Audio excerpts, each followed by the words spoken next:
All right, here we go. So, my name's Gary, and I'm here talking to my nephew Johnny. What's You got to going on? speak because let's try it again. Welcome to Splintered Spirits, a podcast hosted by me, Gary, and my nephew Johnny, where I'll be documenting Johnny as he tries to prove his theory about what ghosts are. You heard me right, ghosts. But that's not how this podcast started out. I've been in the entertainment business for years, kicking and clawing for those rare wins. Meanwhile, Johnny's out there making a killing on TikTok by talking to the dead. With the state of the entertainment industry the way it is, the idea behind this podcast started out as a traditional media creator, me, trying to get some insight into this social media world. I mean, his @Santa Paranormal TikTok feed at the time of this recording has over 900,000 followers. His success has made me question all of my life choices, which I'm sure you don't want to hear about and are thinking, thanks pal, just put the fries in the bag. But over the course of this interview, what started as professional fascination and includes Johnny's haunted beginnings, turns into something more proactive and fun. And the idea of a podcast about the differences in media, which was probably boring and stupid to begin with, might become a fun investigative series into the unknown. And oh yeah, you're going to hear ghosts too. So let's dive into the conversation and see where it takes us. Hey everybody, my name's Gary. I'm talking to my nephew Johnny. Say hello. What's going on, John? And I wanted to talk to my nephew today because what he does for a living is unlike anybody or anything I've ever heard. He is a TikTok phenom. He has over 750,000 followers. And it's not because he does dance moves or his makeup tips or his healthy recipes. He's on there because he talks to the dead. Do I have that right? Yeah, pretty much. I mean, listen, I tried makeup, I tried dance moves. It just wasn't for me, so. This is what clicked. So you can find him on TikTok at Santa Paranormal. And he's got a really, and we're going to get into it because I want to talk to him how he got there, how he found out that he had this skill. And hopefully at the end of this, maybe we'll actually have a conversation with some of these spirits that he talks to. But first, Johnny, you got to tell me, man, when was your first paranormal experience? So my first paranormal experience where I was old enough to gauge what was actually happening was actually right across the street from where I'm at right now. And that's an old firehouse that was built in the 1800s. I used to be a parliamentary officer for the company I was in, and I was doing some secretary work late at night because I'm a night owl naturally. And I saw somebody staring at me through the parlor doors, peeking through the window. And there's normally there's nobody there late at night. And when I got up to investigate it, there was nobody there. This was happening to me repeatedly while I was sitting there at the computer and doing some work. And I actually launched my first very improv investigation to see if I could communicate with the entity. At the time, this is going. What did you see? Do you remember exactly what you saw? Oh, I remember exactly what I saw. I saw an older man, in between, 70, 75 years old, approximately. And he was a little short, a little hunched, and just very curious as to what I was doing. Now, my first initial investigation didn't yield much, but from talking to other people in the fire department, I ended up finding out that he is an entity that is always seen there by multiple people, and he was a janitor. And he was a janitor there for decades. So, and, unfortunately, I didn't get to speak to the spirit, but. So you were sitting at a computer in the firehouse. Yep. And you sort of, you felt something? Or No, you saw where I was sitting, like, let's say this is the setup, and where this phone is right now is exactly where it is. I'm literally sitting at the computer, and you're at a computer, especially with the big screens back in the day. You lean over a little bit like this to see what's in front of you, and naturally, and that's when I spotted the entity staring at me from like down at least 20 feet down, because the room was a big parlor room. Did you shit yourself at all? No. At first I was like, who the hell's spying on me? Seeing if I was. But he was in the room. Oh yeah. Did you get up and walk over there or go like, what the hell? Like Oh what yeah, time, twice initially, twice. I thought it was just somebody, either somebody was drinking or somebody was just curious of what I was doing. I thought somebody was messing with me at first. I had a lot of thoughts going through my mind. This is a firehouse that has over 300 volunteers at the time. So it could have been a number of anybody in there, but nobody was there. Okay, so that's your first paranormal experience. You see this As an ghost, this adult. guy, As an adult. as an adult. Yeah, as an adult. And then you're sitting there and you're like, okay, you wanted to find out more, and then is that when did you start investigating the firehouse? And what does that mean, investigating the firehouse? What did you do? So this is going back. This is 2002, and Okay. we didn't have much to use back then to investigate. So I set up a camcorder trying to capture the entity. I had a voice recorder trying to capture the entity speaking. And what else was I doing then? I think that was it. That's all. That's all I really had at my disposal at the time. So And very rudimentary. And nothing came through. You couldn't get anything. Nothing. Couldn't get anything. So, okay. So then where do you go from there? What's the next phase in this becoming, Santa Paranormal? Like that's 2002. That's 2002. So then after that, I did I started getting into it more and more.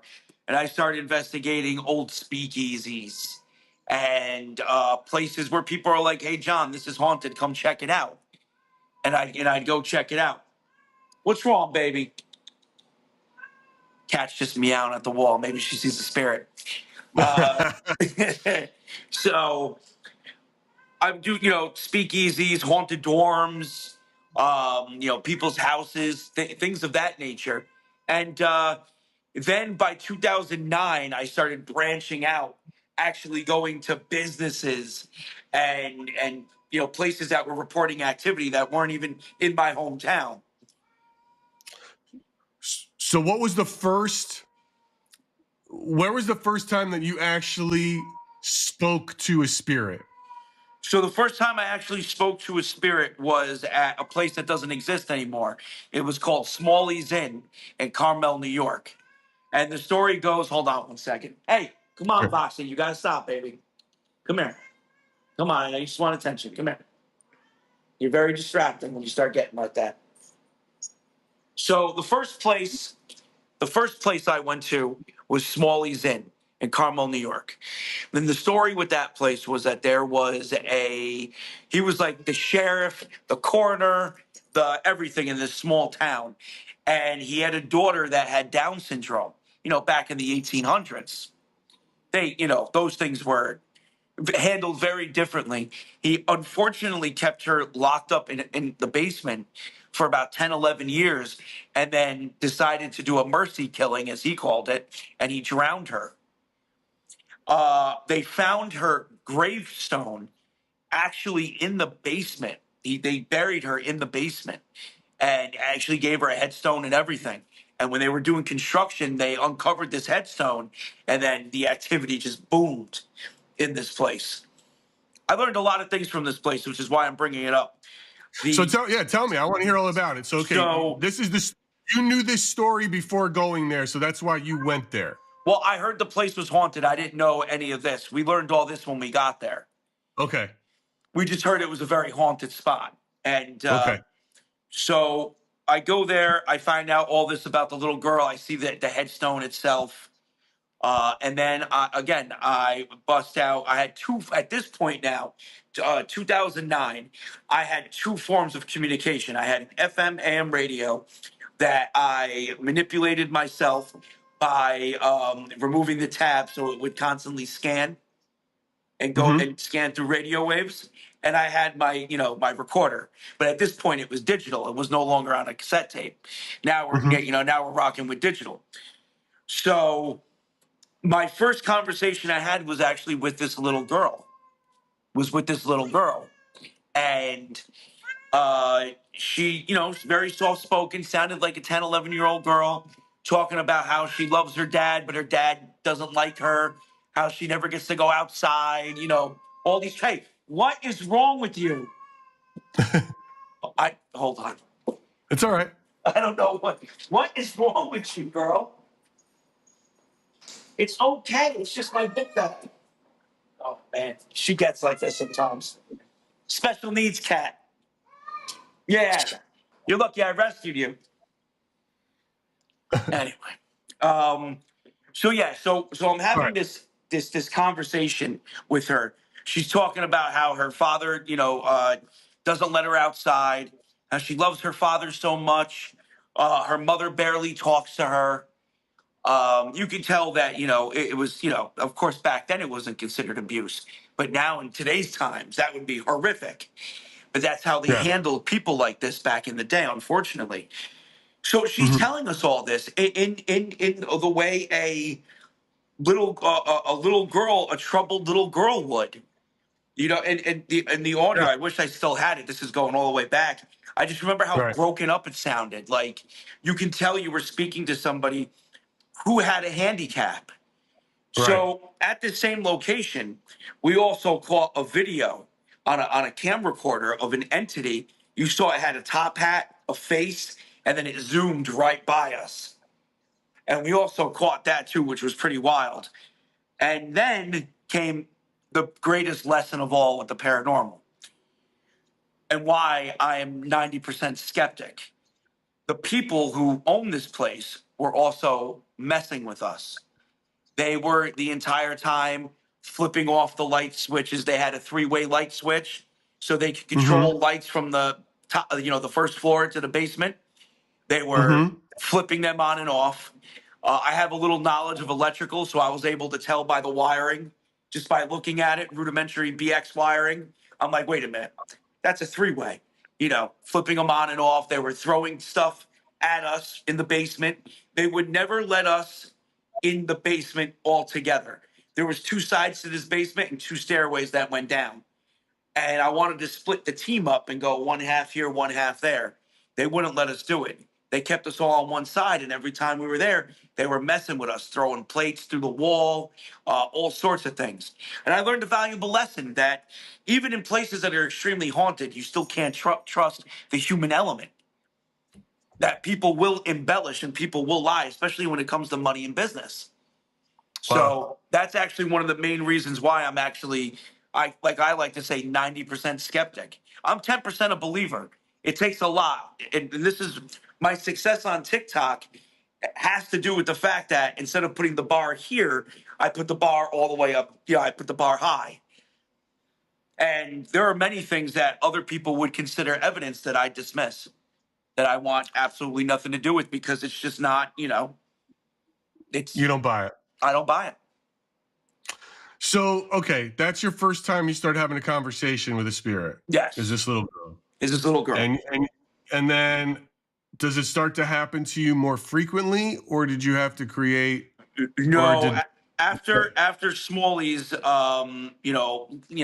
life took place. I ended up starting having children. Work. Everything, and investigation slowed down. I really didn't do much. I tried it again a little bit in 2015, and then just realized I wouldn't have the time to dedicate to actually doing this. And then it wasn't until COVID. It wasn't until COVID that I lost my job like so many other people. And right? I said, and the place where I lived is extremely haunted, and I knew this. And I Mhm. ended up having to take the super's job of this building, which put me in the Yeah, basement. real quick. Tell us about your apartment building. So my apartment The building, history. the original structure down in the basement goes back to the 1700s. It was an outpost used in the expansion of Saw Pit, which is what this area was called. And it was one of three outposts that was built. And by the Revolutionary War, the British came to Saw Pit and steamrolled everything. It wasn't until the Battle of White Plains that George Washington stood ground. Everything up until Saw Pit was wiped out, and the outpost itself was destroyed. All that was left was a couple of walls, and that's it. By 1860, a very wealthy man named Edward ended up building on the outpost his retirement home. And he was a very evil man himself. So, and he did a lot of horrible things that unfortunately you really can't find, in newspapers or in the news back in the day, because the rich and powerful, they still cover things up. But back then it was even easier for him. So this man had this place, he ends up dying, and then it becomes a temporary hospital during the Spanish flu. This is where people started dropping like flies. Maybe a couple a month when Edward was there, but now that it's a temporary hospital for the Spanish flu, people are dying left and right in this place. Then nobody wanted anything to do with the estate after the Spanish flu, except for one investor bought it and turned it into an actual hospital. And that hospital was called Regent Hill Hospital because it looked over Regent Street. And that didn't go well. They ended up building United Hospital, which was built in the 30s. And then that became an apartment building. And it's still an apartment building. And I live there now. Mm-hmm. So that's Right. basically And then you're the super, and Yep. you found a lot of activity in your own basement. Is that correct? Yes, an insane amount from visually and everything from audio to visual happens in that So place. I want to know this. When did you really start to have conversations? When was the first moment? Was it here in this building in the basement? Yes. Where it was Yes. like, now I've got a device that helped me get to have conversation. When did that, and what was the first sort of thing? That's exactly what happened. I realized how haunted the basement was, and I said, you know what? I'm not working right now other than being the super of this place. It's only 20 apartments, so it's not a crazy, crazy job. A lot of downtime. So I'm like, let's see what the technology's like, and then realize that from when I last did it, everything changed. They now have EMF readers. They now have built devices. You don't have to make your own. They now have portal boxes. They now have apps based off the magnometer on your phone. Everything was different. I dove right in. I fired them up, and they just started talking. And then I find out that other people are using the same equipment and getting nowhere near the same results that I am. And then Why do you think that is, dude? Why do you think you are connected to the spirits in a way that they want to talk to you? What is it? I firmly believe that it has to do with my magnetic field. I believe that each and every one of us, we all have a magnetic field. That's science. That this isn't hocus pocus. That's what, what's it called? Not EKG. I forgot what I can't think off the top of my head right now what scientific medical equipment monitors your magnetic field for your heart. Oh, yeah, it is an EKG. The EKG machine. That tests your heart. What they're actually testing is your magnetic field. And if there's something wrong with your heart, your magnetic field is going to show that, because your magnetic field is produced by the active current by your heart, your blood pumping through your body. So I think that some of us, for whatever reason, have a magnetic field that's a little different, where it attracts spirits. It makes them talk, things of such nature. And I think it's a scientific thing. I don't think it's a gift from God or some other being or aliens. I think it's a human-based attribute. And that's what okay. So, all right. So something about you, Yeah. you feel gives off an energy that when you're using all these things, because anybody could buy this stuff, that's what makes it like you have this certain connection and you have these conversations with them. No. Well, that's bananas. I mean, it's absolutely crazy because you're doing, I mean, I've seen it. I've seen the videos. When did you get into, all right, so now you're doing this, you're primarily doing it in your basement. Mm-hmm. When did you start going out in the field with this stuff and really start, I know you do, with Grave and all the other things. Like, how did you make that move and that transition? This basement, unfortunately, is very toxic. It was toxic to me. It was toxic to my followers. People were being affected. People were being affected by the place. Like, what do you mean affected? Like, some would have physical issues. while other people would just become completely nasty and disgusting. We're talking about like people that have been watching me for months that were completely fine. And then all of a sudden you start to hear from like their family members, hey, there's been a real mental decline in this person since they started watching you. We're not going to have them watch you anymore. You know, we're intervening, which isn't good if you're running a social media community-based platform. You Yeah. need that, and it was literally destroying my community that I was building as I'm documenting, You're and it wasn't saying, good for me either. just so I'm clear, you believe that by highlighting and having conversations in your basement, whatever the spirits that were manifesting themselves there to you was then affecting not only you, but your listeners and watchers. So it wasn't the fact that I was having the conversations with them. What I was doing was leaving the camera rolling after I went to bed.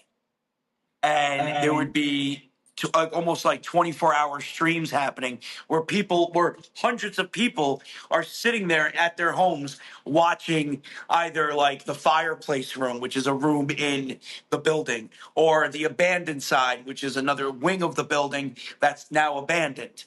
And it was the constant hours these people were putting into this that were actually mentally and physically affecting them.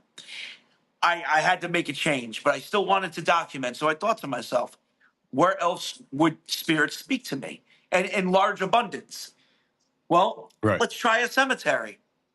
Right. And I went to a cemetery, and something that no one, even in the paranormal field, ever thought, like, hey, there's not spirits at a cemetery. It's just stone, marble, granite, and dirt. Well, no, Mhm. there's something about a quantum connection to a final resting place or a memorial that will tether some memories at location. And thus was born the cemetery walks. Obviously, it's a Yep. big part of your TikTok is these cemeteries and you're cleaning graves and volunteering and having Yep. conversations. Do you have, so all right, so now you do this a lot. Do you have repeat spirits? Do you have Yes. any like spirits that constantly want to connect with you? So And I wouldn't why do you think that is? I wouldn't use the words connecting with me, because Okay. the way I like to do it is I like to go to location and just document what's coming through. I don't even speak to the spirits most of the time. I speak to my audience. And then if Mhm. something comes through and speaks and I feel that it's actually speaking to us, then I'll engage it. Most of the time I'll just ignore it. Now, to answer your question about repeat spirits, yes. There's no guarantee they're going to come through, but I've had repeat conversations with the same spirit over and over. What do you now? What is your explanation? Like most people think of ghosts and stuff that are spirits that are still floating around, that they have unfinished business and they're not Yeah, that's traveling. all. That's What's your theory on all this? so the whole unfinished business, 3 a.m. I like to call that the romantic paranormal nonsense. It's actually all that is all reasons why no one takes this field seriously. I believe there's a scientific reason for it. As you know, energy can't be created nor destroyed. It can only be transferred. That's science, basic science. We know that. We've been learning that since we were children. The energy in our brains that whatever you want to say, it's a charge of positive 70 millivolts of sodium and potassium switching in the myelin sheath, causing our movements, causing our thoughts, all of that. That charge, that electrical charge, that can't be destroyed once we die. It goes against the laws of physics. It has to go somewhere. And what is it? What exactly is that? Well, think of it like this. You know how some people, when they get blood transfusions constantly, or they receive an organ from a donor, they begin to get attributes from the organ donor, memories, feelings, new food cravings, new hobbies, interest in music. There's even been reports going as extreme as being able to play an instrument that their donor was able to play. It's the same concept. It's those memories. It's what makes us us. Not only can they be transferred per human, But when we die, they don't disappear. They connect with matter. At least I personally believe. This is all theoretical, but I believe that's what explains it. So when I'm speaking to a spirit, it's the spirit's memory. It's the actual memories of the spirit. Got it. What would you say? All right, and then I want to see if we could try to talk to see if we can get any. But what do you look? I'm sure there's other people who try to do what you do, or they're critics of what you do. What are your biggest critics? And these first, tell me about what the critics say, and then tell me about the copycats and what you think makes you stand out. So first, tell me all about right. the critics, your biggest critics. There's two types of critics, right? There are the critics that are in my field, that do what I do, that don't get the same responses, don't get the same conversations. They think I'm using, a soundboard and pushing buttons and whatnot. Even though in my video, especially when I'm cleaning graves, you can clearly tell none of that is happening. Then there's the critics, obviously, that have nothing to do with the paranormal. They don't believe in it. And they speak from, oh, it's recordings. Oh, it's just randomness and he's just lucky. They give me all sorts of, explanations. I would agree with half of that as far as the randomness goes, because there's always that chance. However, how many times is lightning going to strike? That's my thing. Like, okay, I get getting lucky once. Okay, I get getting lucky. In the beginning of this video, you said, "Oh, I had over 750,000 followers." Now it's close to 820,000, and that's because 3 days ago, dude. Yeah, it's like days. Yeah, 3 days ago, I had another 2 viral videos that just popped off. And one of the videos, I'm cleaning a grave, and I'm showing my audience that my drill brush, isn't going to hurt the grave. It won't even hurt my hand. And a child goes, "Are you okay?" As I'm drilling into my hand with the brush. I mean, a spirit child. A spirit child. Yeah. Wife. Yeah, a spirit child. And I had to explain to this spirit, this child, that no, I'm fine. I'm not hurt. If you don't believe me,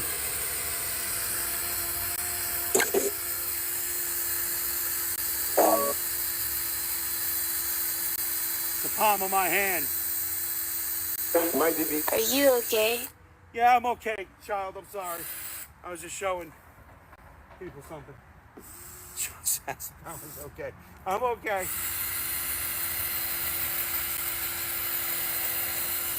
I'm okay. Feels up.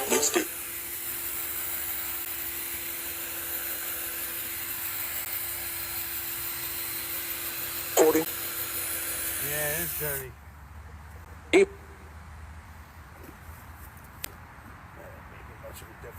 Nothing. A smaller brush in here. Nooks and crannies. Are you scared? No, not scared at all. Good. I hope you're not. His heart. So that's my whole thing. How many times is lightning going to strike? Because it keeps striking for me if that's the case. Right. And I'm not that lucky. Sure. Sure. You've got right. It is definitely working, whatever it is you're doing, especially from a social media perspective. So and how as far as the copycats, the copycats, listen, copying somebody is the greatest form of flattery. The only thing that bothers me is how disrespectful some people can be, especially when in these places like this was somebody's loved one, regardless, at one point in time. Somebody loved this person. If the spirit says, "Hey, I don't want to talk to you," don't stand there and go, "Oh, why don't you want to talk to me?" Just walk away. Walk away. It's that simple. Walk away respectfully. "Thank you, spirit. Sorry to bother you," and just keep it moving. So that's my big thing with the copycats. None of them do that. None of them do that at all. They just sit there and push and hound, and I'm not about that. It's amazing. All right, listen. I want to see if we can talk, if we can get some voices. Okay, give me 1 second. Yeah. I'm gonna grab. I'll grab. What's it called? Grab whatever you need. Let's see who's around. Let's see anyone. who's around. And tell me about your office, because there's a reason why you get voices in your office, right? Well, yeah. Well, this factory goes back to the 1900s. It was built in 1902. I have communicated with various spirits here. One named Walter, one named Peter, one named Mary. A little child recently named Sarah has been coming through like crazy. It's a mixed bag of nuts here because of the history.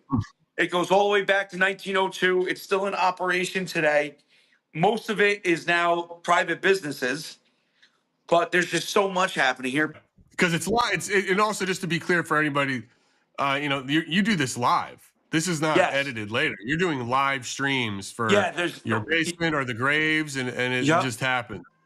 It's all And everything is live, how and often do all you go the live? videos. How many all times the, a week do you go live? oh, I go live about between 20 and 30 times a week. Oh, wow. Yeah, between 1 and 2 hour sessions. So sometimes up to 30 times, depending on the community. Goals we hit, this, that, and the other. They want Right. me. They can get me as much as they want me, as long as they keep hitting the goals and Right. supporting what I'm doing. So Got it. It's amazing. all right. So Let's see. And tell me about your process here. What are we doing to set ourselves up to hopefully? we're gonna go super basic. Super basic. What we are going to Okay. use is an app that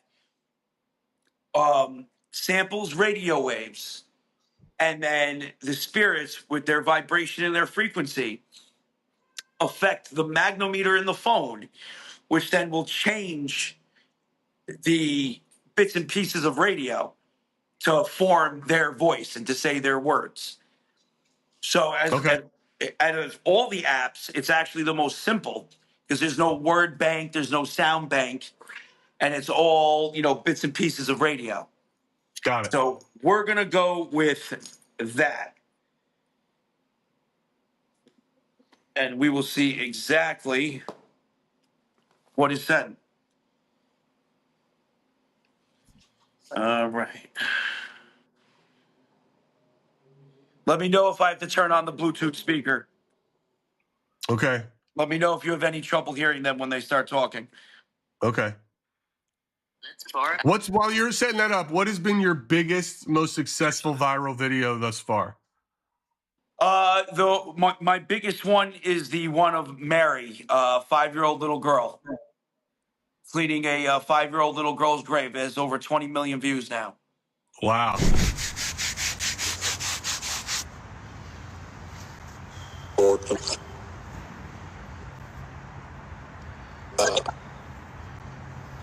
Cleaning my grave. That's it.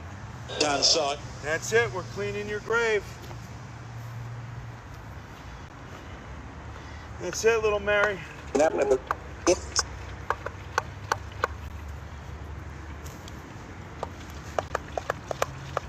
It's unknown.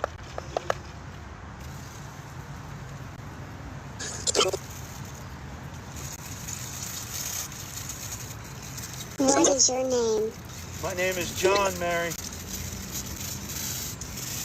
Seems like you're having trouble retaining that information. Seems you're one of those. That's okay, baby. I won't forget you. Wow.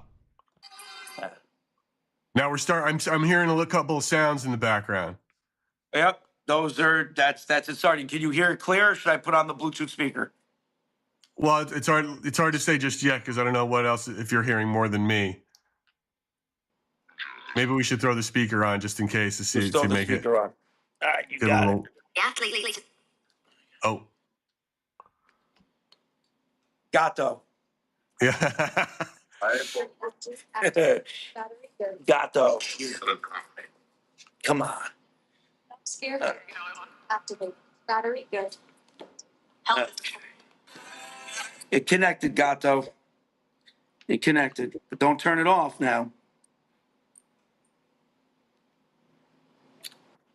And this is how you would normally run like your TikTok, right? You'd have this on, you'd be talking to your list, your followers, Yep. and then just hopefully hear something.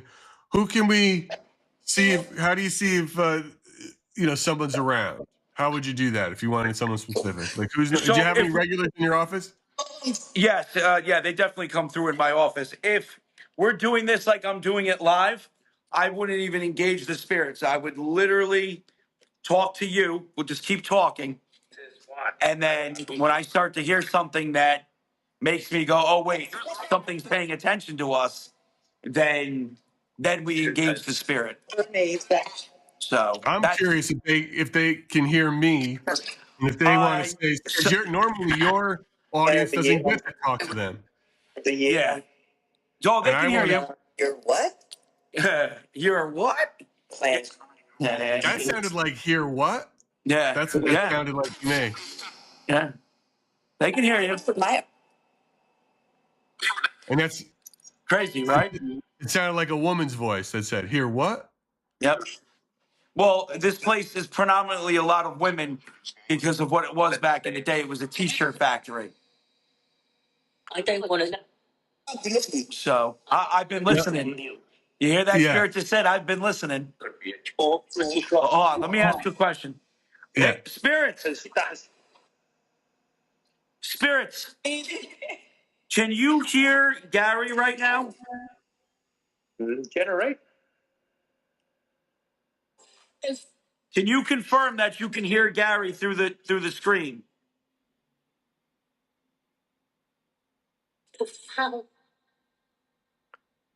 In the British Empire. See a lot of what's coming through right now. Okay, so I just heard through the screen. Yeah. That Yeah. I did hear, but a lot of everything else was inaudible to me, so I'd Yeah. ignore it. I just said a child just said, "Let him out." I can't. He's not trapped in the phone. Probably a child that has no idea what this is, sir. Yeah, there's definitely a child here too. That's a little freaking me out, dude. How do you not get freaked out by that? Yeah. Honestly, this stuff amazes me. You know, it's part of the documentation. It amazes me. The fact that they're all around constantly. You know. Now, have you ever? First of all, I'd love to see your mother talk to these spirits, or your father, even better. What is, which would be, Well, which would be did good. my did my mother ever tell you what happened No, to her? tell me. No, tell me what happened. Okay, so we were down in the basement, in the fireplace Of room your apartment. of my apartment, and I just heard getaway. Spirits, Uh-oh. remember this is my office. I'm not going anywhere. So, Maybe she's telling me to get away. she could be, but then again, you're my uncle and my guest, so he's not going anywhere either. So we're down there, and In the way that my mother originally thought this was a big joke. Like when we came down there, she Yeah. asked me like where everything was, all the sounds were coming from, recorded wise, and I said Yeah. it's not. I said it's literally coming from here. Right. It's coming from here. From your phone, right? We're sitting there, and all of a sudden, and my mother, she wears a lot of her emotions on her face. Yeah. She turns her head and she looks, and she sees something, and she grabs me, and she turns white as a ghost. No pun intended. White as a ghost. And she starts freaking out. And I had to be like, what did I tell you before we went live? I said, if you see something, fear will feed some of these entities here. You can't get scared, or you have to go back upstairs. And she's like, no, I'm fine. I just want to draw what I saw. And then she drew what she saw. And I never saw that. And it looked a lot like one of the spirits that always comes through down there that I've seen pictures of. Wow. I gotta do. All right. Have we ever tried to ask these spirits for lottery numbers? So interesting enough, I turned the box off for a minute. If you want, I can fire it back. You tell me when you want it back on, and I'll fire it back up. No, it's fine. It's fine. But I'm asking you, like, have you ever asked for advice? think or of ever it like done anything this. like that? Everybody views a spirit as some omniscient entity. that when you die, you get all the answers. Who says? Who came up with that? That's BS. That's not what happens. When you die, you literally die with the knowledge you died with. And that's it. You might have the ability to learn new knowledge afterwards, but it's not like an instant download where you know the secrets of the universe, let alone lotto numbers or anything. You know? That's funny. Yeah, but Yeah. but it's the truth. It's the truth, and it's one of those things where, and I get it a lot. I get a lot of people that are like, "Oh, ask the spirit if my husband's cheating on me," and I go, "Nah, the spirits ain't gonna know that information, but statistically, he's cheating on you." You know what I'm saying? Like, That's pretty funny, man. if What? you're watching me asking that question, he's probably cheating on you. Oh Go my talk to gosh. your husband. What do you find? What do you get out of it? Like, other than, I know. Look, but what have you? Here's the question: what have you learned from all this? The more you talk to spirits, what do you learn from it all? To be a good person. Why? Why is being a good person To a be a thing? good person, and not to try to get into some heavenly abode, so that when you die you are filled with good memories, Interesting. so that when you die there's actually, if you do scatter and transfer to all sorts of things, at least every part of you in your life, you can sit back and go, oh, you know what? I did some good there. Oh, I helped that person out there. I'll give you a prime example of this. At the cemetery I always go to, I found two infant graves. And I found them because an old coworker of mine, his girlfriend always walks her dog over there. And she's like, John, you ever see the two little infant graves that people always leave gifts at? And I'm like, no. Come to find out, it was in a section of the cemetery I never go. Mhm. So I was like, I'm going to go check it out. And I went and I saw literally it's these two old graves from the 1800s, two infants, a boy and a girl. And I said, you know what? So many people come over here and do so much. I'm like, I'm going to surprise them. I'm going to clean the graves. So I cleaned the graves up, told my friend and his girlfriend, hey, whatever you do, don't tell these people that I did this. I don't want them to know that I cleaned these graves up. I don't want to thank you. I didn't do that for that. I did it, Mhm. for me and the kindness Right. of my heart. To do a good deed without looking for something in return, especially Sure. gratification. Sure. So, come to find out that they weren't they weren't the infant graves of a little boy and a little girl. They were the infant graves of two boys. And everybody that was visiting just assumed it was a boy or a girl, but in reality, it was two boys. And and they were searching, like they actively went to the cemetery office and said, "Hey, we want to thank the person who cleaned this grave." And management there was like, "He doesn't want to be known. He doesn't. We're not telling you where to find him. We're not. Right. So it's only I know it's only a matter of time before they see me at the cemetery cleaning. Right. You know, Sure. but maybe they won't. So And you feel that you did that because of what you do yeah. normally, because you Hmm. just what you're seeing and but are you finding spirits that are angry and with bad memories that you're like, oh, I don't want to be like this is Exactly, and a lot. oh, There's a really? lot of them. Yeah, there's a More lot so? of them. But I find spirits that have good memories too, that are pleasant and happy. Let's turn the box back on. Let's see if we can get a couple more before we You got it. let's see if we can get some more voices here. Let's see what they can say. Can So they get a I'm gonna turn on two different ones. okay? And do you think they can sense good or bad in people? Yeah, definitely, definitely, and not because of the polarization of good or bad and the human notations for that. No, not at all. I think it's more of it's the same reasons, the same way you can look at somebody and go, yeah, I know that there's something up with that dude. Something's not right. I'm going to keep my distance. We all get those feelings. And I think the spirits can navigate that a lot better than we can. And I think that all ties into our magnetic fields, to be honest with you. Okay.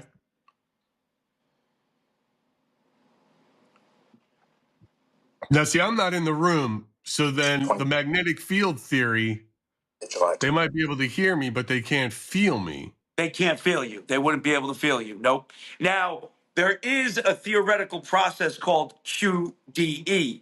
Of empires. And that is when. No. It said something about touching something. I felt like it said to me, like I said, what's he want? Yeah. So QDE stands for quantum device entanglement. That's when I have a theoretical spirit particle, okay, that is everywhere. These spirit particles are everywhere. They might be other particles that change due to the presence of spirits, but these spirit particles are everywhere and they react quantumly. So the fact that I'm here and you're there and we have this device connecting us, the spirits can use that to affect the spirit particles where you're at. Just said maybe. where you're at. And vice versa. And I call that quantum device entanglement. And there's been I have a lot of data on that. Like people getting sick, people having spirits in their home already and then watching me and then their spirits act up even more. All sorts of things. As a warehouse. So. That's a warehouse. Yeah. Is that what, did you hear that too? Yeah. It said that's a warehouse. Yep. And there was, sections of this place that, were a warehouse. So. Has any of what did you hear? Has you ever heard, or how do I ask this? Have you ever heard anything that truly freaked you out? Not that truly freaked me out. I have heard things that made me raise a brow. Like one time I was, one time I was at a cemetery. I say, "Hey, spirit, may we have a conversation?" And the spirit goes, "You got a shovel?" Just like that. I have that video posted. Spirit straight up. You have a shovel? Another time I was talking to a spirit. This is my home. This is your home? Well, you shouldn't be living where you work unless you work like a dog. July 20. So, I've had a spirit one time in response to me saying for it to calm down. Like it was acting up, and I'm like, spirit, relax, calm down. It said, What? I shit you not. The first thing it said was, "How about I shit on the floor?" And I'm like, "How you gonna shit on the floor? You're dead." And then it goes, "You're right. I'll just shit in a cup then." And I went, "That makes no sense." And as long as you're not spamming Shitting in cup. shitting in a cup. There could be. What? But it was a tangible conversation. It wasn't like the spirit was responding to me, but wacky. So I was like, all right. So I hear things like that make me go, holy shit. Who's a regular? Who's a regular in your office? So in my office, there's Peter, Joe, Mary, and Sarah are the regulars. Sarah is a 9-year-old girl. We're not sure how old Peter, Mary, and Joe are there, but they all worked here. So And let's what's see. crazy? You ever try to call them and they show up when you call them, or no? No, they don't. They'll just show up. And what's crazy is Joe is the most recent one. He kept saying 1910, 1910, 1910, 1914, Smoke. giving us all these dates. And come to find out, one session, we're wandering the factory. I'm in the freight elevator. It's going up, and I'm looking at writings on the brick over the years. And there you see it, Joe, 1910. And I was like, oh, shit. And it's technically, he was saying Joe C, 1910, as in the name Joe, last name C, 1910. And there it was written right there, plain as day. So That freaks me out a little bit. What how do you know it's them when they're back? How do they let you know that it's those people? So that's actually a great question, and it can get really confusing. Like it's one of those things where even if they come through, they'll be like, "Hey, John," and I'll be like, "Okay, that sounds like Joe." I'll be like, "Hey, Joe," and then I'll ignore Joe until he said something else. And then once I can confirm, okay, that's Joe, then I'll talk to Joe like as if he was here. So, Has but I won't. But a lot of the times, one or two things won't make me go, "Oh, they're here."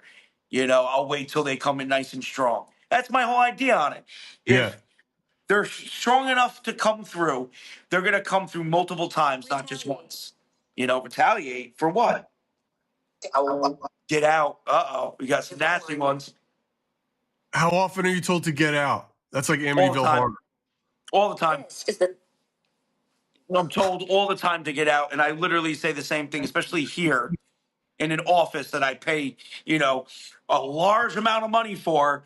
Hey, this is my office. You get the last go. Like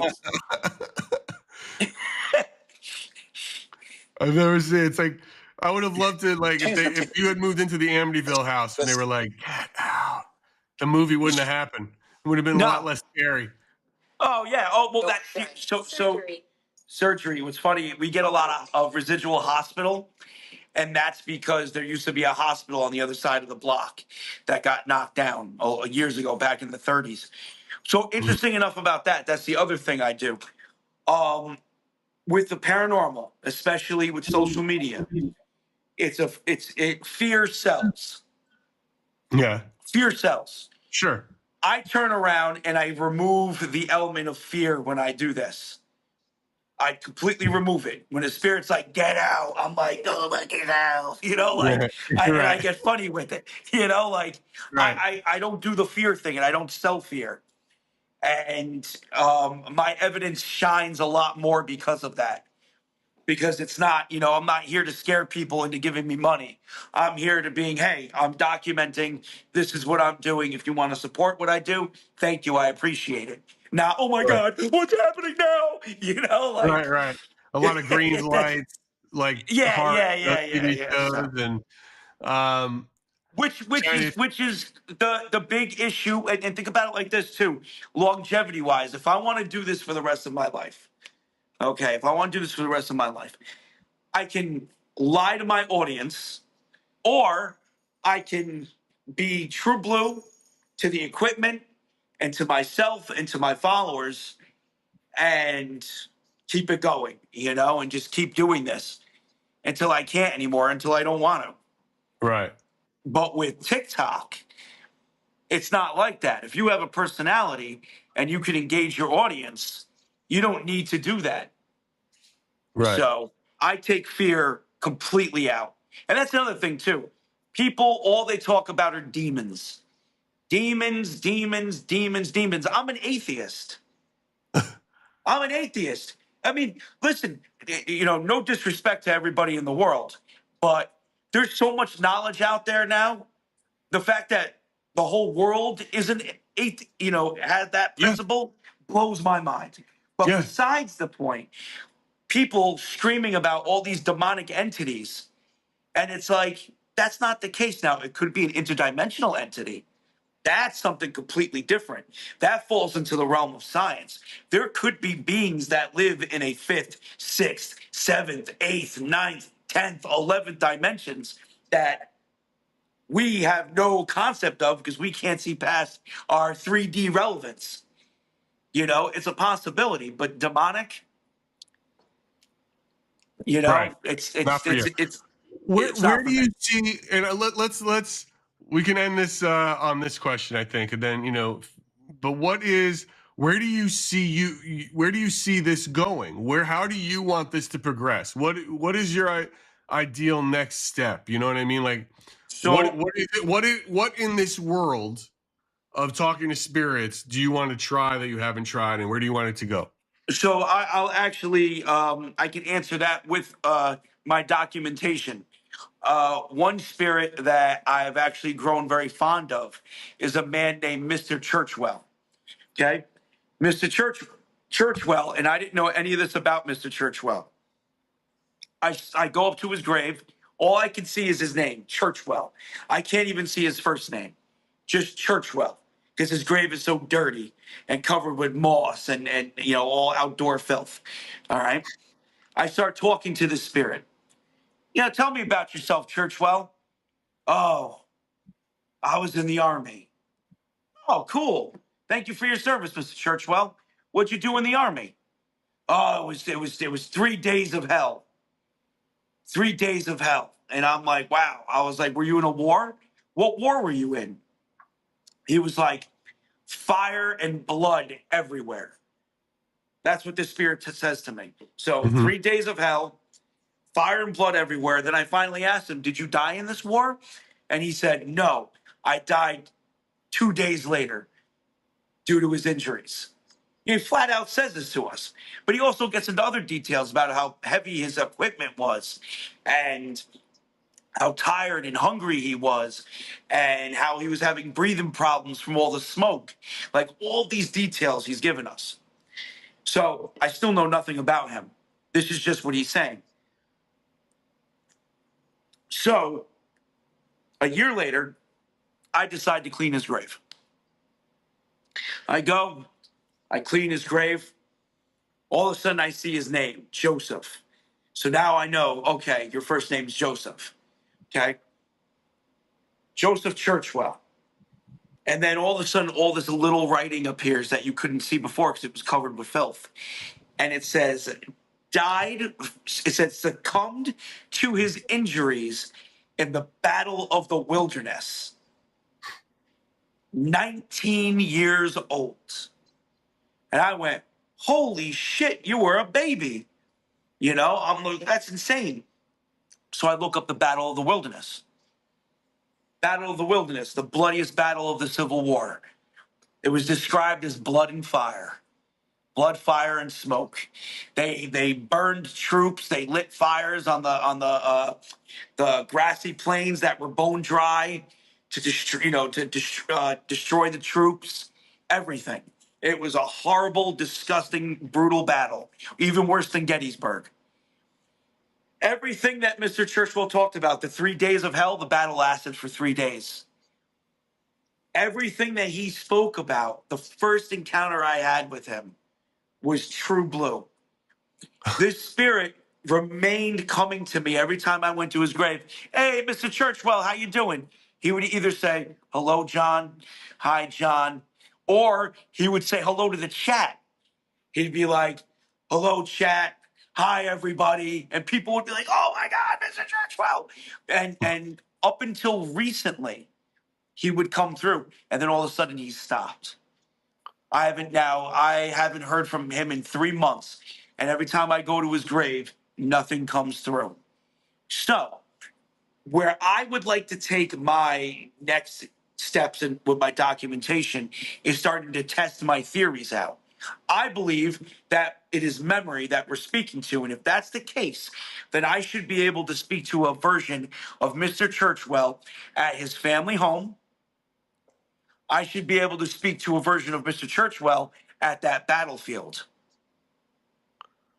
Oh, that's interesting. So that is what I want to do next. I want to start going to these places with these spirits that I've already spoken to and have documented and have hours and hours of video footage on, and start seeing if I can speak to them in other places.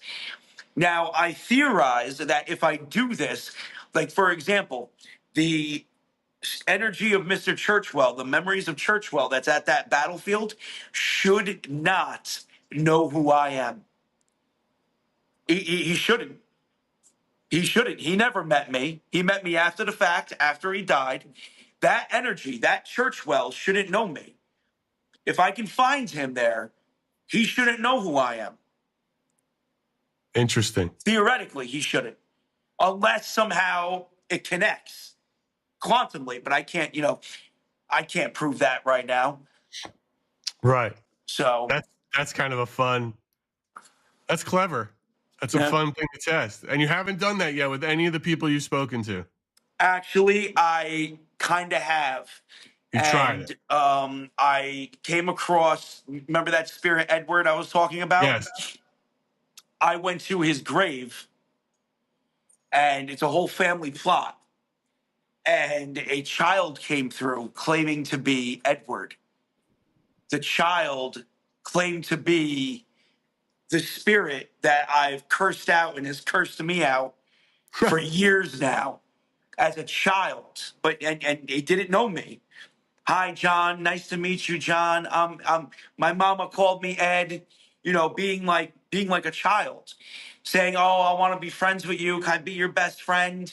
All these things it was saying to me, and I'm like, "Wait a minute. This isn't the Edward that I've spoken to." Right. So I'm actually in the middle of documenting him still. I plan on going back this week, and that's what I do. I go a bunch of times, compile the data, and then I make a decision based Right. on everything that I caught. Okay, Right. shit, this is the child version of Edward. If it ends up being Edward and the child version of him, that proves the whole memory theory when it comes to spirits. And honestly, I know even if I prove this and I have tons of data on it and you know, logically even get people of like the scientific community to go, "Oh wow, you know, this is pretty cool." The world isn't ready for it. People still think Sky Daddy is looking down at them and praying to their angels. You know what I mean? No one's You're ready. never going to change. You're not going to change anything, but it's No. still pretty wild. No. I feel like, you know, people are going to want you to talk to their loved ones And in various cases in their memories to see. I highly, highly do not promote that at all. You want to know why? Yeah, I do. So there's two reasons behind it. Number one, if let's say I go to a cemetery and it's a new grave, somebody died in 2019. Let's say his name is David. Okay, go up to David's grave. Hey, David, let's have a conversation. What? And not just me, anybody. Let's say David's daughter decides to do it. Hey, let's have a, you know, let's talk, Dad. I want to talk to you. There is nothing stopping another spirit from coming through pretending to be David. And if that woman gets emotionally attached to the spirit of her father, she's really going to invite and let in this other spirit pretending to be David. And it's an easy way to get an attachment or a possession. It's a real easy way for something like that to happen. And then the second reason is we might not be mentally ready for that. Imagine this. Yeah. We're going to use, love her to death, we're going to use Grandma Gracie as an example. Okay? Love her to death. All right? She'll yell at all of us. She'll yell at all of us. Tickling gives you worms, you know, the works. Okay? Yes. The works. But imagine if you put a wooden spoon by the grave, she'll know what it is. Yeah, right, yeah. Imagine going to her grave and speaking to her and actually speaking to a 15-year-old version of her. We wouldn't know what we were speaking to. That's not the version of Gracie we know. No. So imagine that as a loved one. Imagine that as, you know, you don't know what you're, at the end of the day, you just don't know what you're speaking to. You don't know if you're speaking to a younger version of the spirit, you know, the memories of that spirit when they were 15, 20. And that's what I tell people. It's like, oh, you want to go talk to your grandma? Yo, your grandma had a whole life without you in it. Right. You know? Right. I mean, you have a very clear perspective on all of it, which is it really is interesting, you know, to hear, you know, and a passion for it. All right, dude. I mean, this is, you know, again, you got to check out Santa Paranormal on TikTok and you'll see it for yourself and believe it for yourself or not. But it is something different, you know, and when you see it. And, all right, look, we're going to keep talking because I think there's ways to go here and I want to know more information and I want this sort of memory idea and this memory capture. I want to see what we find, in terms of sort of connections and, you know, that sort of idea, the one thing about memories, right? Like this idea that those who don't, remember the past are doomed to relive it kind of thing. So there must be not the word advice, but just some sort of point to it all, if you will. Yeah. Which is kind of bananas to me anyway. But if it works for you, then it works for you. Do you know what I mean? If what they say comes through, then it comes through. And while I don't believe in ghosts yet, I do believe in my nephew's passion, expertise, and drive. Together, we'll talk to the dead in haunted houses, graveyards, and anywhere else these splintered spirits of the past might be hiding. We might find a piece of a ghost at their childhood home, and another version of that same ghost haunting their favorite dive bar. I mean, that is to say, he will. I'm going to stay a safe distance away from all of that creepy shit. Thanks for listening, and in the next episode, the conversations begin. So unbeknownst to this poor couple made a spectral sex tape without even realizing it. Pretty much, yeah. Welcome to Splintered Spirits, a podcast hosted by me, Gary, and my nephew Johnny, where I follow Johnny as he tries to prove his theory that ghosts are the fractured memories of the living. In the last episode, Johnny and I tried to trip up a particularly nasty spirit named Edward in order to see if there was a connection between him, I don't know how spirits identify, and a younger version of itself that we spoke to at a cemetery. It didn't really work, but we did prove one thing, that I have no idea what I'm doing as a paranormal investigator. Hopefully that's about to change. On today's episode, I'm speaking with an expert who has thousands of paranormal investigations and numerous books about them under his belt, including a paranormal casebook. That and all of his books can be found on Amazon. This is Professor Paranormal himself, Lloyd Auerbach. He's about to give me a crash course in psychical phenomenon. So let's dive into the conversation.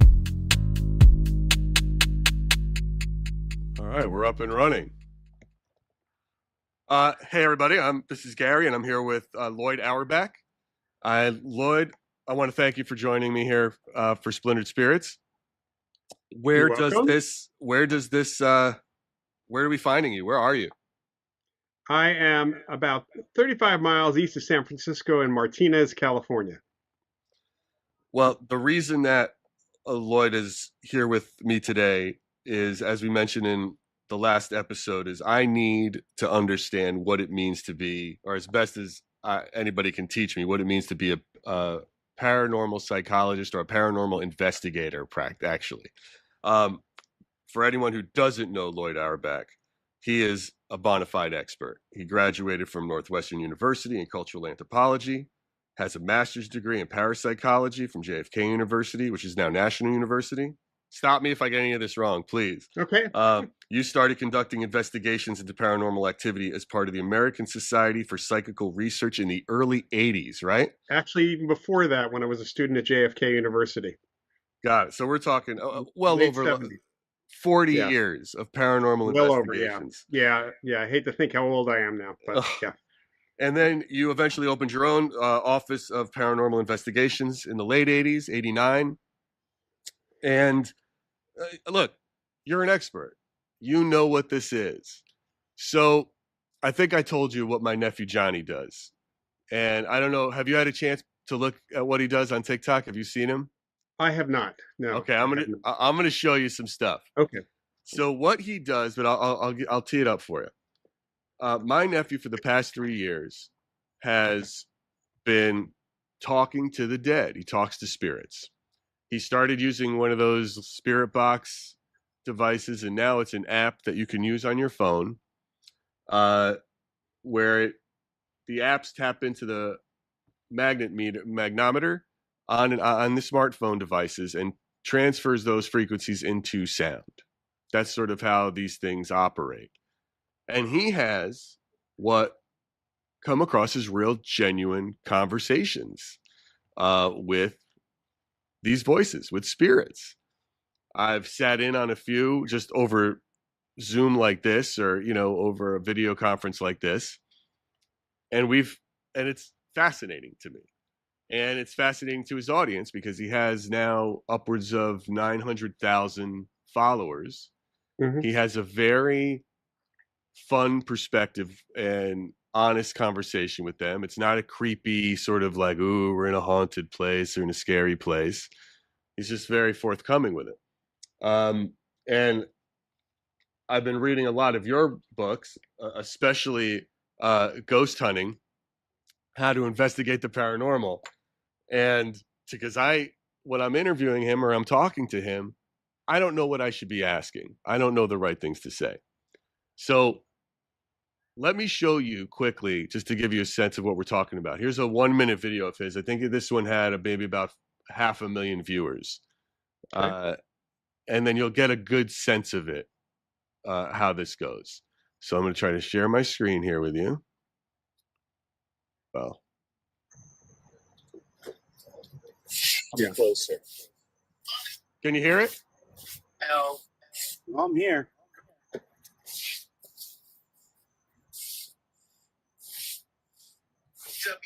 No one visits me. Oh, I'm sorry, John. I'll come Can you hear it? visit more often. Think you'll be okay with that?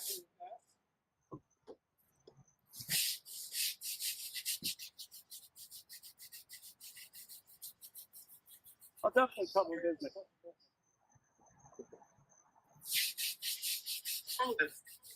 Go away. Why, sir, go away. My name is John too. Oh, so is mine. How about that, John? John, is there another spirit bothering you here? Did you seem to be pretty friendly with me, but you told something to go away? My name is John too. Wait. Did you hear that? Yeah. Okay. Yeah.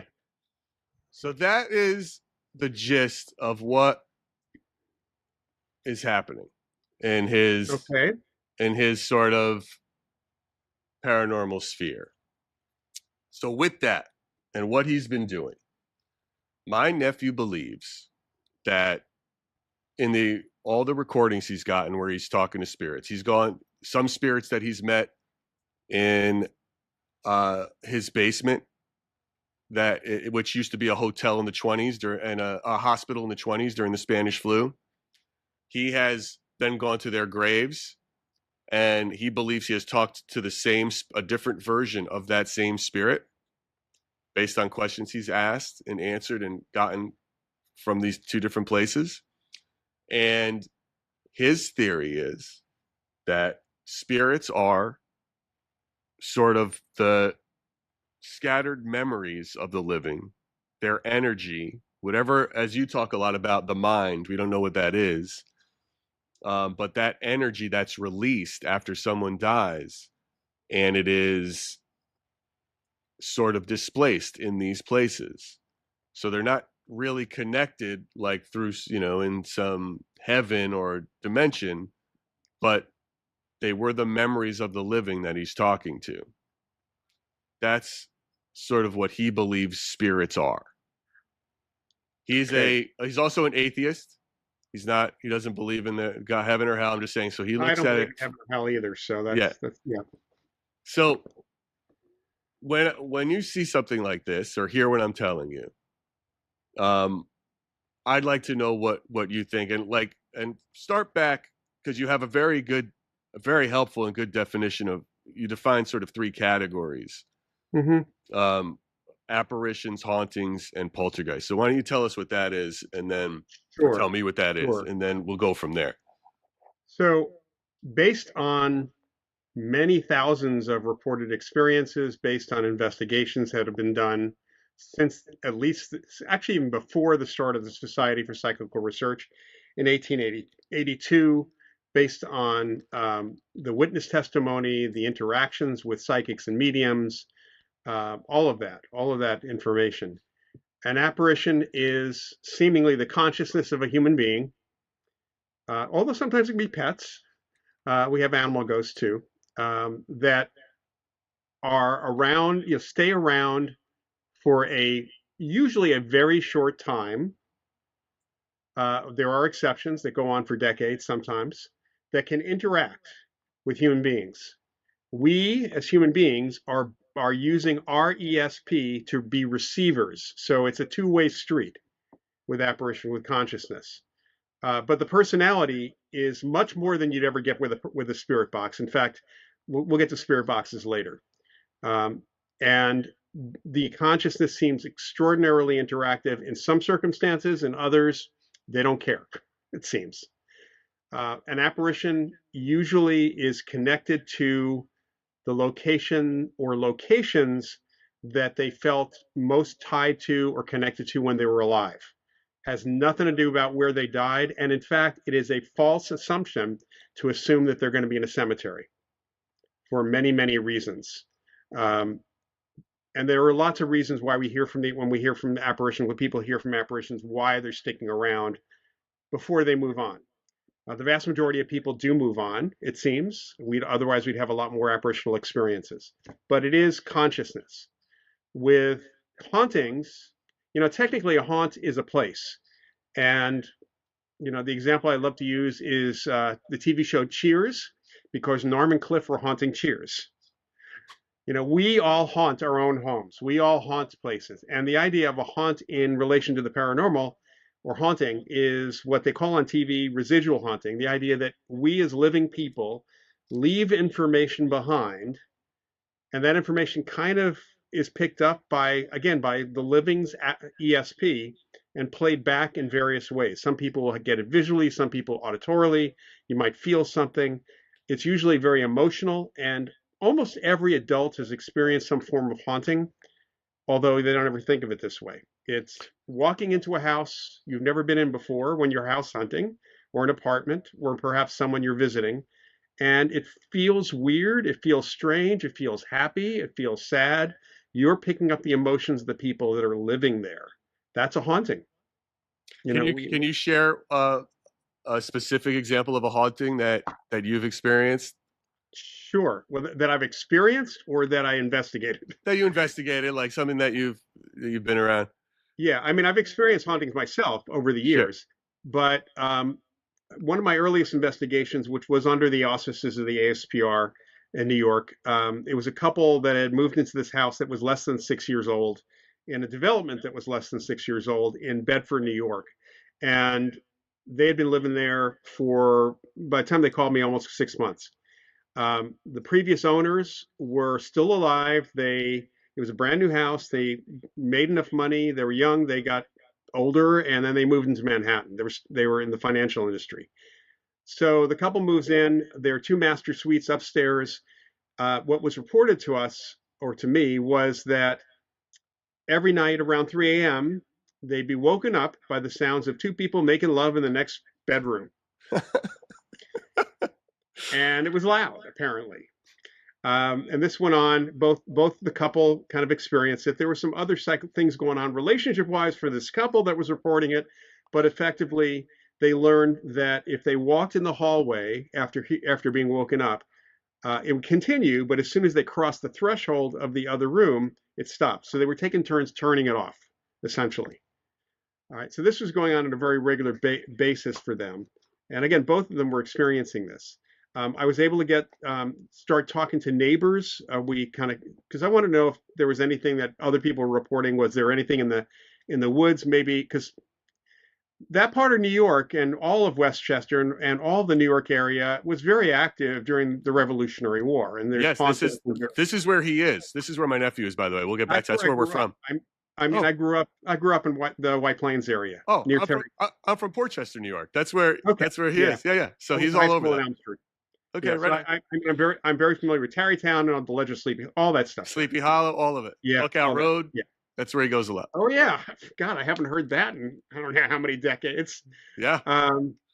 So one of the neighbors, the next door neighbor finally, because nobody experienced anything and nobody thought the previous couple was weird, but the next door neighbor, he had just come home from work, and he said, well, the only thing I could say that was kind of odd was in the summer, late summer, in the early fall, in the spring, we have our windows open. We didn't have air conditioners on. And every once in a while, my wife and I would get woken up in the middle of the night by the sounds of the 2 of them going at it like wildcats. And he points from that bedroom over there. So whoever this couple was, they left a heck of a imprint behind. And so I got the number from this neighbor. I got the number of the guy who used to own the house, who was at that point in his very late 20s, very early 30s. And I called him on Monday morning because I was up there on a Friday and explained who I was. And he was curious when I said American Society for Psychical Research. He says, "What are you calling for?" And I said, "Well, the couple who living there seem to think that the house is haunted."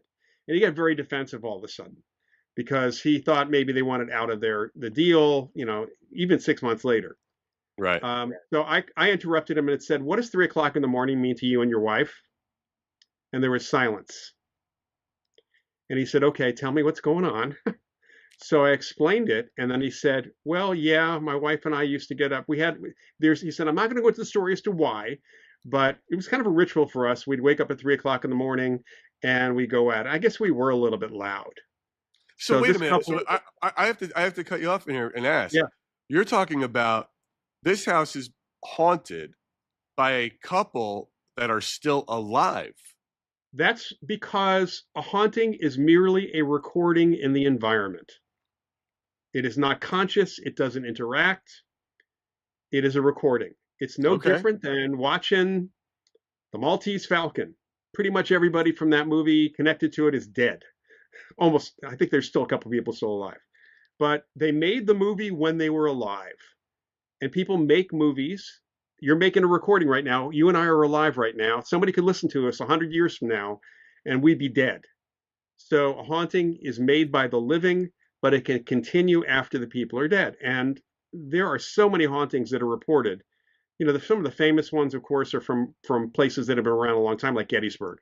But there are so many hauntings that are reported where the hauntee, the thing, person, or activity that created the haunt, they're still alive and not even living there. Sometimes they're actually living in the same house still. So unbeknownst to this poor couple made a spectral sex tape without even realizing it. Pretty much, yeah.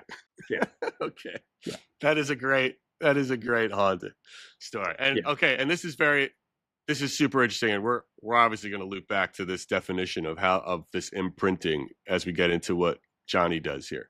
So, okay, and the last thing is this idea of a poltergeist agent. So poltergeist, even though the term literally translates to noisy ghost, the term goes back to the 16th century in Germany, when people had no clue about any of this stuff and didn't even know what electricity was at that point. So, if we take the evolution of words, do you know that the word computer in the early 20th century referred to a person who was mathematically inclined and computing numbers? No, I didn't. Yeah, we would never say that. We would never say that today.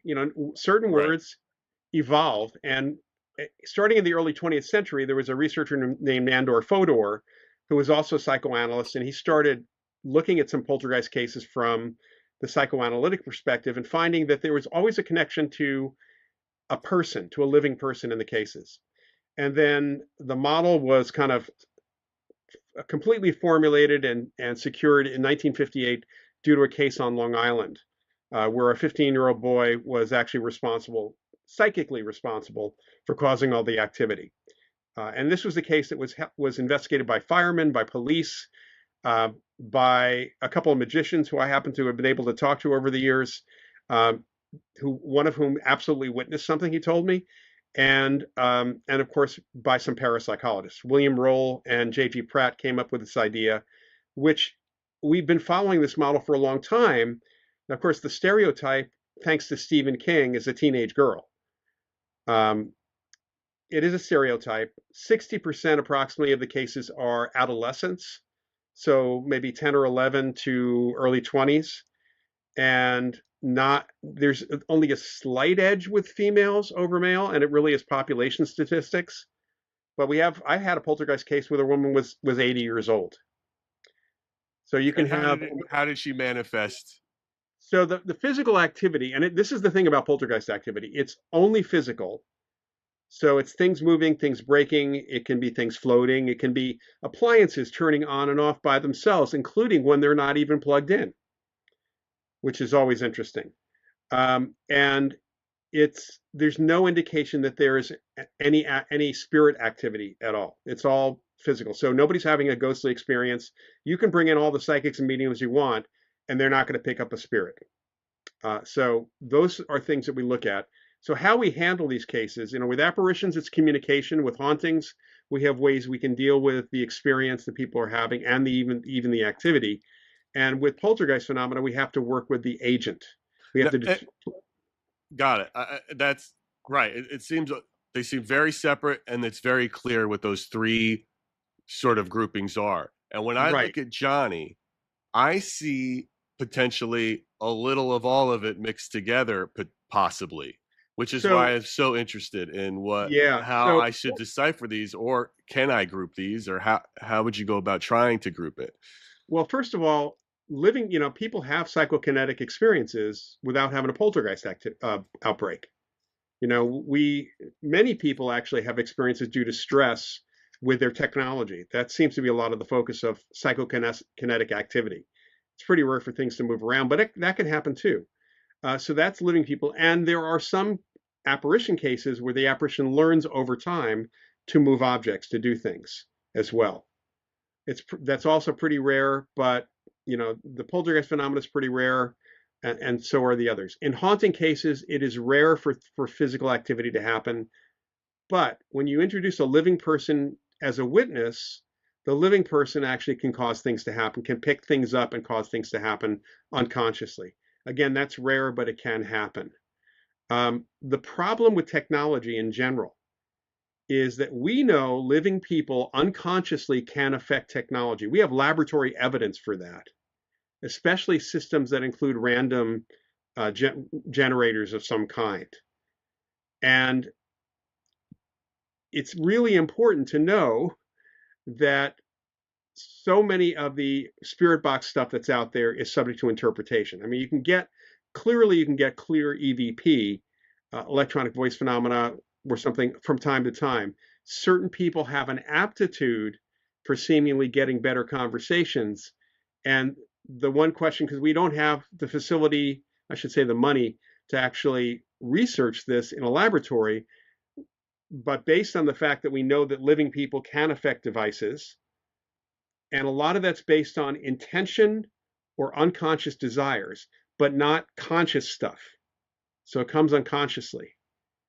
It's very likely that certain people who get a lot of EVP or get what's happening with your nephew, that they themselves are either unconsciously creating the words, the feedback that they're getting, or they're mediums and they're facilitating that kind of activity from a spirit that they have attracted, not necessarily one that's present there.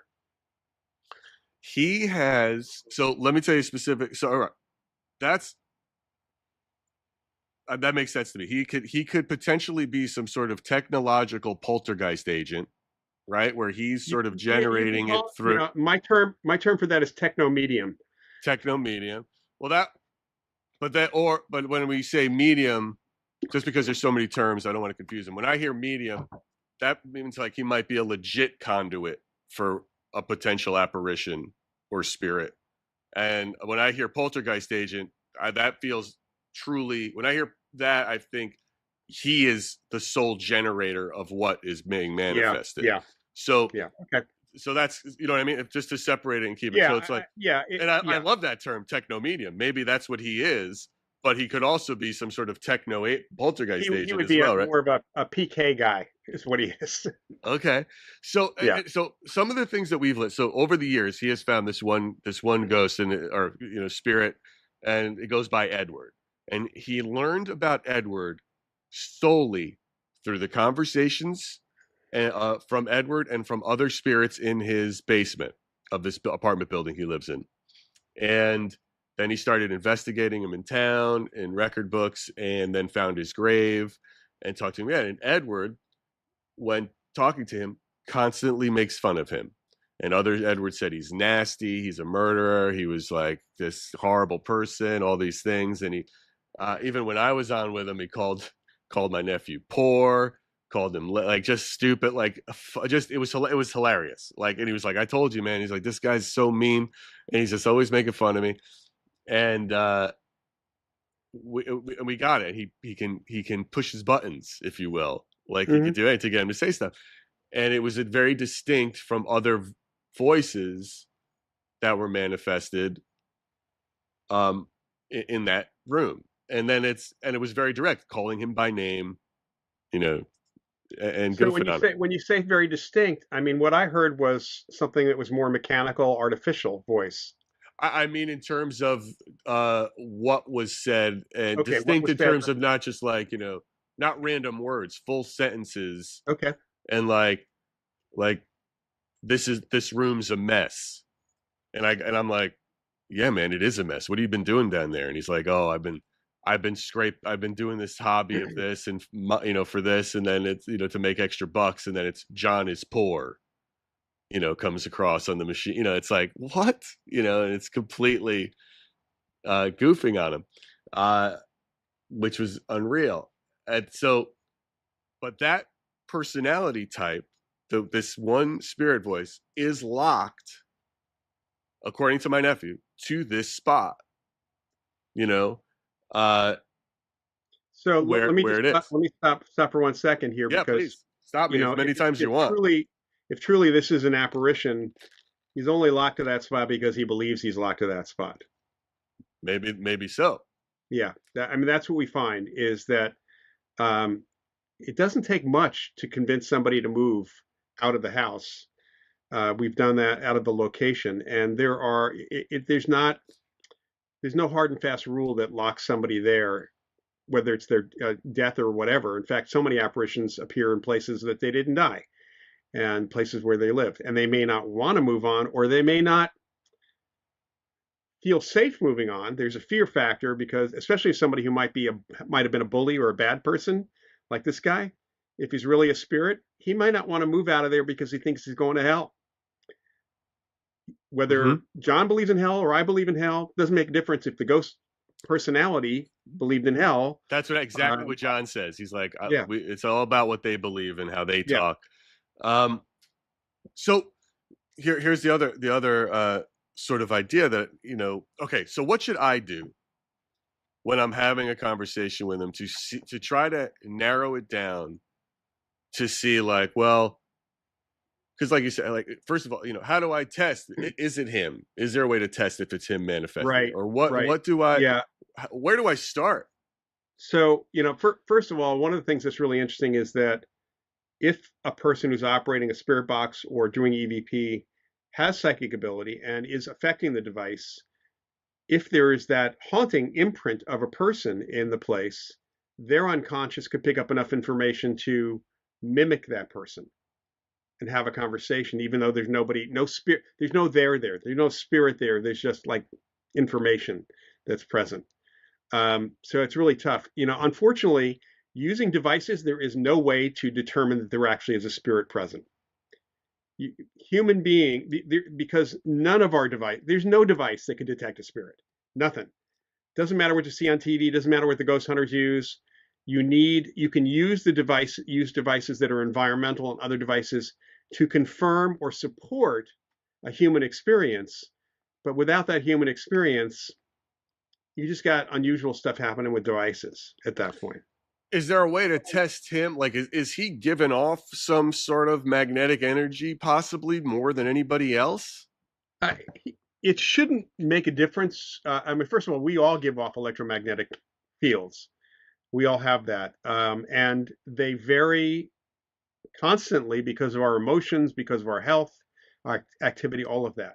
There are certain magnetometers that can pick up natural EM fields, and we can affect those. In fact, I have a natural tri-field meter here, which basically you can think of it as it sits in the ocean of magnetic field that is in the room that I'm in. And when I move my hand, because I have magnetic field also, I'm playing with the currents. So the magnetometer could conceivably pick up the change or the wake of the boat, the wake of my hand in that magnetic field. Right. It's like that thing Jimmy Page used to play. right? Like Yeah. the Oh, yeah. The musicians of like theremin. Yeah, the the theremin is a theremin. good example. Yeah, theremin's a great example of that. Right. Um, we have a field, so we can interact with certain things, and whether we can interact, there are certain devices like one of the standards that unfortunately ghost hunters use all the time is this thing called a K2 meter, which is a basic magnetometer, and it's so sensitive that someone getting a text across the room could actually set it off. That someone walking by, depending on your particular magnetic field at that time, you could set it off. A living person could set it off. With my natural tri-field meter, one of my colleagues could not get within 4 feet of the device without setting it off. Hmm. Puts out a lot of energy of that field. So it really is whether or not the phone app, the magnetometer setting or piece of the phone app, because the basic problems with some of the devices that are in the phones and some of the sensors is the phones themselves put out electromagnetic field. So Well, it really makes it difficult to judge what's going on. It's better to have a separate device. uh, he'll use separate. I mean, he'll use separate phones in his thing just to see what happens with this. I know Yeah, it's the same, but I yeah, mean, certainly when recording or testing him, but it's like, look, there's a lot of copycats of his now, right? Because he is literally one of TikTok's top 200 live streamers. This is always sure. live. It's never a recorded thing, and they try to do it. They're just not doing it. They're just not getting it right. Just because you have it doesn't mean you got it right. Like Right, I got a right. camera. It doesn't make me Spielberg, and no matter how hard I try with my kitchen, I don't cook like Gordon Ramsay. So So it's I would like, say there's something special about John. That John, in any way, shape, or form, John has something that's either attracting spirits to come to him.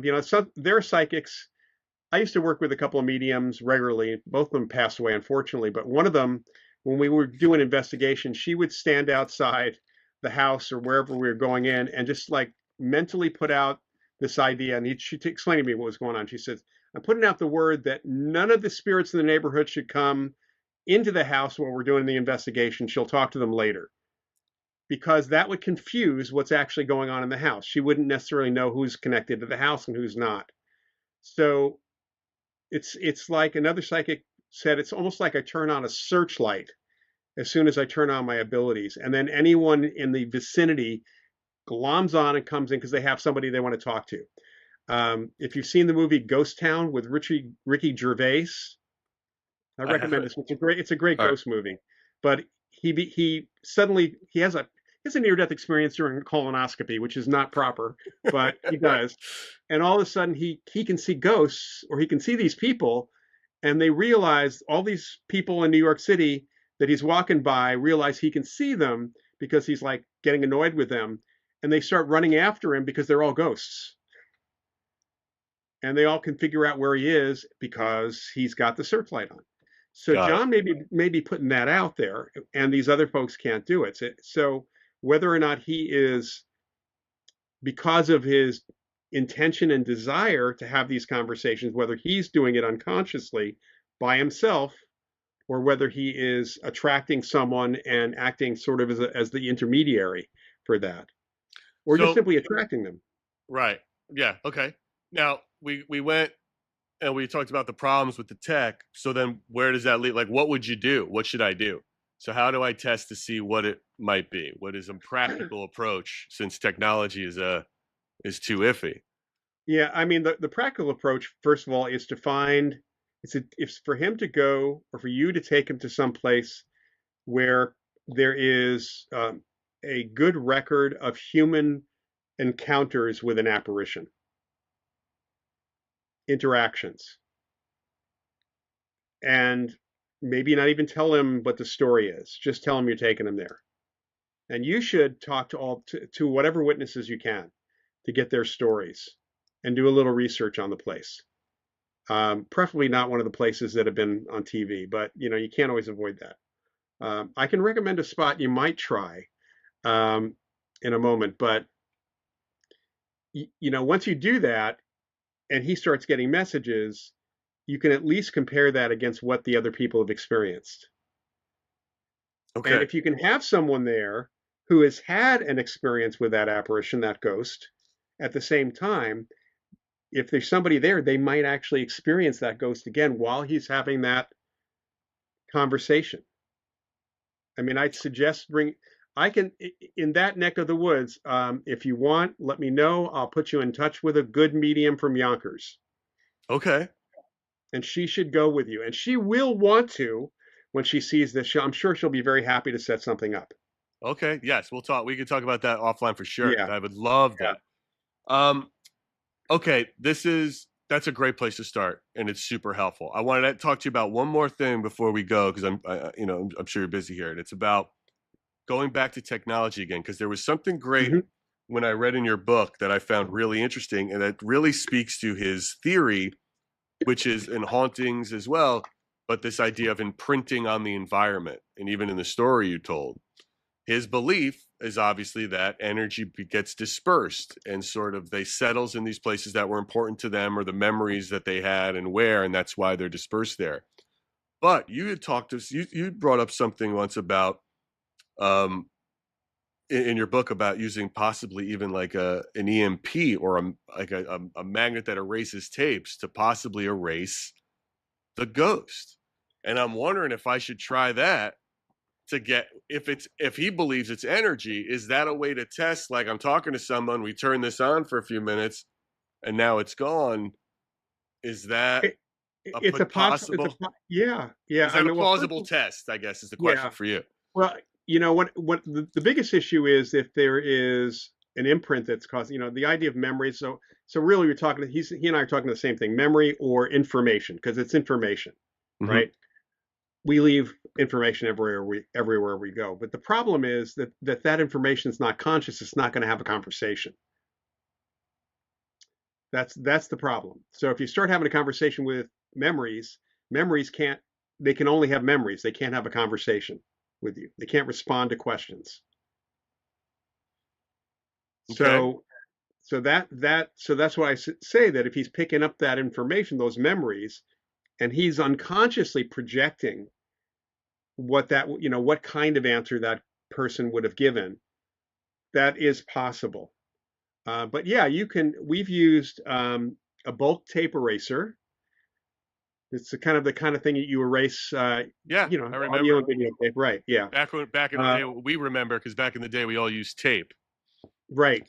Right. And I actually have now, I have to say that we have no reason or understanding of why using that will get rid of a haunting. One of the things that one of the reasons why ghost hunters are using magnetometers is because they saw us using magnetometers, but we were using magnetometers to determine what's going on in the environment when someone has an experience. And we have found, many of us have found correlations between the spot that someone's experiencing something. So if I had had a magnetometer at that case I talked to you about with the couple who left that sex tape behind, I Right. would not have been surprised if I walked into that bedroom and I had a higher than background reading only in that bedroom. Once Right. I eliminated all the electrical, wiring and everything else, because you have to do that too. So in cases like that, we will use the bulk tape eraser, or I started using little small, maybe not even so small. I've got one right here. These like coin magnets they're called neodymium magnets or bullet magnets sometimes. Um, I actually use slightly smaller ones than that.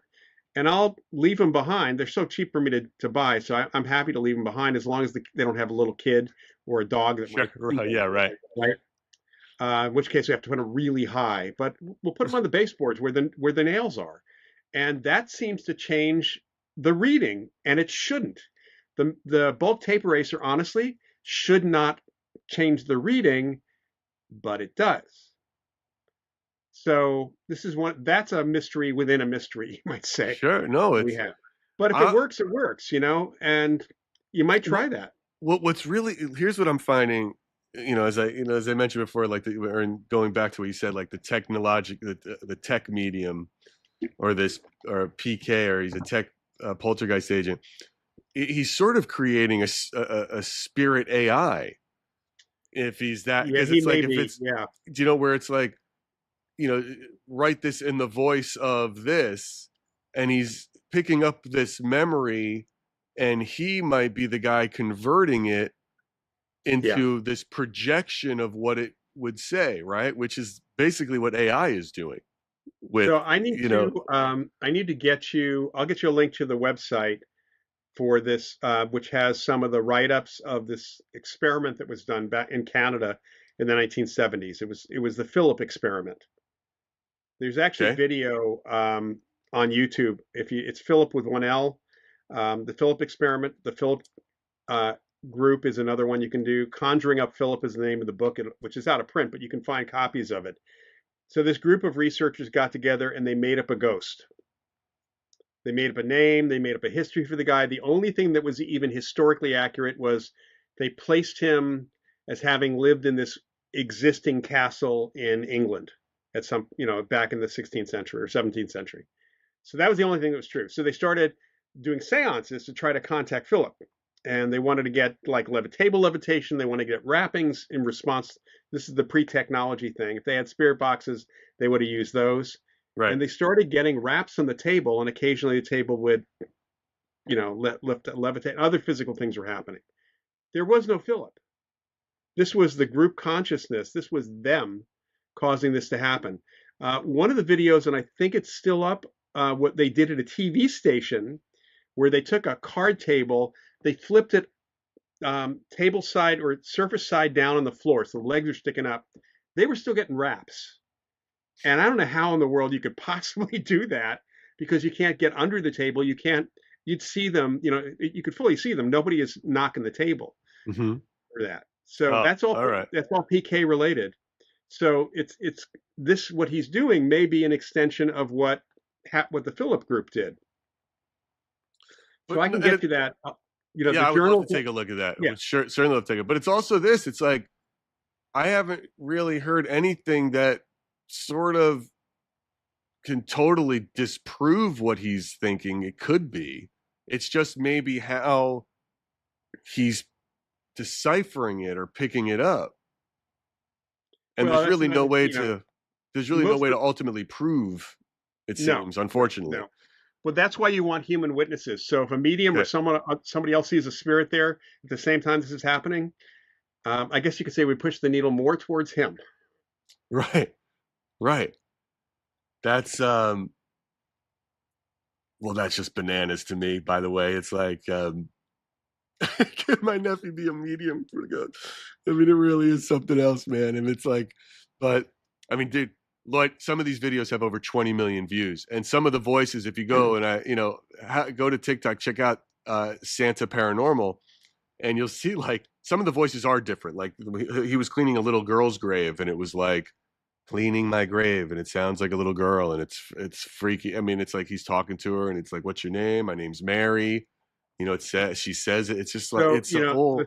the thing is, first of all, if it's going beyond the scope of what the app can do, that's important to know. Like changing the voices, and that's not part of the app. That's one important. I don't know if it's part of the app or not. To be honest with you, Yeah. I can't predict them. It could be just something that it does, like it randomizes. But if it randomizes, it's randomizing correctly to match what he's like. And again, it's tough without the human experience, the human witnesses to know that. Especially, honestly, the last place that we would ever expect to find spirits is a cemetery. Well, the reason he believes that they're there is because of the loved ones left behind who have visited there. So he thinks it's the memory, like that, those memories. Well, yeah. So then that would indicate consciousness because memories can't do that. And the person has no memory that was left behind at the cemetery. I mean, your body is not going to leave anything behind other than the biological material in those circumstances. So it's almost like it's a projection. It's someone else's memory of that person. Possible. That is possible. Yeah. I mean, there are hauntings. It's a powerful loss, right? Yeah. Yeah. There are hauntings in cemeteries where people pick up the mourners. They don't pick up the dead. What is the that? deceased. What do you mean by that? What's some pick up So mortars? people who go to the funeral are in grief, and they leave their grief behind. It's an imprint like the sex tape. That's a different kind of imprint. That's all. Right. You know, it's really rare for for anyone to be connected to their burial site at Right. all. I mean, there's no, even if you picked out the burial plot when you were alive, there's just no psychological connection whatsoever after death. There wouldn't be anything. I mean, if you wanted to go to your own funeral, I could see that, just watching what was going on. You know, I think we all probably want to see how upset people actually are. But that's not what we get in the reports. It's not what we get from witnesses. Well, it's also Uh, common sense. I mean, honestly, yeah, that's a very logical. How could you have a memory of your cemetery if you weren't there? But maybe it is this. If let's say he's a medium of some kind and he's picking up an imprint that someone very, that lost, has the well, if memory of their child, that grief but is stuck there. if he's actually a medium, mediums can connect with spirit regardless of where they are, wherever the mediums are. So he may not need to go to that cemetery. He should try connecting with that same 13-year-old boy that he was connecting with in the clip you showed me someplace else and see if he can actually get that kid to show up. Because if he's really a medium, actual mediums can call upon spirit from wherever and again put the call out. Now, it is up to the spirit to decide to communicate. Right, but maybe that is something we'll test, and that's a great Yeah. test, right? Um, but it also might be that he's some sort of a medium for hauntings, where it's he can connect to this haunting and then Fill in the blank. fill in the He's actually, blanks, and he's yeah, that's right. interpreting it in a different way, right? So That these would be interesting. Again, taking him to a haunted place, take him to a place with um that with seems to that be where really what he's doing. Like if yeah. I was going to say, based on our conversation right now, that would be what he's able to do. He is picking up these memories of these spirits from who's ever leaving them behind, and he is creating a model, much like AI would, of what that Right, right. spirit and what that thing is. Somehow he's doing that through this tech, Hmm. which is, I don't know if it's true or not, but just based on this conversation and everything you just told me, that's how I interpret it. But you've Yeah, given me I a mean couple of, that is possible. That is one model that Bill Roll actually came up with, in fact, for some of these cases. huh. I will, and so, all right, we're leaving at this. It's like, okay, we should find a haunted place that he has no connection to and see what he gets is a great test. Human witnesses for that, see how that matches. Potentially get a medium out there with him, see what Hmm. happens when the medium shows up. Uh, Magnets to see if we could possibly erase anything to see how if there is a magnetic field connection to what we're thinking, Right. with energy left behind. Um, and calling on a spirit not in the same location Yep. to see if he has the ability to call upon them and do that. That is a very fine starting place for a noob like myself to, uh, you know, you got just to wear the hat of a paranormal investigator to see what I can pull out from him. Is there anything else I should check on him to see that could be affecting what he does and what how this goes about? Like, Well, I mean, does any past medical ailments affect things like? the only thing that we have connected directly to poltergeist phenomena is in about 30% of sets of cases that have been looked at. There was epilepsy or epileptic-like activity in the brain. So not always epilepsy, but epileptic-like activity. So um, that's in a percentage of the full-blown poltergeist cases. The reality is that we all have these minor, I call them mini poltergeist events happening, especially with technology. You're under stress and you're trying to do something on your computer and your computer is acting really, really weird, or your printer won't print, or your phone goes out for no apparent reason. And once you calm down, it's all fine. Those are very, very common reported events. There are other kinds of physical movements or physical things that have been reported when people are stressed. So we all have some of those experiences, and most of us don't have any sort of neurological issues. But in the full-blown poltergeist stuff, then we do see that some of that. Okay. I would not say he has to go in for a brain scan at all. Okay. he might, but not for this. Let me tell you. Okay.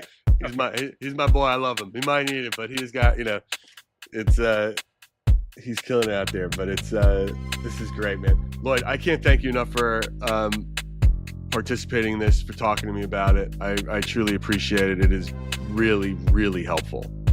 Good. Well, keep me posted. For me to understand it, and I will absolutely keep you posted. Thank you so much. You're very welcome. That was Professor Paranormal himself, Lloyd Auerbach, who was kind enough to give me a crash course on psychical investigating and some action items to work out with Johnny in the weeks to come. We all got a lot of information today, but if there's only one thing to remember, it's this. You do not need a video camera to record an amazing sex session. A really great bang might just imprint on the universe. #goals. Thanks for listening to Splintered Spirits. Come back next time for more conversations with me, Johnny, and the ghosts as we start putting these tests to work.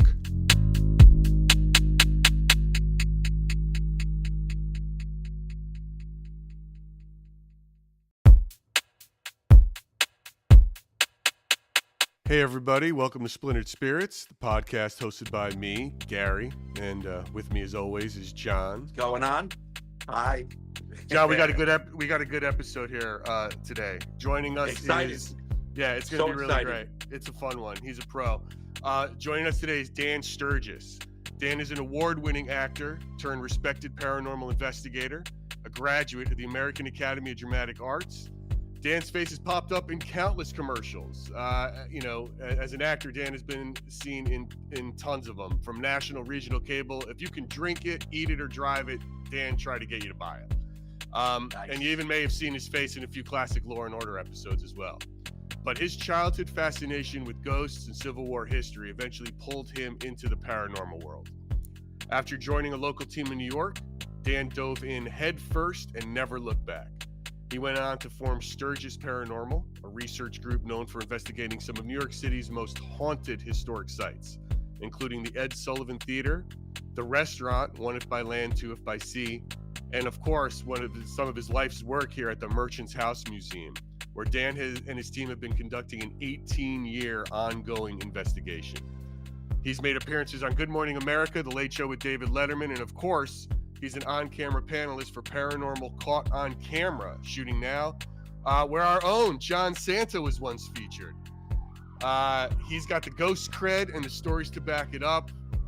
We are about to welcome Mr. Dan Sturgis. Dan, let me bring you on camera, and thank you so much for joining us. Dan. John, what's going on, fellas? Dan, it's a pleasure. Thank you for being here. You've got so much cred. We love it. We love it. Thanks, man. Thanks. You guys talked me up well. I feel bad that I'm so drunk right now. Gatorade, Mom. It's Gatorade, Mom. Sure. We don't know what's in it though. Someone will test it later. Dan, we like to start off. Getting jealous, Dan. I'm getting jealous. I know. It's right for you guys. It is happy hour. I mean, Yeah. Well, yeah. And you're not far from me, John. You're right up the road from me. Yeah. Oh, yeah. Yeah, definitely. Well, we'll get into this because I think you guys share a lot more in common than you may even realize. So, Dan, I like to start everything off with this question with all of our guests, because what Splintered Spirits is about is not just about spirit communication, but it's really testing. We're sort of really curious about what John's theory of spirits are. He has a very specific theory. Mm-hmm. He thinks spirits are the fractured memories of the living, that our energy, when it dissipates from us, those memories are attached to it and travel however they travel to where they need to go. What's important. So I like to ask our guests, Dan, what do you think spirits are? Well, guys, I basically agree with John there. When I talk to people and they ask me, Dan, what's a ghost? They ask me the same question. I tell them it's consciousness that has survived bodily death, and meaning that this shell, this body that we're renting for a little while, when that stops working, whether it be naturally or tragically, um, where does our consciousness go? Does it just fragment? I think it stays intact. I think consciousness bounces around. I believe in reincarnation. I don't know if you guys have done any research into that, but that's a fascinating subject. I don't think we've even touched that one yet. Yeah, I don't. We'll get there. Dovetails with the paranormal in a really, really unique way. So I believe that consciousness um, survives bodily death. And what, as a paranormal investigator, what I'm trying to do is, are we able to communicate with that consciousness? Can that consciousness communicate with us? Is it aware that, okay, I don't have my physical body anymore, but hey, I'm going to go talk to John. I'm going to go talk to Gary. I'm going to try and communicate with these guys. And if they're able to, are they able to interact with the physical world? Are they able to, touch things? I've been touched on in an investigation. How did that happen? Yeah, it's similar to John's take on it. I just think consciousness stays intact. And that's what I believe, and I'm sticking to it. So then you no, it's fine. It's great. Now, our first guest was someone you know very well, Lloyd Auerbach. Oh my God, Lloyd himself. Cool. So do you look at, how do you distinguish between, I assume how he defines a haunting versus an apparition, and a haunting is an imprint. How do you distinguish between what is a haunting versus what is an apparition, in terms of, are you really communicating, or are you just catching echoes of spirits? Right. Oh, great question. Lloyd's my mentor, and when I was starting out and learning about all this stuff, I read all of Lloyd's books, and I was lucky enough. I went to go see Lloyd in a lecture here in the city, and we struck up a friendship. So a lot of my things line up with what Lloyd says. But an apparition, for me, in parapsychology. And I'm not a parapsychologist, but I know a lot of people claim that they are, but they're not. Lloyd is. But I think, an apparitional type of haunting, it's what the cool kids on TV call an intelligent type of haunting. And, residual haunting, you hear people talk about residual hauntings. Parapsychology is called a place memory haunting. And then poltergeist effects and stuff like that's a whole different type of haunting. So I go down the line. I try and use the verbiage of parapsychologists and the people whose books I read, because that's what makes sense to me. Yeah. So an apparitional haunting kind of is equal to an intelligent haunting, what people call it. And how do you distinguish? Like, how do you know when you're out there? Okay, this is a conscious thing, or what do you find? How do you Sure. Well, if I'm doing an EVP session and I'm starting to get answers, I've gotten direct answers to questions on an EVP. Do you play the piano? And we'll get I strike the keys in succession. Somebody will look in a mirror and say, do I look pretty? And then when we play back the EVP, we have pleasant enough. So these are direct answers to questions that we're throwing out there. So for me, that absolutely rings as an apparitional or intelligent type of haunting. Or any, can you open the door? Can you give me a knock? If you're getting an answer, an intelligent answer, can you knock 3 times? Can you knock 3 times again? Can you knock once? And that happens, that is somebody that's consciousness interacting with you somehow, and they're aware that they're doing it, and they're aware of you. That's where I would run. Knock 3 times in here. It's like Gary runs 1 time. So where do you stand on this? Because the idea of, do you think spirits are stuck, or they want help, or do they want recognition, or what do you think is going on? Right. in Well, terms of that respect. again, when we're dealing with spirits, we have to remember we're dealing with people that just don't have a body. So we're dealing with people. I don't believe spirits get stuck. If you're just consciousness, how do you get stuck? You have your own free will as a human being. And if you want to, go to visit your family, all you have to do is think of it and you're going to be there. And so I don't believe spirits get stuck where, it's really putting the cart in front of the horse. We haven't been able to prove that spirits exist. And so how can we put limitations on them? I don't think, I think it's short sighted to be putting limitations on a spirit. I mean, that's crazy. How many times, John, do you get on your feeds and your lives people saying they have unfinished business? So yeah, and I'm sorry, listening to Dan.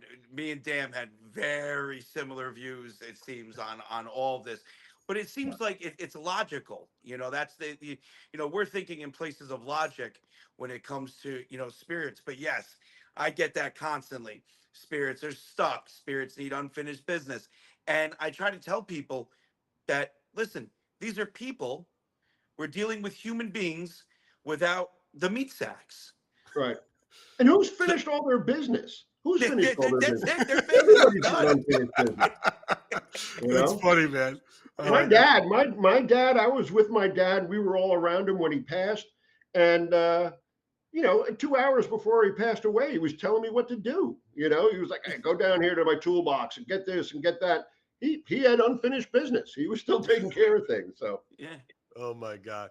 yeah. So Dan, you've been doing this a long time and you've seen a Yeah. lot and you've seen a lot of change. Now, technology is a big part of what John does. And I think it's a big part of, as I'm getting into this world, understanding a lot of things. Now, John is a big proponent of the apps, right? He uses them. And listen, we understand we are not delusional about the spirit apps and what Right. they do and how the pareidolia involved or Mhm. the messages. The thing that I, as a noob, find amazing when John uses it is one, I got the same apps on my phone and I don't get what he gets.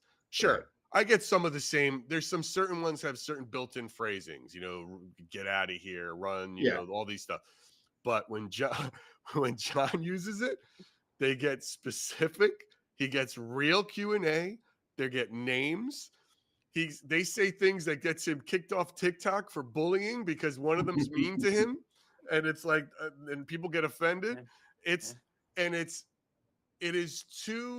happens too often to be explainable, in my opinion, right? And it just happens too often.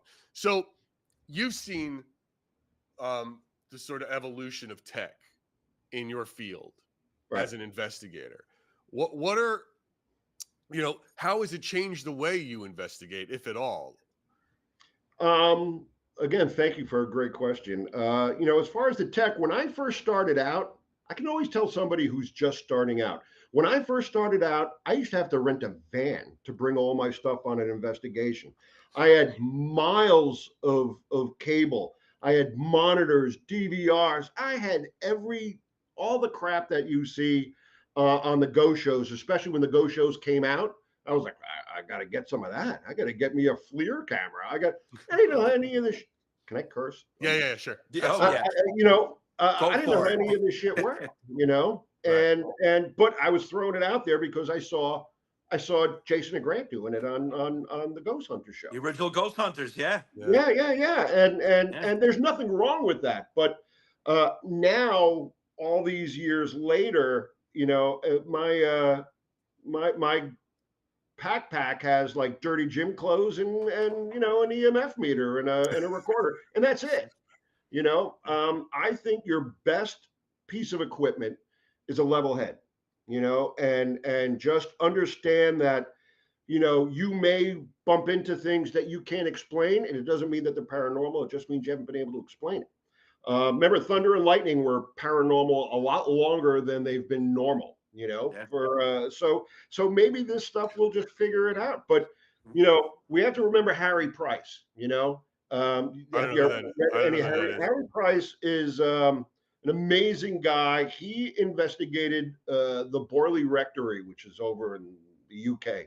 And he did this back in the early 1900s. He rented this rectory for a year, and he had a pencil and a notebook, and he investigated the crap out of that place and had amazing results. So you know, you don't need a lot of the gadgets and the techie stuff. Um, it's good to use as backup, but I wouldn't rely on that entirely because, you know, as far as the apps go, you know, I was just 2 weekends ago, I was in Ohio with a bunch of the guys, and they had these apps, and I was like, did you just figure out, you know, the lifelong question of humanity? Did you just figure that out with like a $1.99 app you got off the store? Because that's pretty freaking amazing. You can, that stuff can help. It can back you up, but I wouldn't. A phrase coming out of an app on your phone is not something that would keep me going back to a place. If I got EVP, if I got EMF spikes, if I got all kinds of other stuff, I always work with a psychic medium, always. And if I have this person and they're backing up what the app says, all right, then I'll think of that. But you know, the app alone does not a haunting make. Is there a piece of tech though that now you bring that you do sort of trust and you like and you? I use I have a few tri-field EMF meters, natural tri-field EMF meters. And what they do is they filter out man-made EVP. You know, sometimes when you see these people walking around the shows and they have that little black EMF meter and they're going, oh, 2 milligauss, that's picking up man-made electricity. It's not what human beings give off. So why would you use that? You can use that to get a baseline. People who are hypersensitive to electromagnetic fields. Michael Persinger up in Toronto, I think he's passed since then, but he did a lot of experiments on how EMF affects people, and he is able to recreate religious experiences, UFO abductions, ghosts, you know, just by manipulating where the EMF is affecting this person on the side of the brain. He had like a God helmet, it was called, and he would put it on, put somebody in an isolated room, everything's all controlled, and suddenly they're floating out their window going up to a spaceship. So and they're not, you know, but they're able to, yeah, they're able to trigger a response from somebody's brain, and then that just tells the story for this person Based on electromagnetic fields. Electromagnetic fields. I've been on plenty of investigations where, you know, the people say, oh, I'm laying in bed and I hear all these weird things, and you look on the corner of their bed back in the day, I'm giving my age away, you know, there's an alarm clock, you know, that you plug in. Alarm clocks give off a ton of EMF, a ton of EMF, and EMF dissipates very quickly. So I tell the people, I say, you want your haunting to go away? Move your alarm clock, put it on the other side, and it so goes away. You know, it stops. So it's like so a person could be more sensitive to that then triggers false positives, if you will. False positive, exactly. And especially if you're on a paranormal investigation and you have somebody, this happened to me, who happened to be, and you don't know if you're hypersensitive. John, you know if you're hypersensitive to EMF? I am. Possibly. Are you? No, I do. No, I know for a fact. Yeah. So let me break this down. It's because it's funny that you're saying this. Yeah. I used to do a lot of like service work. I went up to a place up in Armonk called Wright's Mill. It's a very developed community, right? Very lots of money. They were constantly building homes and whatnot. There was 2 houses in particular that constantly birds were flying into windows. Yeah. People would get headaches if they were there. I would step on the property. They thought the property was haunted. Right. I'd step on the property and my stomach would start to turn. I'd start to, you know, when you're gonna puke, and right. I wouldn't be able to service the property at all. Wow. So yeah, that's how I know that I am sensitive to, you know, such things. Right. And I actually don't use a lot of the gadgets and whatnot that a lot of investigators use for those reasons. Right. I've always, and part of it, you know, speaking to what you're talking about, Dan, I think some of the reactions he gets is, we haven't tested him and put him in any sort of God helmet or, checked his, wired him up or anything. But I feel like he might be giving off something that gets the responses he gets Right. from spirit, whether, from spirits, or however Right. it works via the Right. app. We joke around, we call him the tech medium. Right. Like he's like, it's he Can't hates stand it. that term. But it's like, I mean, I don't know how else to explain it. I don't know. You look a little extra large to me, John, and I don't mean Right? that in That's a bad what way. I'm saying. I'm a triple X, Dan. I'm a triple X. Yeah, right on, man. Right Are on. you concerned, Dan, or anything about where tech is going in what you do? With AI coming out, or like the apps that John uses. Do you think that'll hinder or help in what you do? Because you're It still depends active. You on still actively investigate. yeah, it depends on the person using it, and if the person using it is going, okay, well, I've got this coming off. Excuse me. I've got this coming off the app. What else is happening? What else is happening? I don't think you can just go into and do an investigation with an app on your phone. You can, but if you really want to do something scientifically or as close to scientifically as you can, because we're not scientists, we're all using scientific equipment that we really don't know how to use. We use ovens doesn't mean we're cooks, right? Doesn't mean we're Exactly, chefs. exactly. And That's right. that's so easy. That's so easy. Yeah. As far as like equipment, I and I'm excited about this stuff, and yeah, the stuff that's coming out is really cool, and it's people are thinking about how to do this. What's the best way to do this? And maybe they come up with an idea for an app. Maybe they figure out how to modify a piece of equipment. When I do investigations and I'm recording EVP, I never hold the recorder. If I'm holding the recorder, nothing ever comes on that recorder. I let other people hold it. But I always take a recorder and I disengage the microphone, right? Because like what we were talking about earlier, you shouldn't need a microphone to pick up EVP, because a spirit doesn't have the body, doesn't have the tools. Now, how do our ears work? Somebody says something, I'm talking, I'm creating sound waves, and it's going into the microphone. It's coming out your end. It's tickling the little cochlea that are in your ear. It sends a signal to your brain. Your brain goes, oh, this guy's talking. If a spirit doesn't have a voice box or a tongue to manipulate sound waves, what's going in the recorder? Your questions. So I like to use one or two recorders that have the microphone disengaged, and everything is correctly time stamped. So you use the other recorders to hear your questions, not to hear the answers. And then I listen to the recorder with a disabled microphone. I haven't gotten full sentences. I've gotten noises. I've gotten murmurs. I haven't gotten an answer to a question that I've asked, but I feel like I've gotten close. And maybe I just got a crappy recorder, and that's the reason why. But you shouldn't need the microphone engaged. Yeah, what's the wildest thing that you've some of this tech or things that you've used you picked up on? Like what's a wow moment for you in some of your investigations, with this stuff? Using the tech? Yeah, or like where even if something happened with that tech that you weren't expecting, or you just what I mean, where it was like I got a good one. I was in upstate New York at a old funeral parlor that a guy turned into a house. It was beautiful, right on the Hudson River. And I was spending the night in the embalming room, as you do, and I had an old tape as recorder. you guys do. Yeah, right. And this embalming room was, it's like they shut the lights off 100 years ago, turn the lights back on, and that's what the embalming room looks like. So it's very echoey. It's all tiled. It's all stainless steel. And I had this old,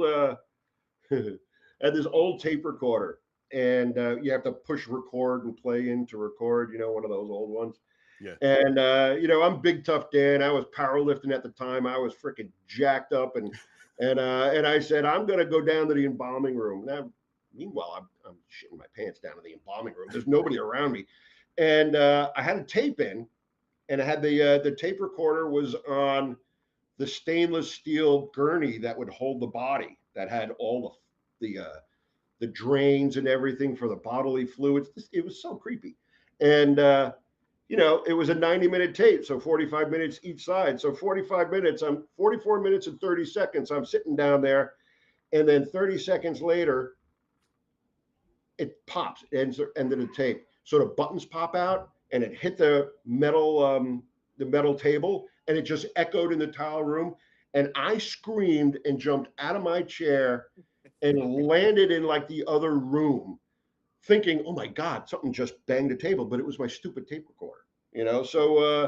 So you got to beware of some of that stuff.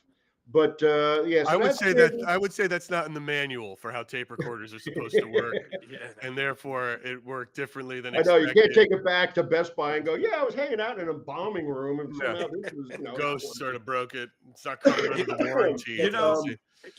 I gotta agree. I gotta agree with Dan. There's like, especially like going back to the apps. One big thing that I noticed that, well, because a lot of people use these apps now. yeah, They'll sit in a room. They'll be, wherever they are, and let's say they know that other people have investigated. Let's say hypothetically a spirit named Mary, right? Very mhm, common name. I get it all the time. They'll say the name over and over and over. Mary, can you hear me? Mary, how are you feeling? And then, the app will kick out the name Mary, yeah, and people will get so excited over it.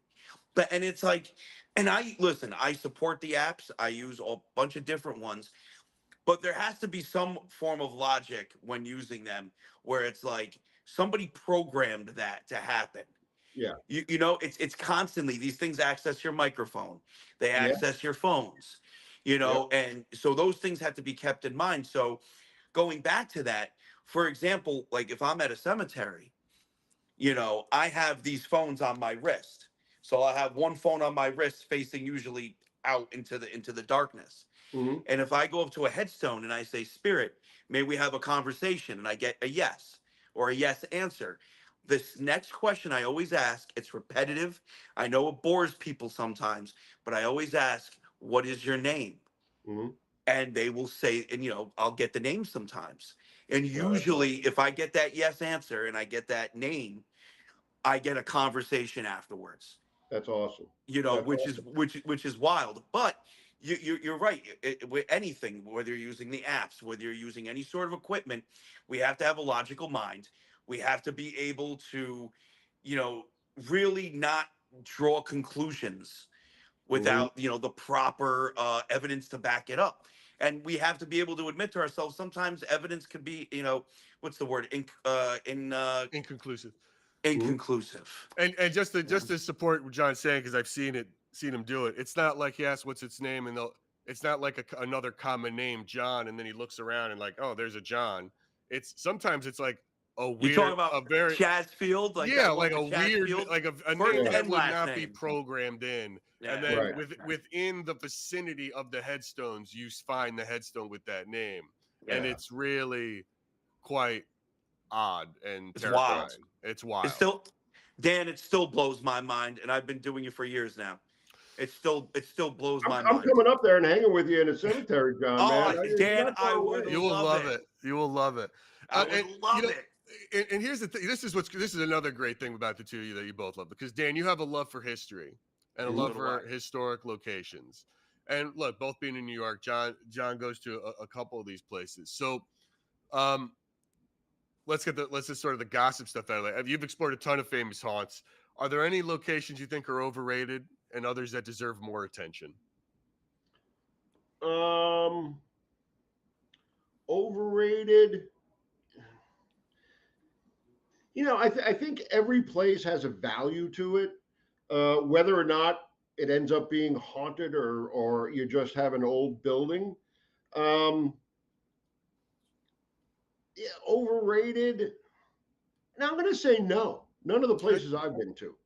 Well, I'm what sure makes you there think? are. You go to Eastern State Penitentiary, which I've had a lot of luck, and they don't do the ghost stuff anymore. But if you're No, I'm going to say no. Okay. I don't Well, think then what places are for overrated. the places that for these historic locations? Why do you think that they retain such spiritual energy? Well, Is it trauma? Just age?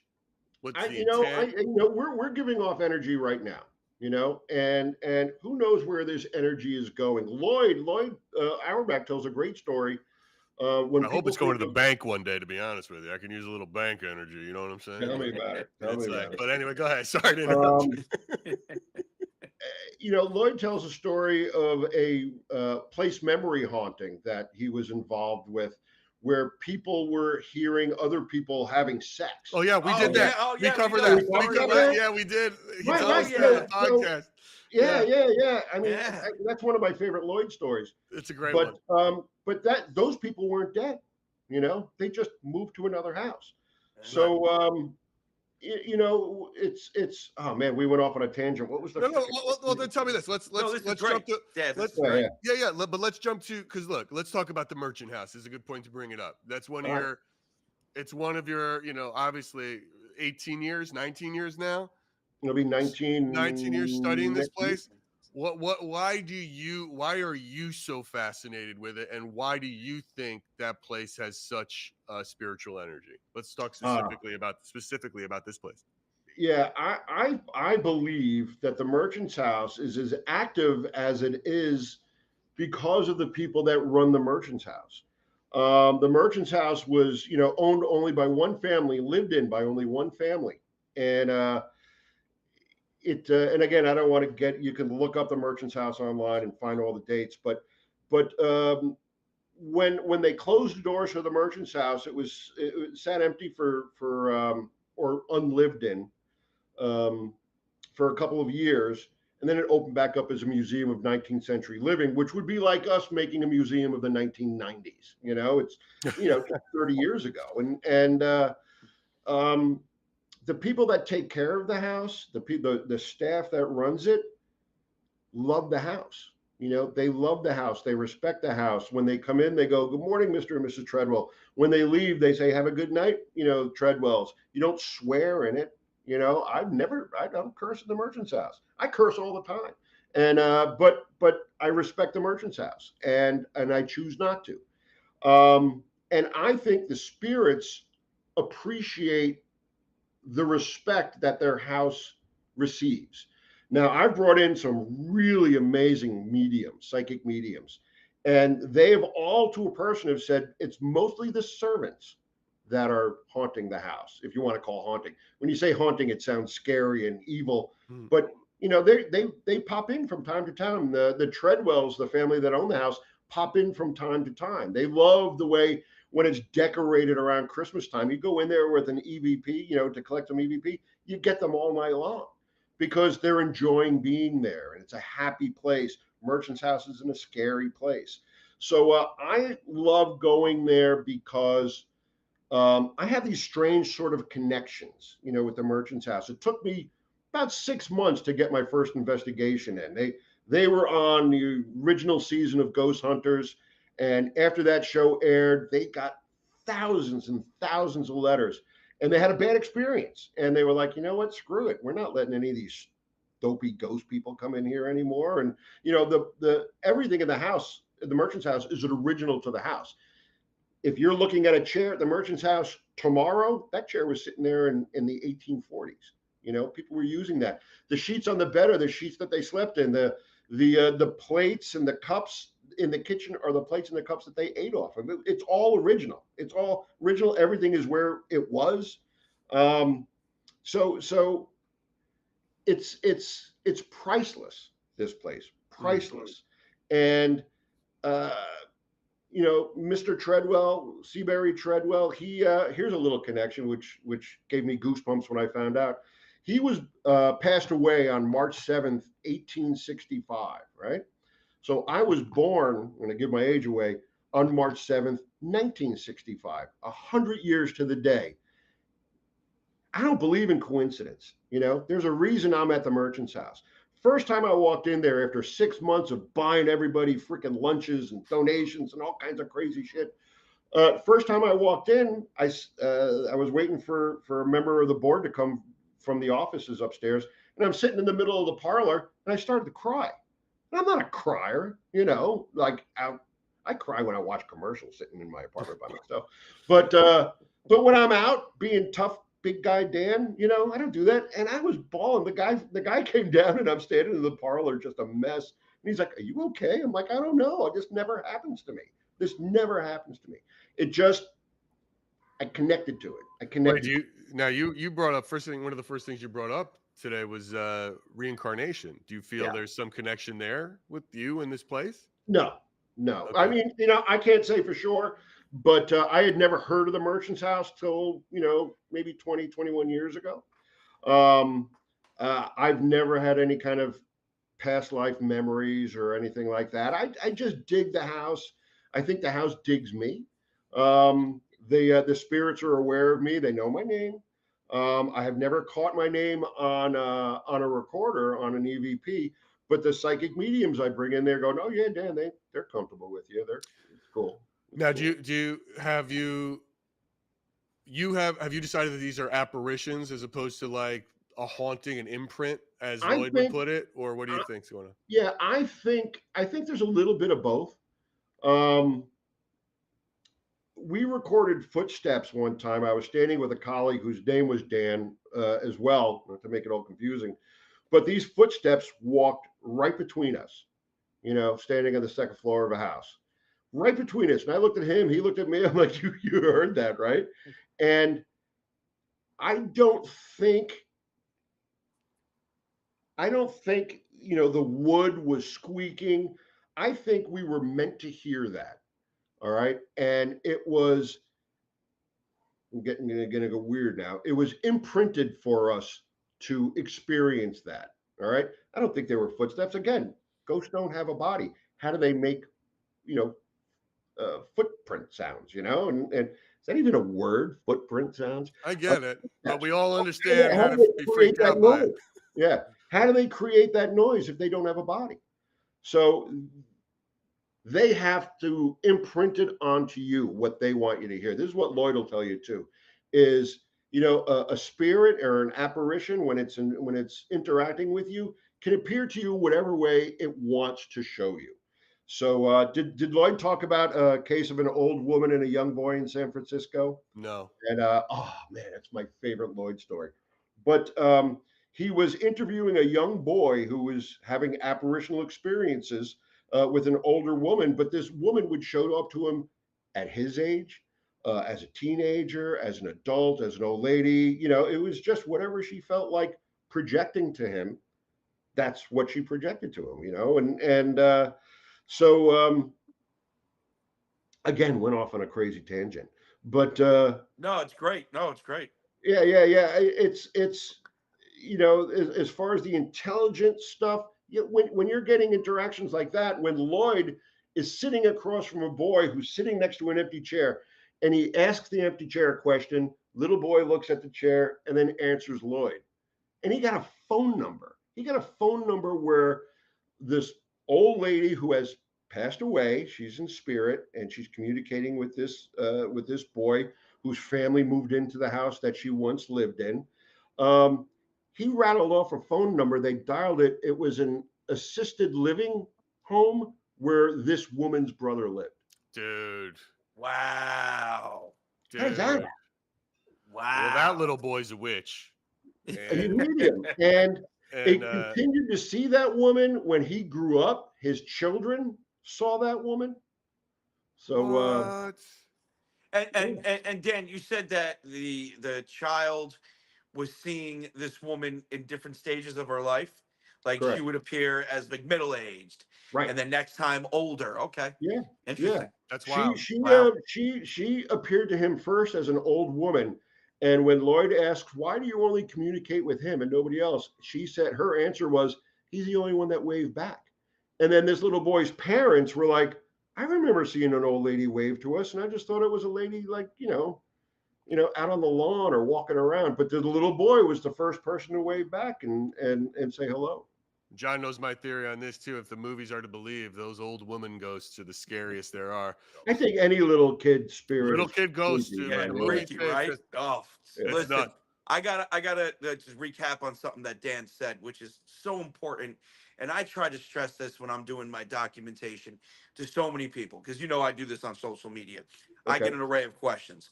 I will go to a place like the Algonquin Hotel, Hmm. okay, or the Southern Mansion in Cape May.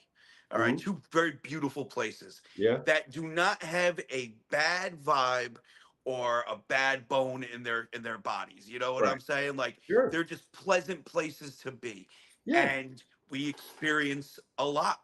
We experience. Oh, that was the cat. All right, I heard something back there. It was the cat.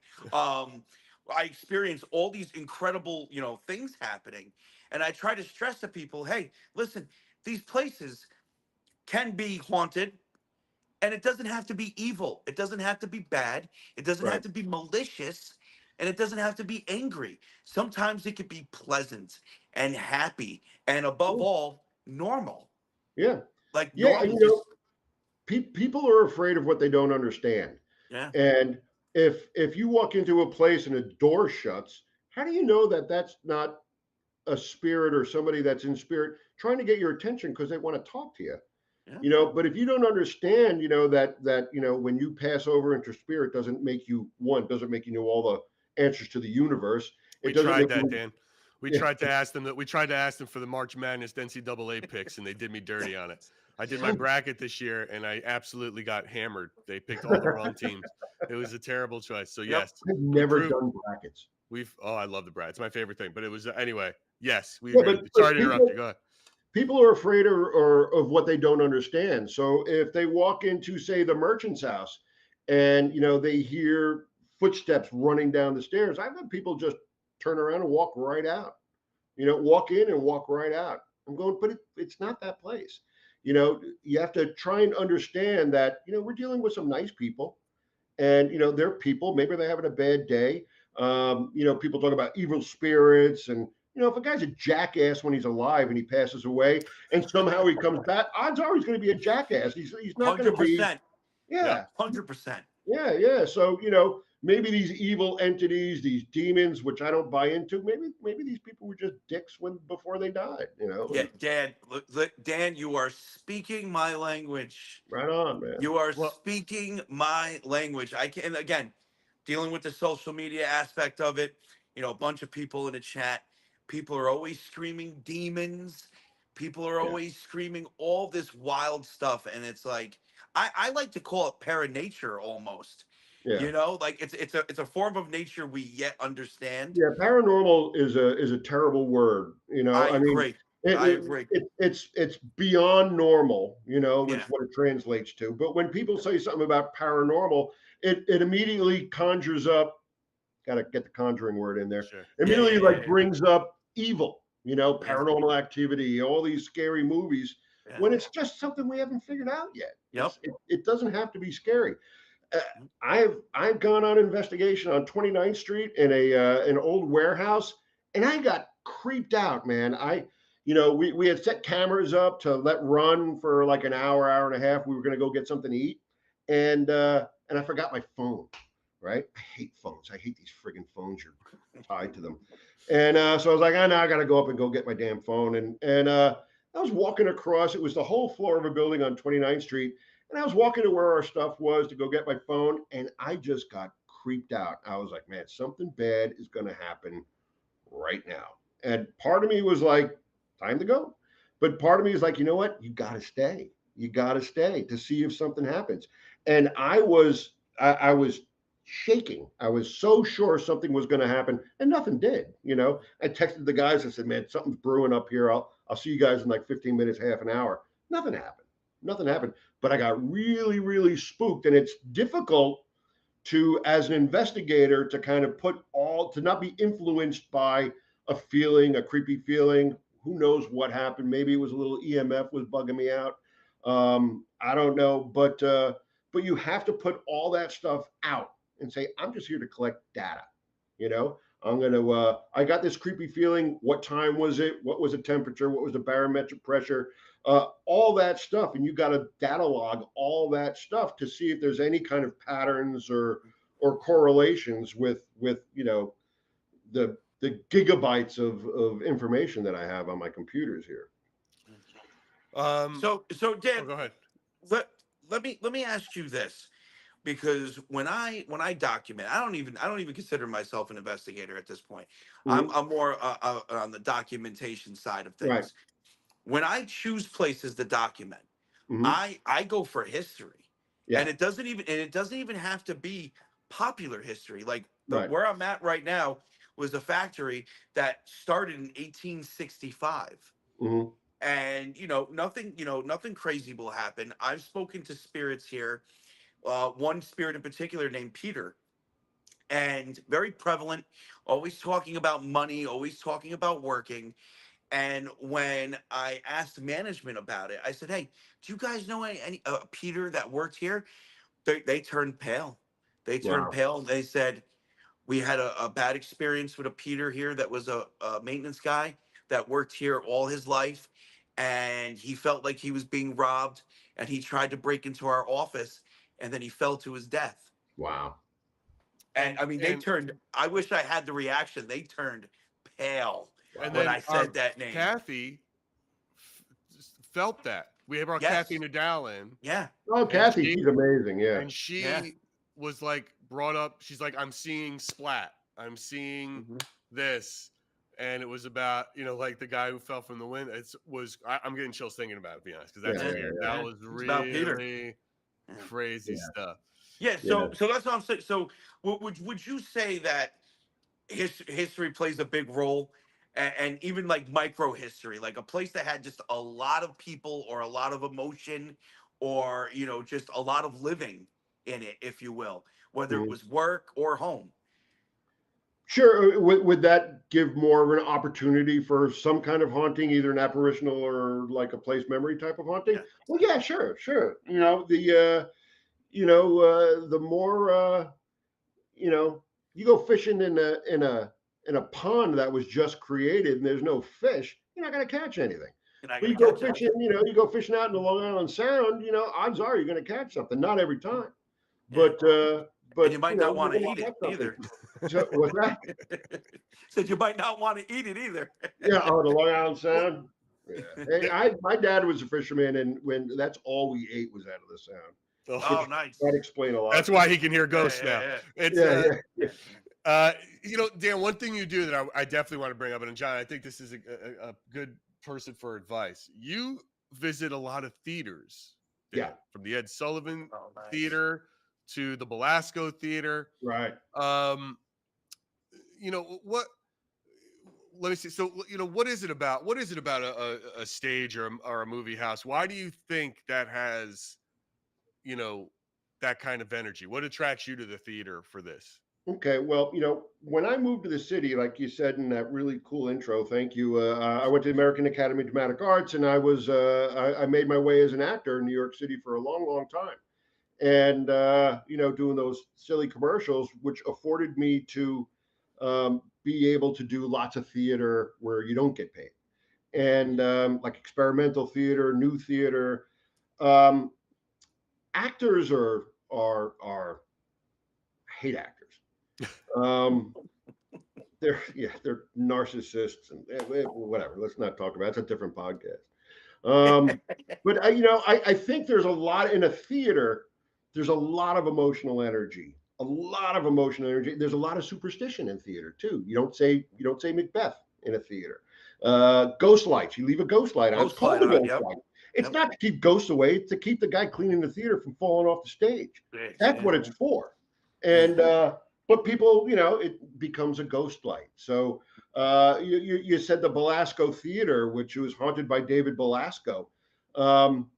It's a rite of passage for when there's a play in the house, for the actors to sneak into his David Belasco's apartment. He had a duplex apartment above the theater. I got to spend the night in there. It's really, really creepy and really, really cool. And he was out of his mind. Um, but it's a rite of passage for these actors to sneak into his, David Belasco's apartment above the theater. I got to spend the night in there. It's really, really cool. And he was out of his mind. But it's a rite of passage for these actors to sneak into his into his apartment after the show and see how long they can spend up there. So, there's a lot of folklore. Oh, you're going to get scared by David Blasco. You might bump into David. You might, but you might just hear a rat knock something off a wall. Suddenly that's paranormal and it freaks everybody out. But, old buildings, the old architecture, there's lots of history to theaters, especially the big giant Broadway theaters in New York City.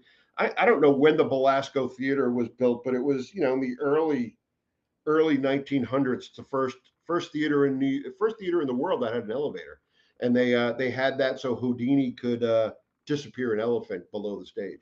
And there was an elevator that would bring the young ingenues from backstage all the way up to David Belasco's apartment, where he had a grotto and a confessional. He used to dress, they called him the Bishop of Broadway, and he would dress as a priest. And he would bring these girls into their confessional, hear all their sins, say, okay, you're all clean now, and then take them out, and then give them a whole bunch more new sins to confess next time they come up. He was a wild man. He was great. Sounds pretty gross. The first, Yeah, the original Harvey Weinstein.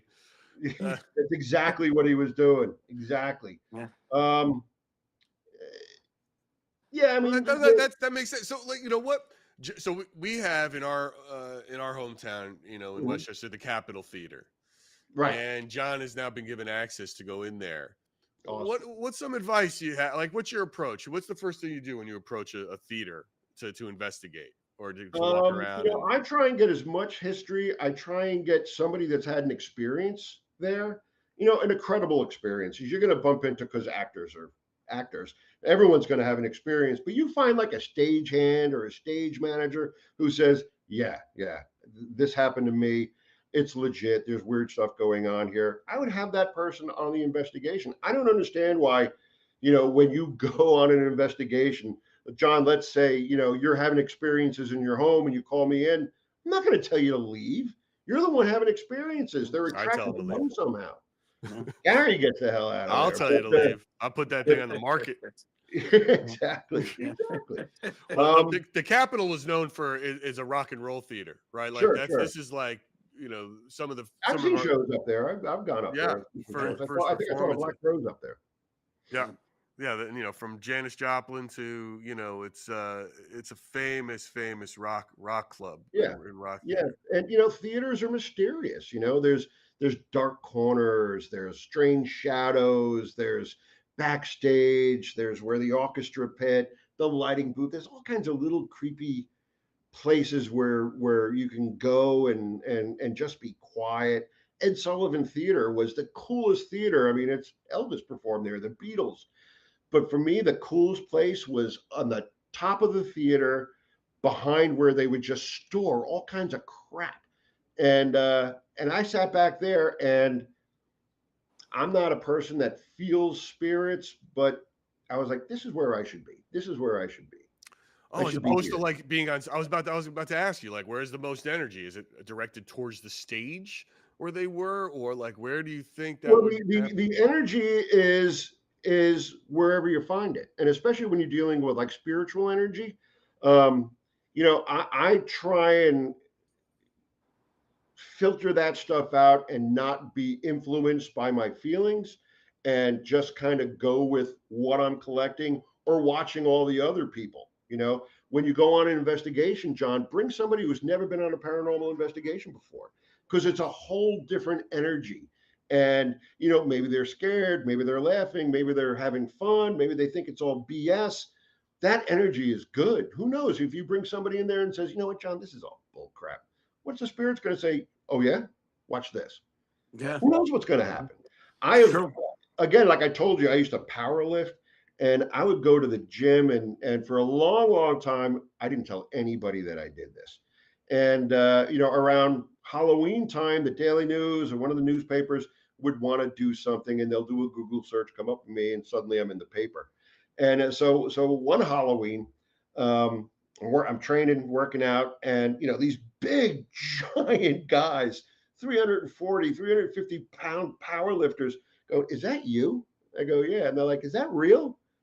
I go, well, come on, I got keys to the place. Let's go. And we'll go in there, and you hear a door slam upstairs. And they'll go, who's upstairs?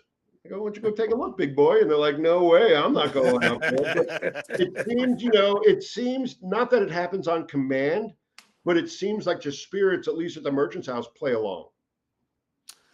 Dan, I got a couple more questions for you. You've been a great guest. Good. You've been here for almost an hour. I really appreciate your time.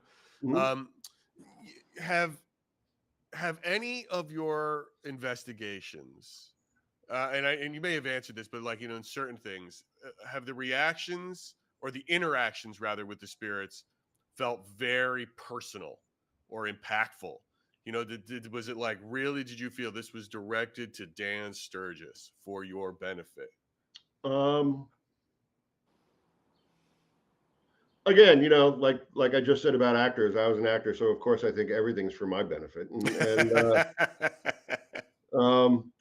But I'm trying to think. I believe sometimes some of the stuff at the merchant's house, in particular that story I just told you, I thought that was for me. Like, all right, Dad, we're gonna throw you a bone and scare the crap out of this big gigantic guy. Probably the most meaningful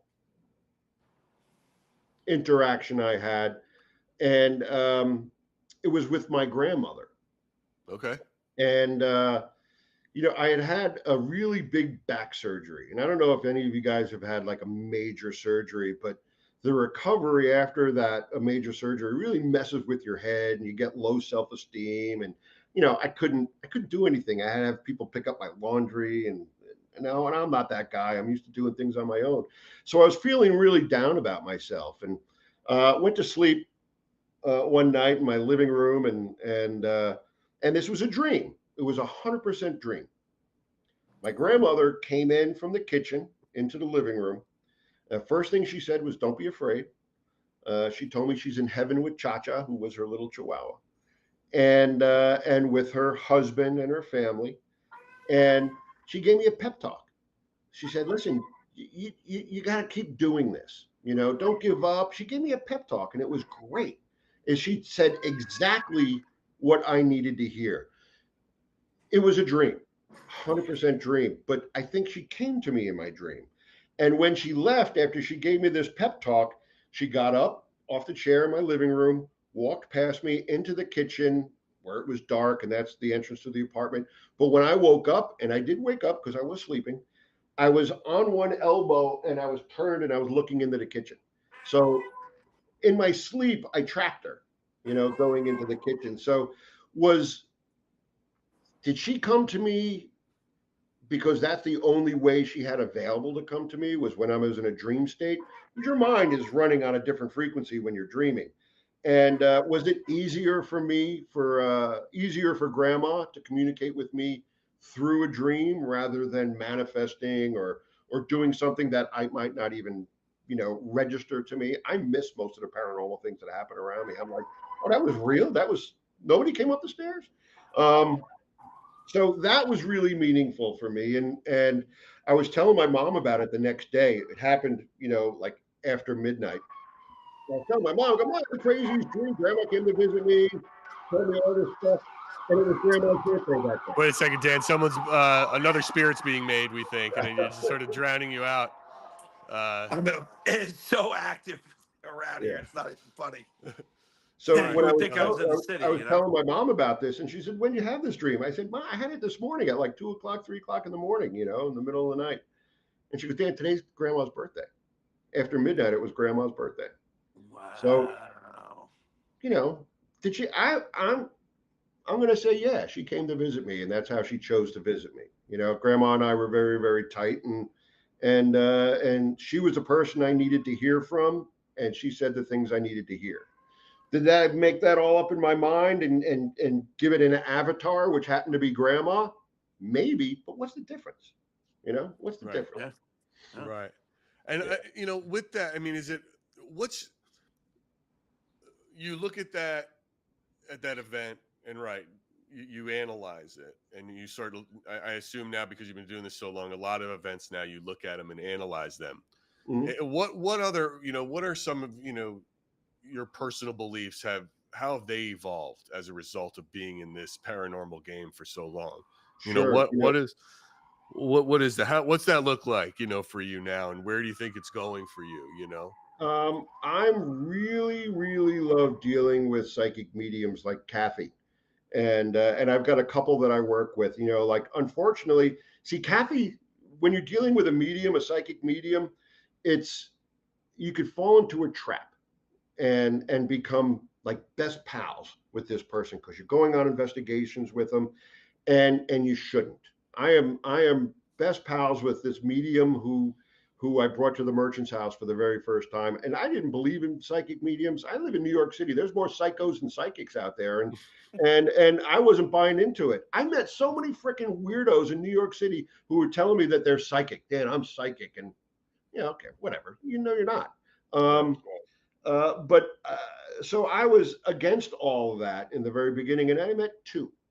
And one was a gentleman named Richard Scholler, who I'm still very close with, and another was like an 8-year-old girl who I was shooting an episode of a TV pilot with Lloyd, and she was on the set, and she was the medium we were using. She was a little girl, and she was pulling stuff out that there's no way she could know. No way she could know. I had to go back and ask my mom. Did Dad's parents send him away when he was a little boy? And she was like, yeah, he doesn't talk about it. And this little girl brought it up. Wow. Which was she talking to a spirit, or I've got my dad's DNA in me? Was she getting it from me? I don't know, but it's funny you bring that up, because one thing that we talk about here is my theories on spirits, because I do deviate from the normal ideas. I believe that when we die, our consciousness has no vessel anymore. It spreads. right. So, for example, when someone says to me, "Hey, John, my grandmother came to me in a dream," I turn around and I say, "I don't think they did. I don't think they ever left you. Mm-hmm. I think that you got some of that consciousness in you. And for most people that are normal, the Mm-hmm. only way they can access you is in dreams." Now, Right. other people are sometimes luckier. They'll hear the sound of like their mother, father, grandparents calling them, or Right. they'll smell them. Like one person I know was like, it's funny, was like, "Hey, my father always smelled a certain way after work, Yeah. gritty, like a and martini yeah, like just like he smelled like menthol cigarettes, cools, and hookers, he smelled he smelled like cools Yeah. and coconut gas body and oil. yeah, Yeah. and motor oil and everything, like 'cause he worked in a garage and he was always Right. smoking cools, and then all of a sudden like they'll get hit with that smell, Yeah. and they're like, where does that even come from? And I Yeah. said there could be a scientific explanation to that, Sure. or maybe when your father passed, some of that energy went to you. Right. And we kind of see a little bit of this, and I don't know if you've ever like read the studies of people who had organ transplants. Mm-hmm. Like they get like a heart from somebody, and the next Sure. thing you know, they start developing the tastes of that person, Right. memories of that person, like Right. wild stuff like that, weird connections with people they never had. Hey, It, I got a crazy one for you. I had a friend of mine. I love it. I love it. Keep. Yeah. Let's hear A it. friend of mine had a son from a previous marriage, and the kid was like, I guess at the time 10, 11, 12 years old, and lived with his mom but spent a lot of time with his dad. Anyway, his dad, my buddy, started dating a girl who was from Russia, and this kid met her for the first time. He was staying with his dad, woke up the next day and could speak Russian. And this kid was Japanese, and he could speak Russian. And he had a song. He sang it to me.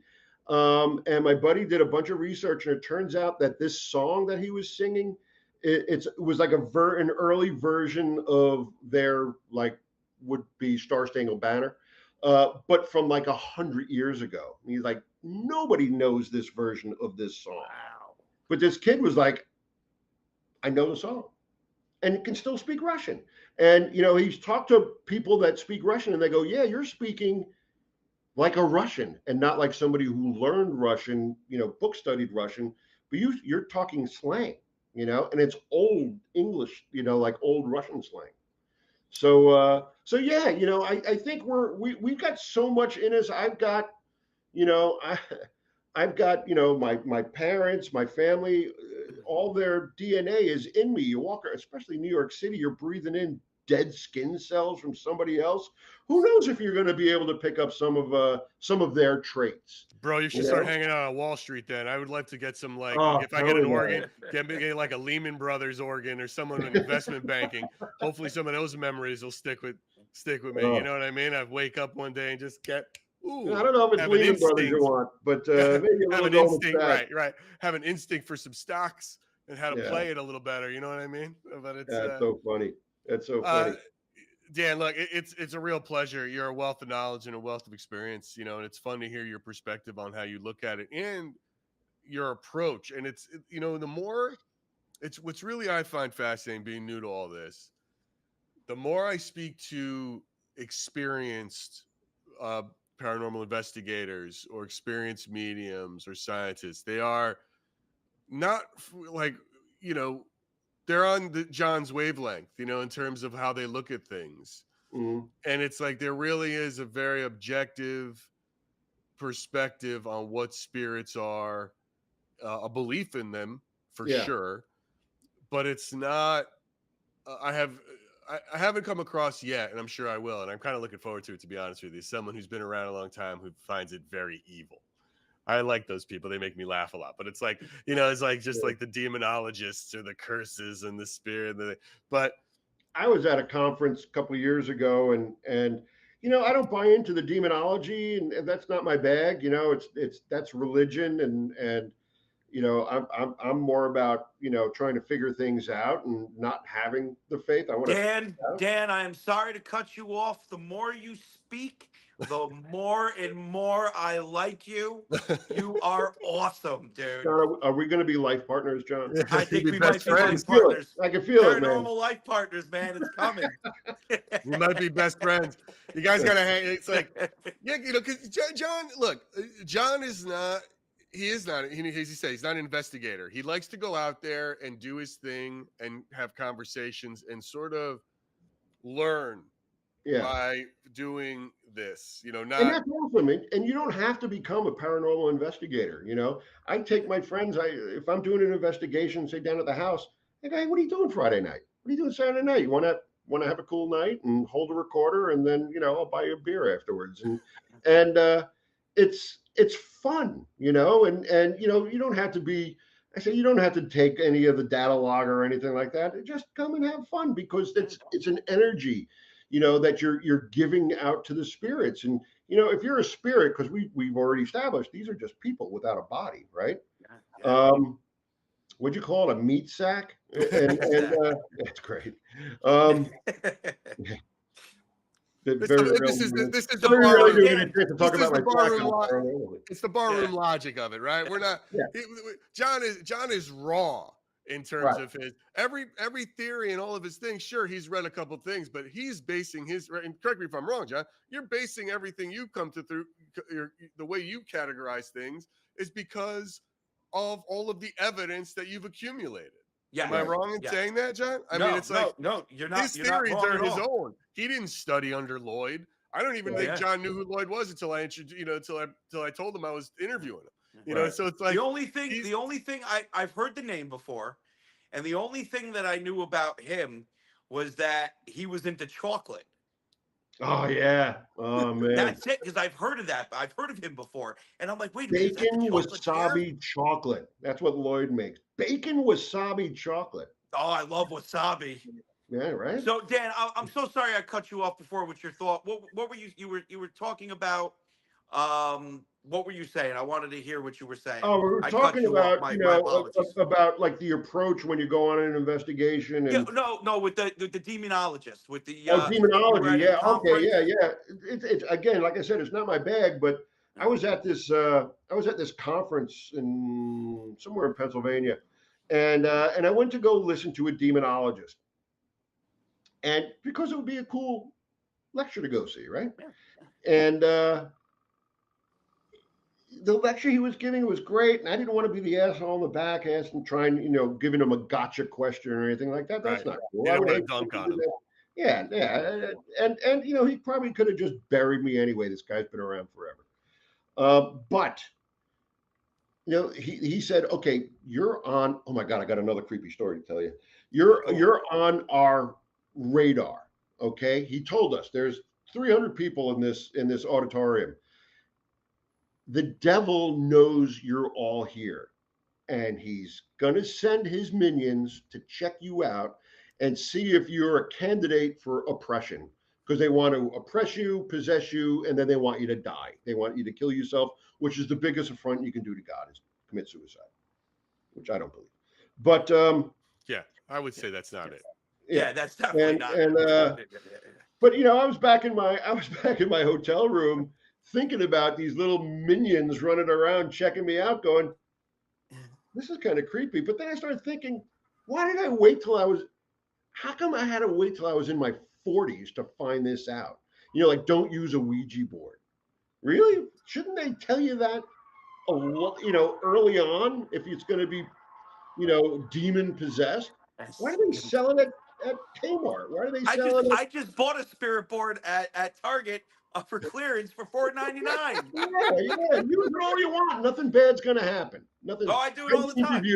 I've interviewed the guy And I believe they're for ages 8 and up. Let's just be clear. Exactly. It says it on the box. Yeah, you shouldn't be afraid of something you could find at a garage sale.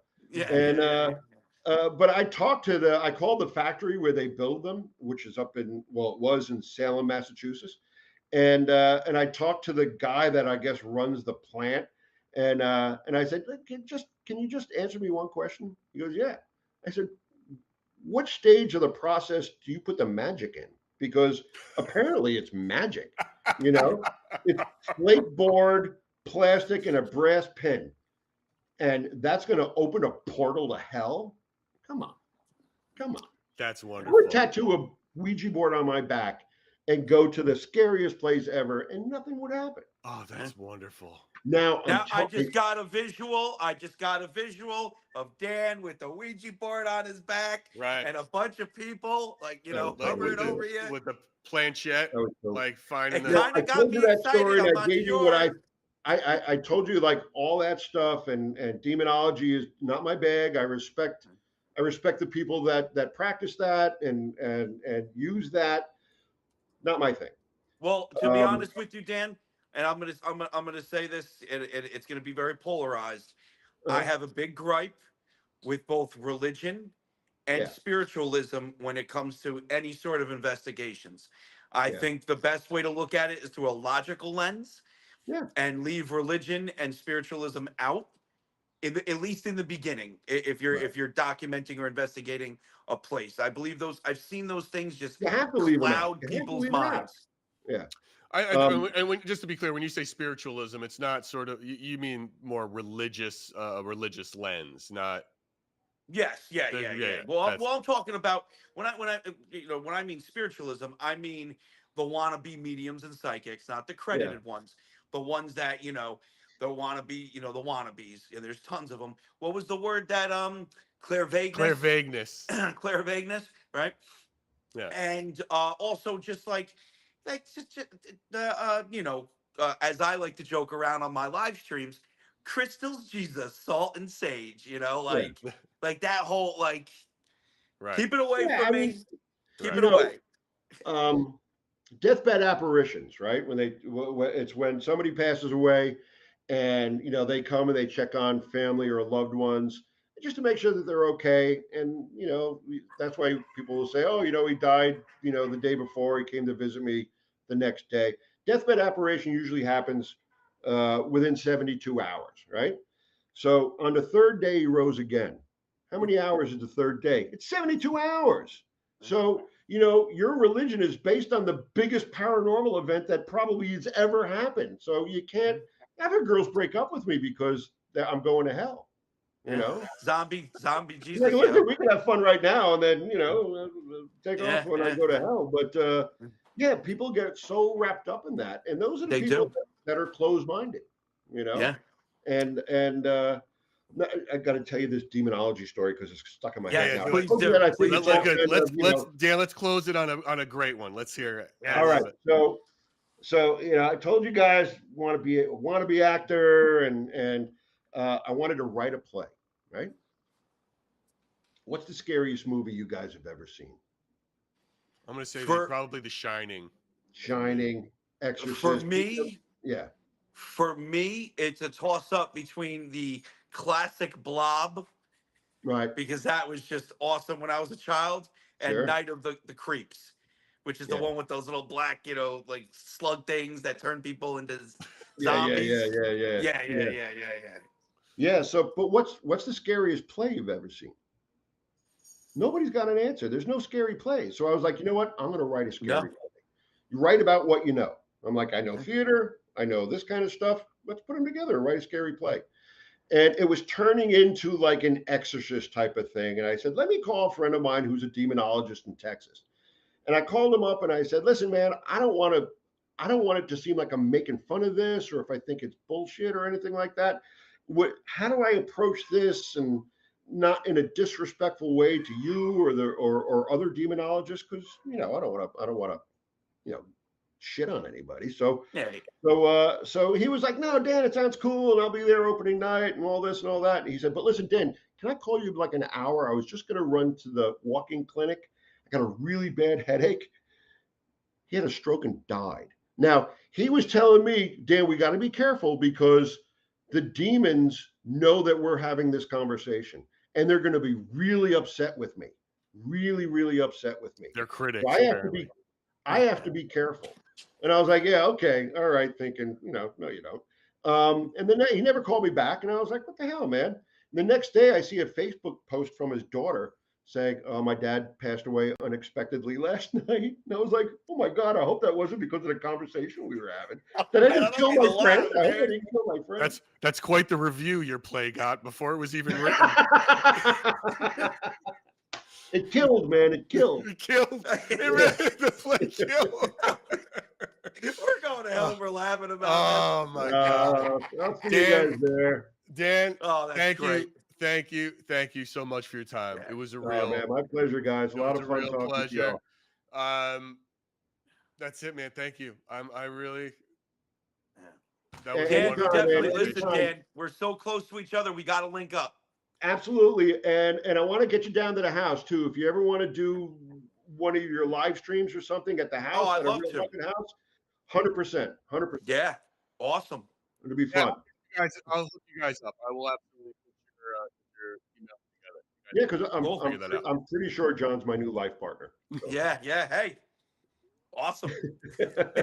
Dan, all the good-looking guys have beards, right? That's hey, come on, settle that's down. true. Sorry. Be so jealous. Come on. Yeah, you got hair too, so not much. That's why do you think I wear this thing to cover the headphones? I'm gonna have to get a big one, big babushka. Dan, a great evening. I appreciate you so much. I appreciate you guys, Thank and you, Dan. keep up the great work, man. Keep up the great work, man, and good for you guys. I'm so happy for all your success with this. It's great. Yeah. Thank you. Appreciate it. That was great. I mean, it was really fun, right? Yeah. Oh, yeah. Great guest. I feel like that's, I don't know how old Dan is, but he's probably like very, you can see your future a little bit in terms of investigating. Future, right? Well,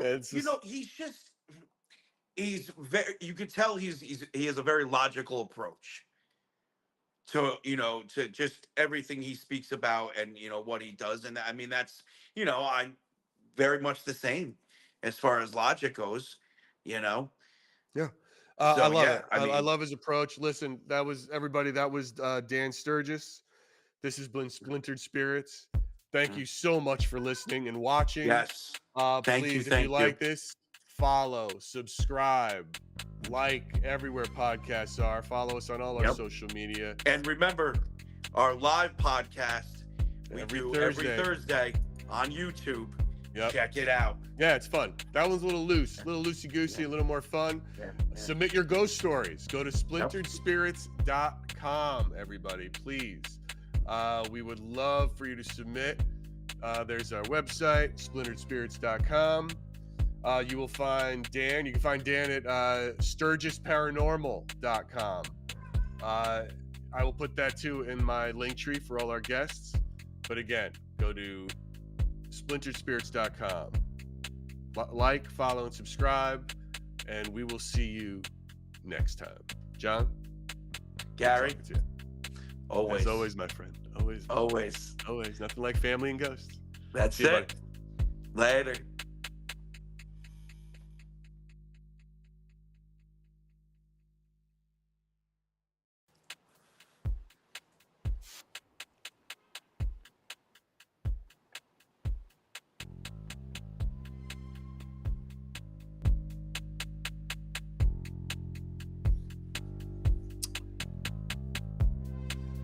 Let's see how fast these people jump into the Splintered Spirits live, John. All righty. Let them jump in. Gary. What's up, my man? Good to see you. It's good to see you as well. What's going on? We got a fun one today. We got a fun one today. Can't wait. How you been? I've been good. You know, just a rainy day here in New York. Playing with the spirits in the tower, you know. So you've been stuck inside? Yeah. Been stuck that sucks inside. for you. I know how much you like to travel outside and do your walks. I know. So it's let me tell you, speaking of going outside, man, we have a guest today. I don't want to keep him waiting for too long sitting there. Yeah, and it's a fun one. Yeah, you know this guy. You turn me on to him. Oh, so, yeah. Let me tell you a little bit about let me tell the fans as they roll in. We got a couple eyeballs in here. I see bodies jumping in. Okay, we can give them a couple seconds to jump in. They don't want to miss the intro to our guest, Chris definitely Netzel. not. You know? Oh, here they come. They're piling in. All right. Piling in all through. Like it just doubled. Whopping 17. Maybe more. 17. So it's rolling up. It's rolling up. The numbers are going up. By the way. Yep. I read the current book. I actually finished it today. Which book? Our guest that hopefully will be speaking about Sleepy Hollow. Oh, all right. Yeah, we're going to line that one up. That's a good one. Yeah. I finished the book. What's funny is in that book, and people are going to love it because I love to talk about it when he comes on, is where I'm going. I always go to a spot we call the cottage, and he addresses it in his book. All right. So cool. It's pretty cool. Well, you guys are going to have a lot to talk about. I'll sit back and just be scared by the whole thing. Yeah. Because I'm not rolling out to that shit. It's all a right. beautiful spot, listen, though. I don't want Chris is sitting there kindly waiting. He's eager to jump on here. Guys, our guest today is Chris Netzel. All right. Chris Netzel is a Marine Corps veteran turned paranormal investigator who has captivated nearly 900,000 followers on TikTok and amassing over 14 million likes with his gripping live stream ghost hunts and eerie encounters. And John, I was watching him the other night. I jumped into his live. He was on some Texas road. There's fog going, and he's a fast talker. You know what I mean? So it's like it's super creepy, and you feel like this guy. You know, you just feel it's a different vibe. Like whereas you and I are built for comfort, I feel like Chris is built for speed. You know what I'm saying? Like the guy's out there, and it makes it the energy is like real tight. Known for his nightly investigations at 10 p.m. and 1:30 a.m. Central Time, Chris blends military precision with a genuine curiosity, exploring haunted locations and sharing spine-chilling experiences with his audience. His content offers a unique blend of entertainment and genuine exploration into the unknown, and we are very lucky to have him. I'm going to put him in right now, unless I hit the wrong button, which is totally possible, but there I don't think so. Yo, what's up, you guys? There he is. Yo, Chris. What's up, y'all? How's everybody doing, huh? Good? Oh, We're doing good. We're doing good. I'm going to put Chris. I'm going to put Chris in the middle, so it's like a sandwich. Oh, hey. That's a tasty ass sandwich. Look at that. You know? Look at this guy, dude. His eyes are almost as pretty as mine. It's like when I read this description, I'm feeling like we got Captain America, but he hunts ghosts instead of aliens coming out. Yeah, ghosts. He is a gorgeous man. Hold on. I gotta call my uncle out on something here. Gary, what's up with all these gorgeous guests? I don't know, dude. It's because I want us to try to be surrounded by beautiful people. We're in the visual medium, and they only help us and motivate us a little bit more, I think. Yeah. All right. Hey, listen, I love it. We gotta Chris, have it. man, thank you for doing this. Really appreciate it. Chris, yeah, thank you for your time, bro. Yeah. I want to jump right in here, and we asked let's all do of our it. guests. We asked all of our guests this question, right, to start. And the first thing we ask is, Chris, what do you think spirits are, and what happens when we die? That's a very good question, right? And I don't think I necessarily even have all the answers to it because Nobody does. John can testify to this as well, and anybody else, right? There's just so many answers that are given when we ask that question. So crazy. Travel, stuck here. What do you think? But what do you personally, Chris, out there? What do you think you're talking to? All right, so this is what I believe, right? Yes. I believe that at this stage, right, we have kind of the option within reason to kind of choose to stay around or go. Okay. And I'll give you the reason why I say that. My grandparents were very influential in my life, especially my grandfather. He's a full-time preacher, man, but didn't take a dime from the church, right? Made all his money through his day job and stuff like that. And I never hear from them. You know what I'm saying? And I know they fully believed in, and they would just go to heaven when they died, right? And I think they truly went there, Now, me personally, when I pass, I'd probably want to stay behind and haunt all my friends and scare the crap out of them every day, right? But I do also believe that sometimes people have unfinished business, and that's part of the reason why they're staying here for sure. So I think there is I don't necessarily believe there's like a in between. What do you call that? Like an in between, the exact wording for that? I mean, like like I mean, in a religious sense? Purgatory. Yeah, right. There's. Are you religious? So, Chris, are you like a Christian? Are you religious in this sense? I believe in God, and I believe that Jesus died on the cross for our sins. However, right, my in between is different than your stereotypical belief system, right? I allow for human error within the Bible. I think that we are imperfect. Anything we touch has the potential to be imperfect, and I think the core of it, is a belief in God and Jesus in itself, being an example for other people to follow, forming a moral foundation for us to stand on and withhold, even when people are not watching us, and doing our part to contribute to society in a positive way. I think that's the key to religion. I don't think it's so intertwined and official. I don't know if you get this, John, but I do, right? God says you shouldn't talk to spirits. Oh my God. Well, that's all right. So that's Deuteronomy. Finish your thought, and then I'll get into That's all. That comes from Deuteronomy and the mistranslations. Dude, you said it perfectly. Humans, if there is a God, humans are imperfect. That's and if human hands were on something, it's not perfect. I agree 100% without a doubt. I agree with that 100%. And what I also find really interesting, though, is when you said that your grandfather has never come and spoken to you. Because guess what? I've never had any loved ones come through either. Right. That's weird, isn't it? Yeah. Don't you find it strange? I mean, like, we can go out there and form all these, like, personal, in my opinion, friendships, right? I think a lot of it, Chris, has to do with intent, man. Like, I don't know about you, but I personally don't want to speak to my loved ones. Let's say, hypothetically, there is a heaven, and the act of us trying to speak with them causes them sort of discomfort. That's a good point. Yeah, you know what I mean? Like that's my whole thing. My intent is I don't want to hear from my loved ones at all. So, maybe deep down in you there's something, or you're comfortable with the fact that they're happy, and you have that inner faith that they're happy, and you have no reason to hear from them.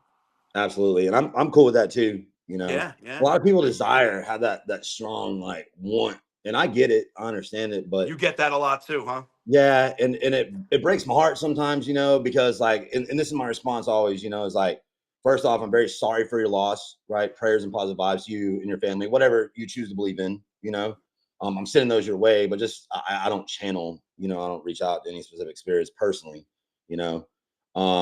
but you hear people's stories all the time, and it's just, some of them are really, really sad. You know what I'm saying?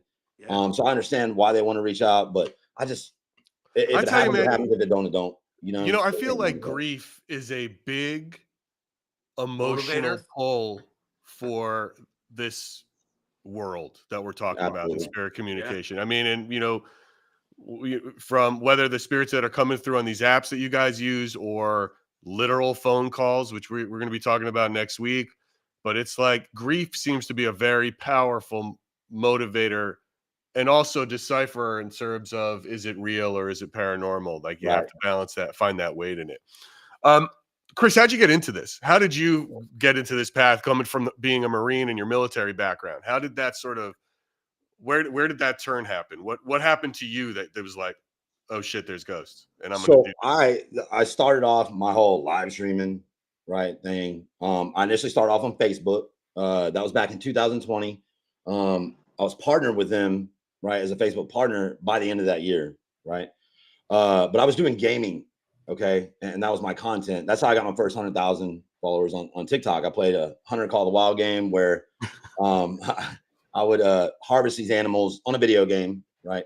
And I would scream at them like a Marine Corps drill instructor did. So that's how that started, right? I'd be like, "Stop breathing my oxygen right now," stuff like that. It was fun, But Sure. I noticed that I was getting a lot of good views, but financially, this it was failing, right? And I think a lot of that had to do with me not belonging behind a computer screen all day. Like I belong outside, out there in the dirt, right, getting stuff done. So I don't think my heart was wholeheartedly into it. And financially, I was eating like ramen noodles for a year to keep this live streaming thing alive, and I got picked up by an agency on TikTok called Blue Shift Creative, right? And they said, Chris, because we always preach, even in the gaming stuff, changing the world, right? A lot of mental health things and things like that, which we still cover now. They said, Chris, we believe in your message wholeheartedly. Have you ever considered making your brand about yourself? I'm like, what does that mean? And how do I do it?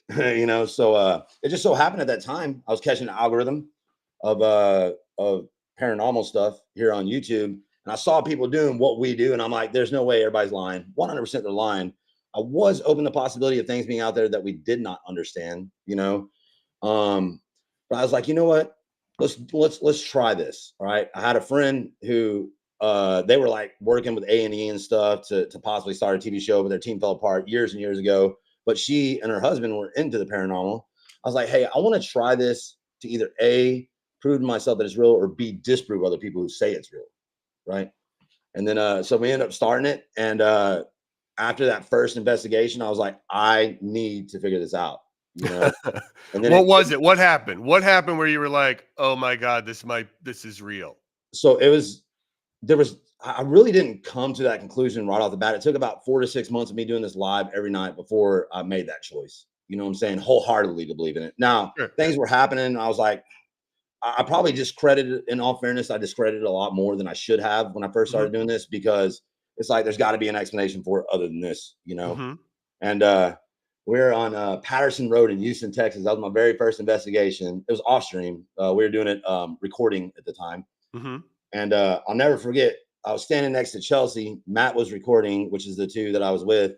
And we were talking and things were lining up. Man, I was like, what is going on? The REM pod was working, And Chelsea said, are you a strong spirit? And then it got quiet for about 5 seconds. And then as soon as that happened, it sounded like a loud tree just came crashing down. And it scared, right? It scared me. It will startle me per se, right?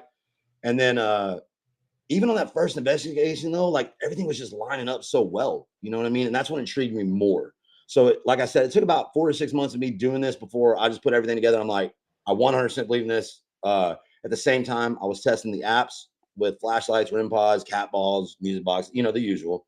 And I also chose to believe wholeheartedly in these apps too, right? So that's how I believe. Yeah, man, the tech, I've said this about the tech too. And even if the tech is programmed to figure out what you're saying with call and response and all of these things, and it's scanning the sound waves and the digital radio to do it. When I use it, it does not work. When John does it, it's working in such a weird, specific way.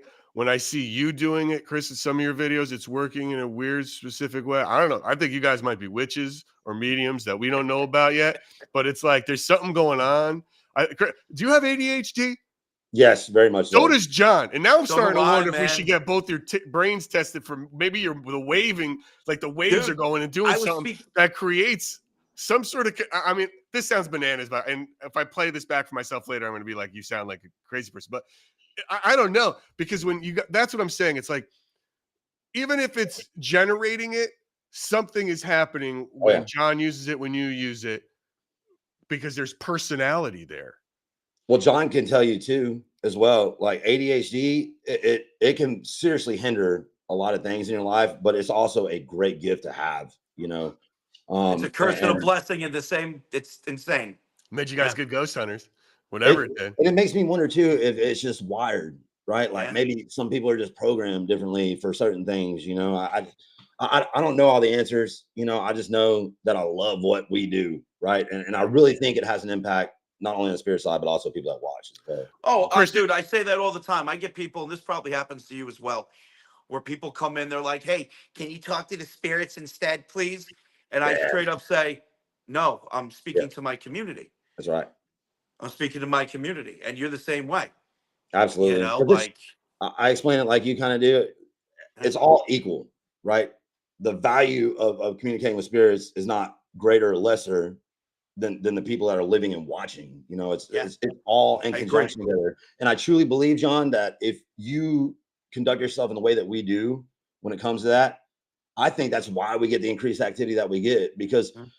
listen, you can't convince me otherwise. These spirits, number one, know what's happening. All right. Yes, they do. Even Yes, if they they passed do. 1800s, they know how to use a device, right? They're not Yep, dumb. You know, you're not yep. trapped in your They know, 1800 dude. mentality, I've had right? spirits react to gifts. Yep. Okay, call out Yep. people in the chat by their username. Know what's going on, dude. They 100% know what's happening. Right. I I mean, wholeheartedly maybe some agree. of them don't, but like, for You'll example, you're learn. like me. You go to the same spots, right? You revisit the Yep. same spots. There's no way after the second or third time that a spirit isn't going to catch on. Hey, this dude is not only talking to us, but he's talking to a bunch of people that we can't see. Well, how is he doing that? And then they look and they see what's happening. Yeah. So, Chris, with that, Yeah. when you're talking about your chat like that with so many followers, how do you manage that within your walks and your investigations and you're walking around? Sort of, how do you deal with all of it? Do you have mods filtering people, or Yeah. what is your how do Moderate. you manage it? I have a very core group. It's you never want to like over moderate, right? And you want to have this tight group of people who are on the same page, you know, because I have, you know, trolls come in and I'm bantery by nature, so I enjoy a little bit of back and forth, you know, within reason, right? Yeah. Uh, my moderators are so perfect, right? Like they're so on point. It's because they know where that line is in the sand, right? Because I have people that follow from when I first started doing this who showed up acting a fool. You know what I'm saying? Well, you're right, And because from gaming to ghosts, I bet, right, did you get hazed a little bit? You know what I you mean? know, Is it like, to a degree, it actually went. It was a smoother transition than I thought it was gonna be. I was really scared, to be honest with you, right, to watch all that disappear. But it went really well. But you know, you always get them trolls, and if you're witty and you can respond back and you can kind of check, you know, them without necessarily being rude about it per se, a lot of times they'll stay and they'll just stay for Yeah. a long time. You know what I'm saying? Yeah. Some of Yeah. the viewers that have been around the longest. And they'll end up gifting you after a while. Absolutely, Which is, 100%. You know, and you know so what's funny? I like to give them at least 5 seconds of fame if their banter is worth it. You know, the 5 seconds of right, fame, 10 seconds right. of fame. But but some trolls can just be disruptive and annoying, and Yeah, and then they got to those are the go. ones that your mods just dude. I'd be lost without my mods. My mods are awesome. They 100%. do you know what how do you that feels like. how do you handle They're the so important. doubters then? What's your approach to the doubters and the guys who are like, the zaps are fake and all these things? Well, how do you I handle relate that? to them, right? Because I thought the same thing before I started doing it. You know, so that's kind of my spill. You know, they're like, "Oh, this is fake." I'll be like, "You know what? I understand." Right? I was there too myself. Right? Right. That's how I started all this, being skeptical. You know, it took about four, and I kind of go in that 4 to 6 month period of, you know, doing it, taking the totality of everything, putting it all together, and making an informed decision. You know what I mean? Yeah. I always tell people too, man, you're welcome here, whether you believe it or not, right? Because the importance Skeptics are always of the welcome. living just as much as the paranormal is equivalent, you know? Yeah. No. I mean, it's you have a great way about it when you're out there too, you know. It's fun It to gets watch. It is challenging. fun to watch. Don't get me wrong, I right? I no, I can imagine. It's hard. It's like, because I like to look, John and I are New Yorkers. We typically like to argue. And I get mad sometimes because I'll go in John's chat and there'll be a troll and I want to argue with Yeah, him while he's doing his thing, but it's distracting him and then his mods kill it. And I'm like, no, I was just getting into it. Oh, it's like yeah. I was really about to get in there, but it's always fun. So what are your go-to when it comes to tech and you're out there? What are your go-to sort of things that you use? That you I love? use Necrometer and Spirit Talker. I'm a big fan of that. Mhm. I can't hear very well, but so I'll use Necrophonic. Like towards the end of the stream, we'll go to the truck and I'll set up everything in the truck, and then we'll put Necrophonic over the Bluetooth speakers on the truck Sure. and use that because there's just so much carry around already. You know what I'm saying? Right. Right. I'm sure John knows. Yeah. Yeah, oh yeah, And oh yeah. I wholeheartedly stand behind those. I love them. I also love one of my other favorite things is flashlights, getting them to we go to places, right? There's this abandoned schoolhouse that's here. Well, it's like a historical site here in Texas, right?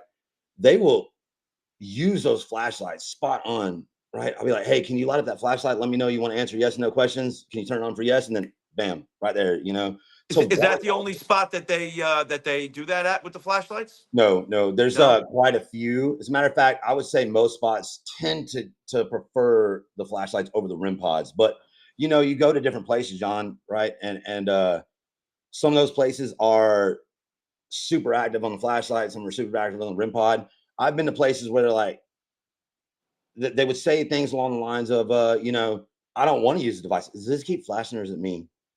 No, it's flashing. It is. It's It is. flashing.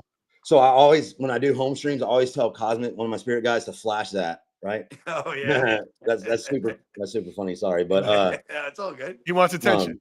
yeah, some places, they're like, we don't want to use the devices. So then I just walk around and have conversation with them. Right. All right. Cool. That's wild. It's so when you're out there and you're doing and you're investigating, how do you differentiate between explainable occurrences and then what is paranormal? How do you differentiate? How do you tell your audience like, no, that's not what you're seeing? Like Uh, like or hearing. It's like, no, guys, that's like with John, he uses an app that does radio waves. So he'll be like, and people will be like, oh, they just said this, and he's like, that's not it. Or guys, relax, that's not an orb, that's a car. Like how do you differentiate it? How have you cut through that mess? well, I try to always stay very cut and dry with things. It's either there or it's not. You know what I'm saying? Now, when it comes to seeing things, I don't have that opportunity as much because I walk around with the chat on full screen, and I go to all these public places, right, where we've had people, and I don't know, John, if you ever encountered it, you get messages of threats and things like that. You know what I'm saying? Dude. And Well, that's look, how that was going to be my next question, dude. How when you go live, how do you maintain safety? Because I've been worried about this cat. He goes to places and he tells people where he's going, and then now we're starting to see a couple because they're famous spots, like you just said. And there's been some occurrences where people show up and then run. And with with no good intentions. Like they're not there just to get on the stream. They're there masked up, standing in the darkness, waiting for an opportunity. Something. Like Who knows what they're waiting for? It's weird. So what is you're out there by yourself. I mean, what is your safety? Or is it just like, come at me, bro. I'm a Marine. Is it like that's the vibe? I don't. Yeah. Oh, I see everywhere, bro. Yeah. Always, Okay. always, even outside the stream, I always believe. So between the Marine Corps and police work, you get a lot of training and experience and how not to be a victim, and I do the best that I can to always stay alert, right, of my surroundings. I always carry 100%.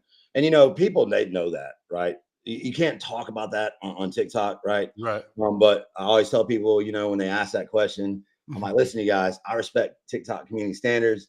I respect their guidelines. But I do have a friend with me, and her name is Gabriella.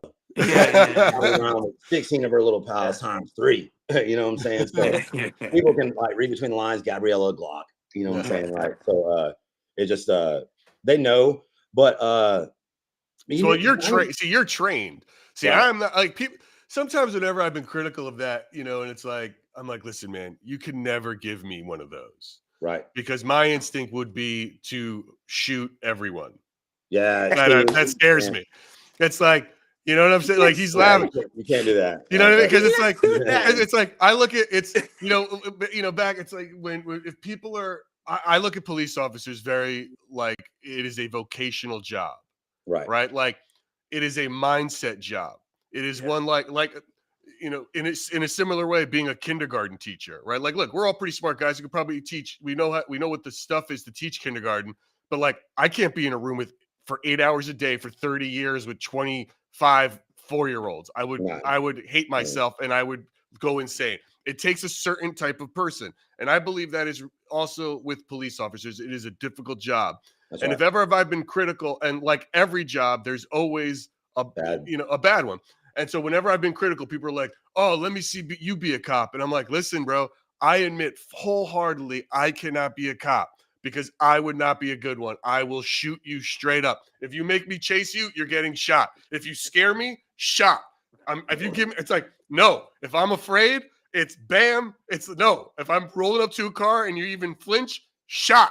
That's why I cannot be a cop. Right now, You don't make me a cop. right now the chat is saying Texas don't play, No. all that, and that you got that in your favor, dude. Yeah. Me Right. defending myself, You're screwed. I'm You know what screwed. saying? Right? I'm Yeah. screwed. No, you're right. I'm screwed, dude. Mace, throwing knives, a machete, Wait a dude. minute, but When I throwing knife? go, people don't realize when I'm on location, I'm like, guys, don't worry, I'll be all right. I'm literally Yeah. head to toe, dude. I have a pen in my bag that's a knife. Right. It's like a ninja or James You got Bond. it, Dude, but you have to, right? You Because have listen, to. you don't want somebody getting the jump on you. You know what I mean? Yeah. Right. Well, I tell this story to sometimes to people. When I first started streaming, I can't remember the name of their paranormal group, but I came across a group of guys.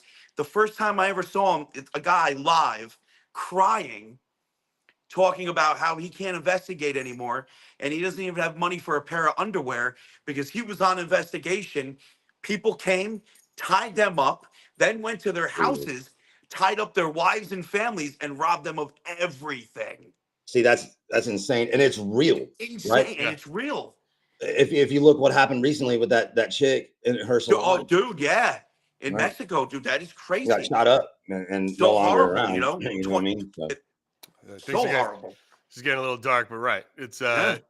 it's a very, what you guys do is very wild, and it is curious to me now, especially seeing lately what John went through, and I'm wondering how you do it, but it makes a lot of sense how you protect yourself. So look, getting off the subject of like shooting and shooters, what and maybe hopefully getting a new spirit to talk to.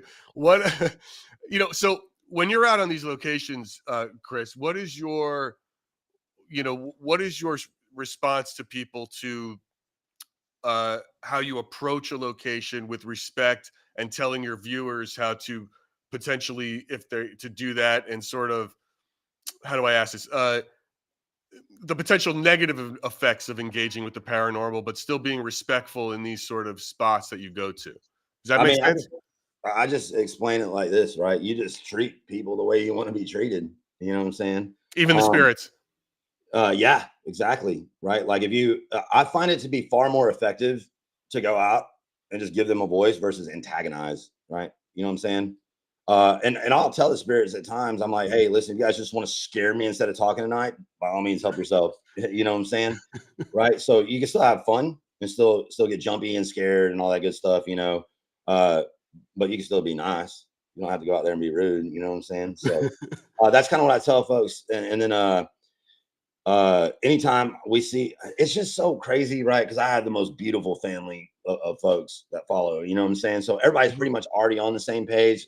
We strive to like build folks of a like-minded, mindset, positivity and encouraging others. So really respect doesn't come up too much, with the exception of people who are like, leave them alone.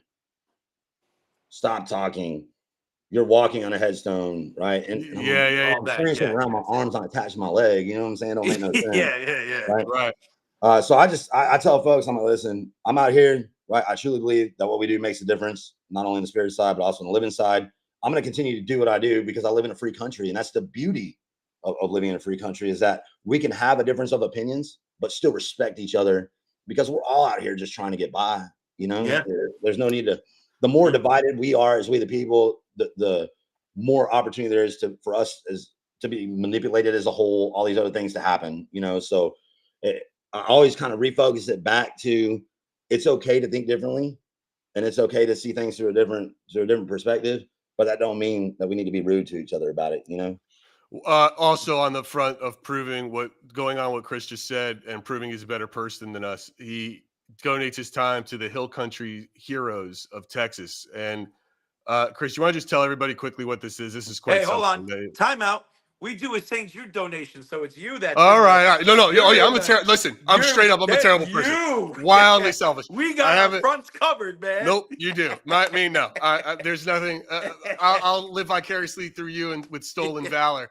But this is the link to the website for that for anybody who wants to scan it. But Chris, tell everybody what this is, real. I don't want to forget to do this and promote it. And I'm going to put this in.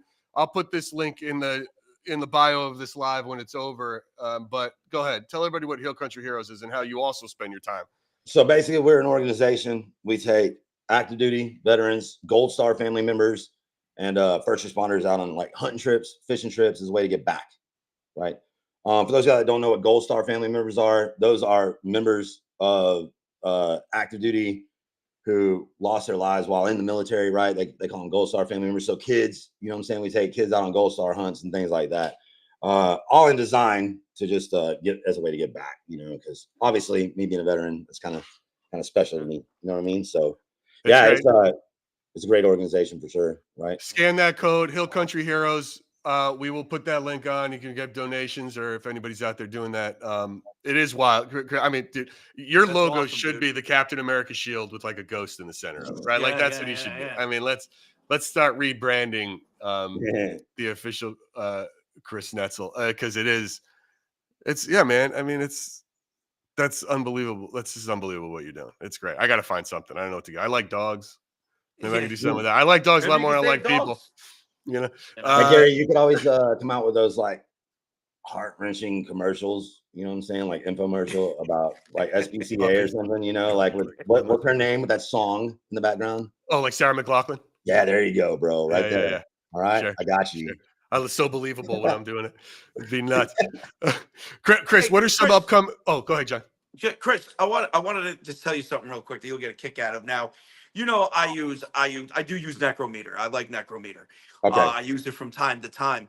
Recently, I was at the cemetery, dude, and I got attacked at the cemetery for the first time in watched that 4 video. years of me walking cemeteries. I got knocked on my ass, dude, and as I went down, it switched from Vox to Necrometer. That's wild.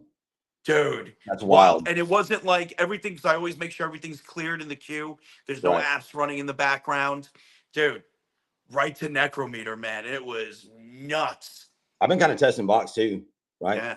I think sometimes it's super clear, but it's kind of like necrophonics for me too, right? Yeah, dude. Yeah. Sometimes they're super clear, and then sometimes they're just not.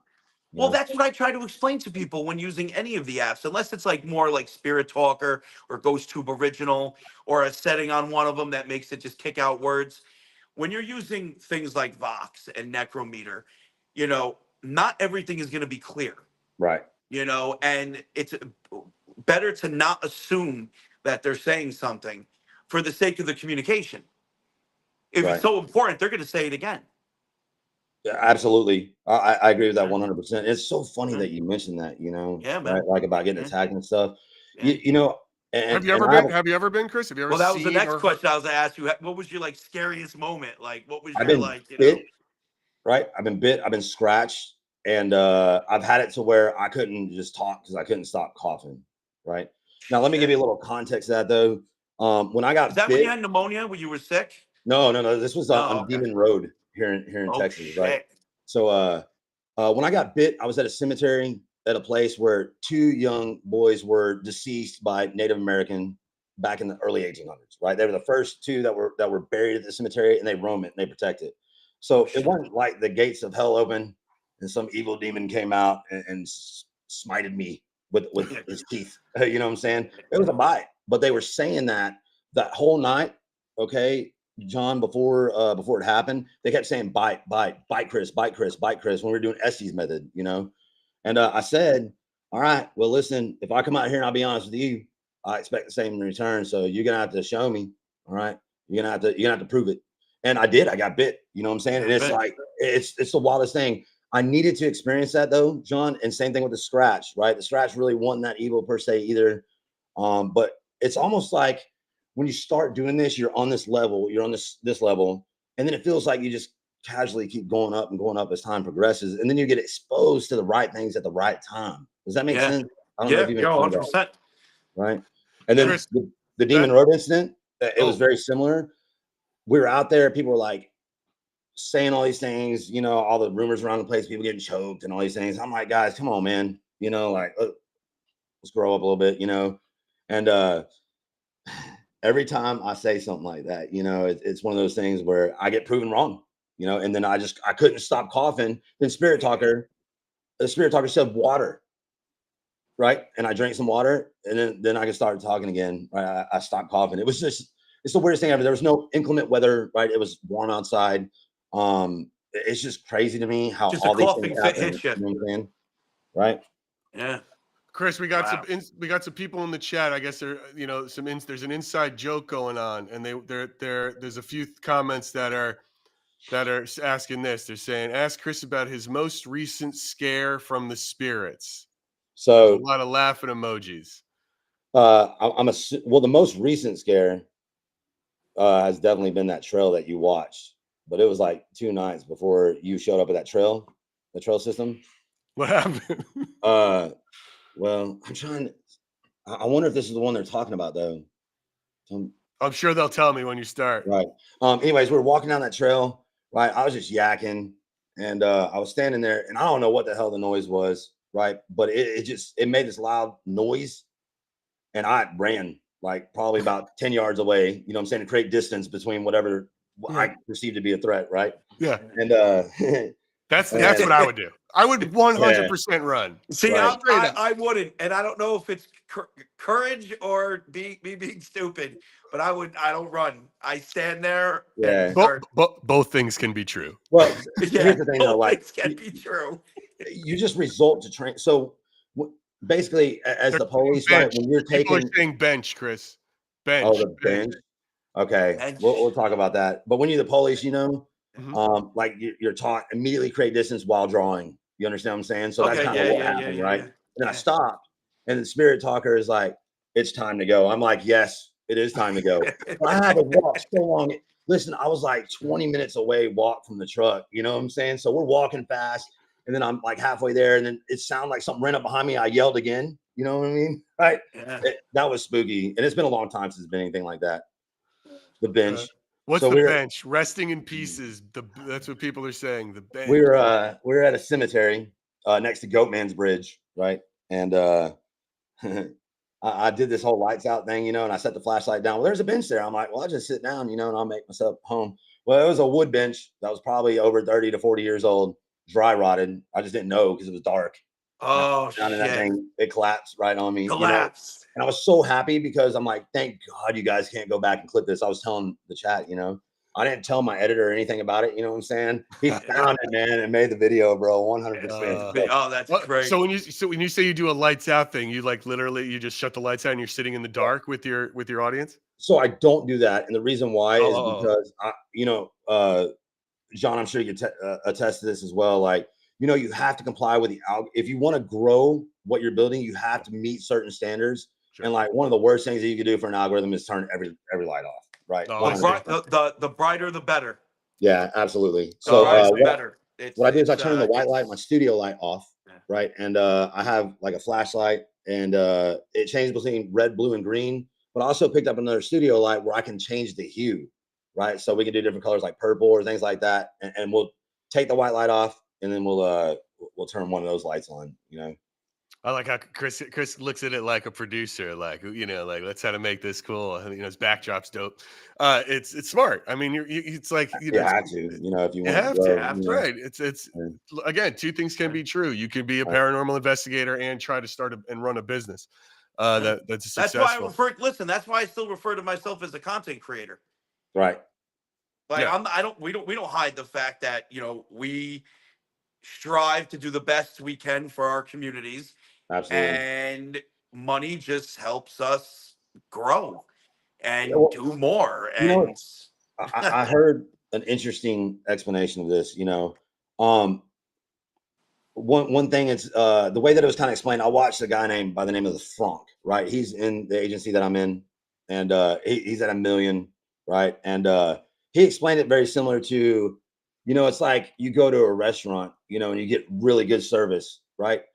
Do you take pride in showing somebody, right, through that tip or whatever, that you got great service, And it's kind of like that to a degree.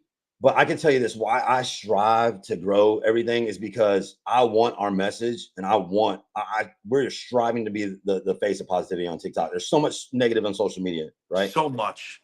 So why not people like John, me, right? If we comply with it's a give and take, right? That's why I started doing battles, John, because it was recommended to me by my agency. They're like, we want to use you as an example, how you went from a gamer to a paranormal guy who can accomplish anything that Anything he TikTok throws wants. at you.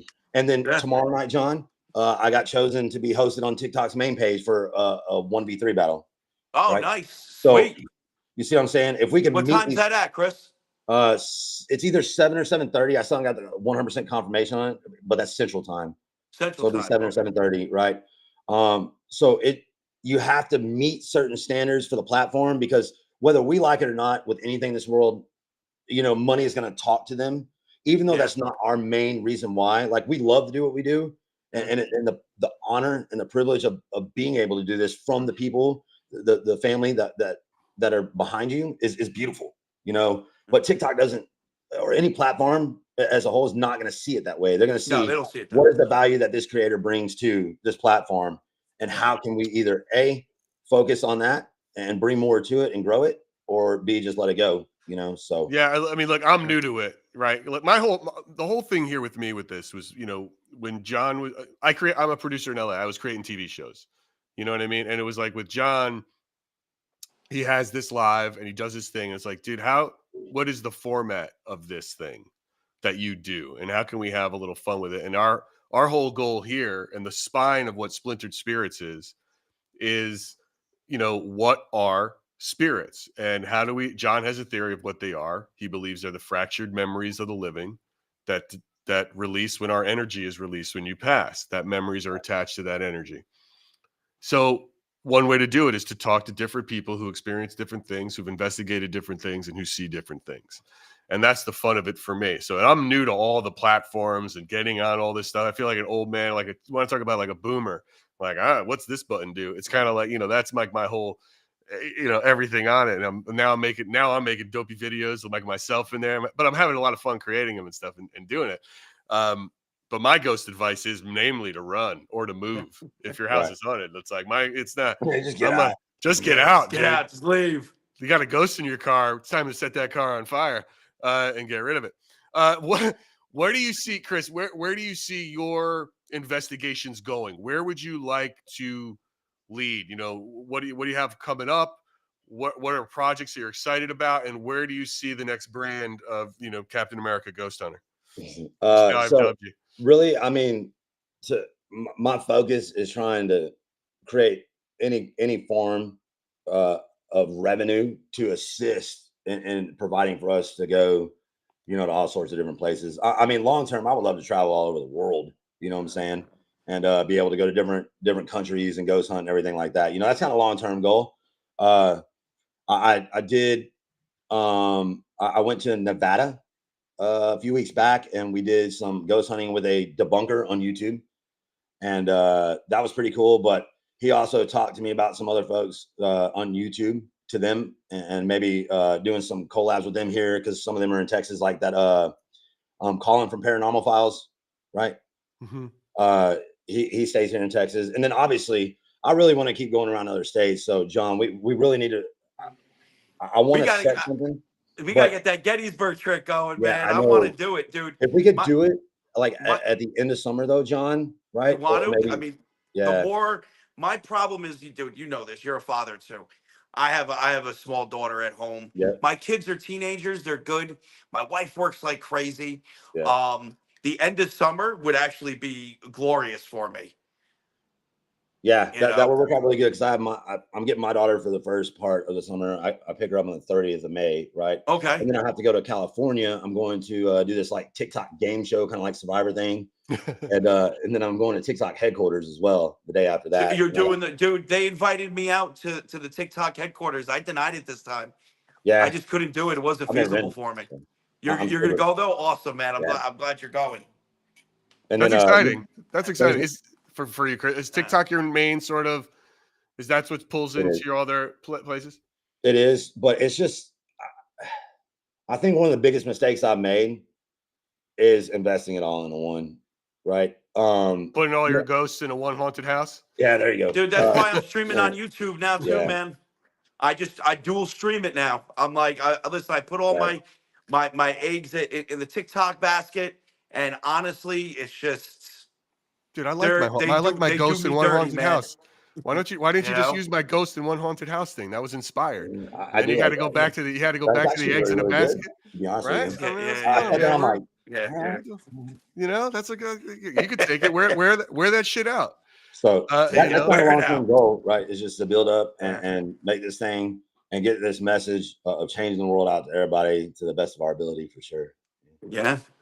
I don't. You know what's funny? It's like you're talking. I'm not a big fan of debunkers. You know, it's like it's not my bag. I look at debunkers like the people who would go to a party and just say, like, you know, and spoil it for everybody else. You know, it's like if you want, you know, it's like if the magician's doing, it's like, no, he's wearing a fake thumb and that's how he does it. And it's like, man, you're a dick. I was enjoying that trick. Yeah. You know, and it's like it's unfun, but it's like let people believe what they want to believe. And it's like if you know, and that's kind of how I look at it. Now, I say 100 times, I don't know what's going on with these apps. I really don't. But I know that when these specific things happen, I am concerned for my safety in the afterlife. So here's the reason why I met up with this guy, right? Because I think he's a good dude, you know. And John, you know as well, right? Like, and this goes for any industry, right? But there are people who fake things, you know. Oh, dude, And 100%. right. Oh, it's insane. But I think so. What this debunker does, his name is the Side Eye Guy, right here on YouTube. But he targets that with the intention of the lack of transparency to the people that they're deceiving, right? Yeah. So if people are putting right, if you're faking stuff, right, I personally don't have a problem with you getting called out on it unless you're disclosing, right? If you put or tell people that your content is for entertainment purposes only, right? I think that is a moral thing to do, right? Oh, yeah, Obviously 100%. mine's not because I wholeheartedly believe in it, you know, and Yeah. John too, right? Yeah. But he targets those people who deceive, right, with the intentions of profiting off their deception, yeah. right? And I think that's a good thing to do no matter what industry, right? Like I think anybody who takes advantage of other people maliciously or nefariously should definitely be snatched up. So that's the reason why I went with him. Yeah. Yeah. Yeah, it's the question that it's the question in the journey for me in this space, right? Like I can't answer this question, and I want to enjoy the search for it, right, and believe it. We've got to think. You know, oh, go ahead. With this whole thing, I'm not going to name the creator, especially the fact that he's no longer around anymore. But I was, he was one of the only people when I first started streaming to even be friendly with me. right. Like my history of streaming with other creators and other people around me, I could count on my hand how many creators I would say, hey, they're awesome, I want to meet up with them. Chris is one of them. Chris is just his positive attitude, his positive vibe. He's true blue. That's the type of person I like to gravitate towards. Me There's too. so Yes, many on TikTok and YouTube that aren't like that. They are just very negative. They're very, confrontational. And selfish, right? They're selfish, dude. It's insane. You're right. And what I think is awesome is that because of the mutual respect that people like me and Chris have towards each other, it sets an example to other creators, and it really did. Like there are other creators now that are turning around and whatnot, being like that. So anyway, this dude who was very, he reached out to me first. He flat out told me, and he was huge, dude. He used to have 2,000 people in his chats, and it was nuts. And he straight up told me, he goes, John, half my shit's fake. Yeah. And I'm like, what? And he's like, he goes, half my stuff's fake. He goes, when nothing's going on, I have to entertain my people. And I'm like, I'll keep you secret. I'll keep you secret. Yeah. You know what I mean? Like, I get it. So It's each their own for sure, right? Like yeah, I understand, right? I just think that there's a moral obligation to it, right? If you Well, claim that it's real, right? yeah, Now, and once I again, agree. if you're more of an entertainer, right? There's people out there like I've watched some of these people like Jasco and things like that on YouTube who just put on a really good show, Show, right? yeah. And like I've watched some and I'm like, this is 100% nonsense, right? But I enjoyed it. I enjoyed the video, right? So and I think he discloses too that his is for entertainment purposes only, right? So I don't see anything wrong with that at all, you know. Yeah, But neither do I. it's just the people that maliciously do it, right? And that's the only reason why I went with Side Eye Guy, because that's what he targets in specific, you know. Well, it's like Yeah. we had, I don't know, have you ever tried sitting with a medium or doing any of that? No. Okay, so we've had a medium on here, and we're a big fan of a medium named Kathy Nadal, and she gave me a reading that freaked me out. She gave John a reading that was like wild and talked about a lot Dude, of the she fears she that. talked about everywhere, not everywhere, but a lot of places that I document. Okay. And she And, had no and idea who I was before this. it was really quite wild. But And I don't even really believe in mediums because everybody and their mother claims to be one. Yeah. But what we liked about what she does, and we're meeting with, we're going to have an episode with the guy who founded this. There's an organization called the Forever Family Foundation, because what she does is, what they do is they deal, because again, going back to grief. So a lot of these people take advantage of Yeah. people with grief, and the Forever Family Foundation is not for profit. So it's like they'll help people through it, but they're not getting a dime for it. And that's kind of where she came from. And that was where she learned, you know, and so it was great to have her. It just felt, you know, and we weren't paying her. She kind of just did it for us for fun, you know, just Right. because she likes what we're talking about and because, you know, it goes back to spirit communication. How are we able to talk to these people? Right. And you're going to see next week we have an episode about one of John's mods who got a phone call while John was live from his mother, who passed away.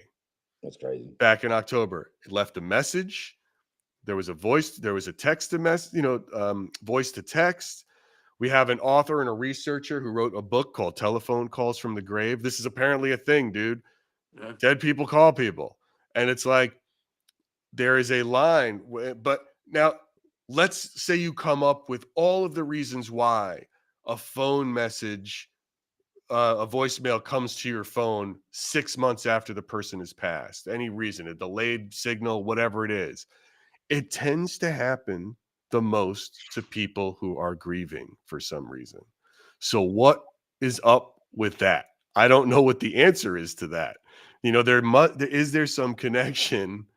That's the paranormal part to me, right?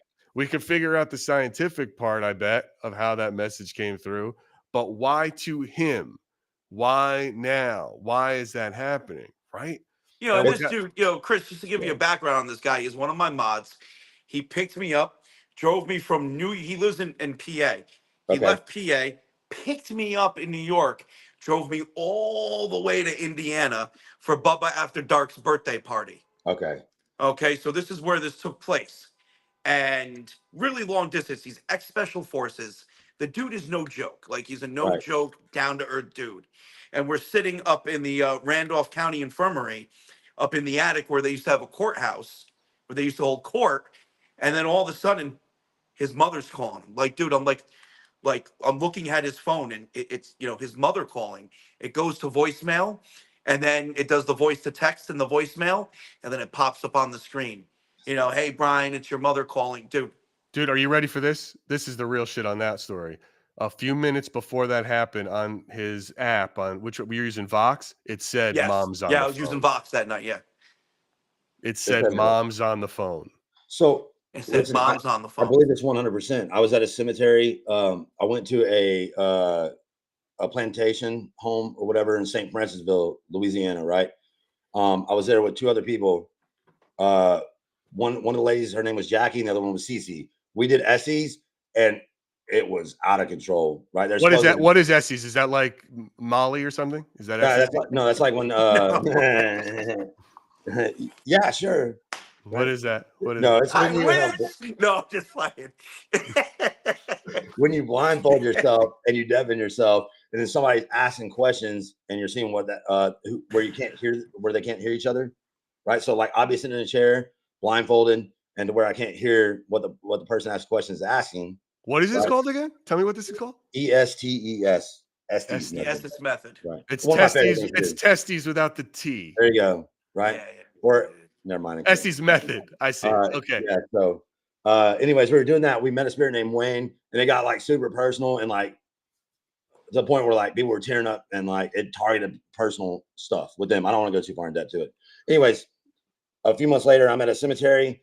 We get the name Wayne on Spirit Talker, and then my phone automatically starts ringing. This is when I kept it on my shoulder at the time. My phone automatically started ringing or like calling somebody, and it was Cece, one of the chicks who had a bad run-in with Wayne there, right? So I do believe that things happen for a reason, for sure.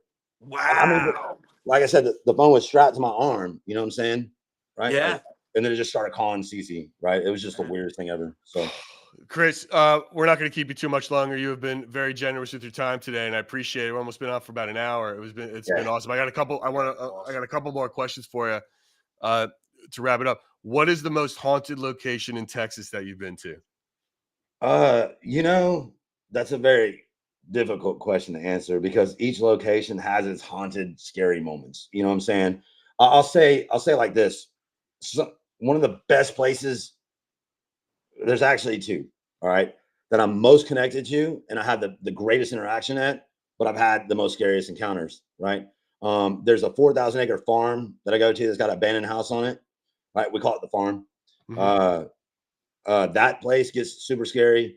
And then Texas Killing Fields. So there's What's the area, Texas Killing Fields, dude? Yeah, they named it after a era of time, right? Or a certain amount of time. It's like late 70s to early 90s, I believe, where over 30 something victims were found deceased along a stretch of highway that runs from south of Houston down to Galveston, Texas, right?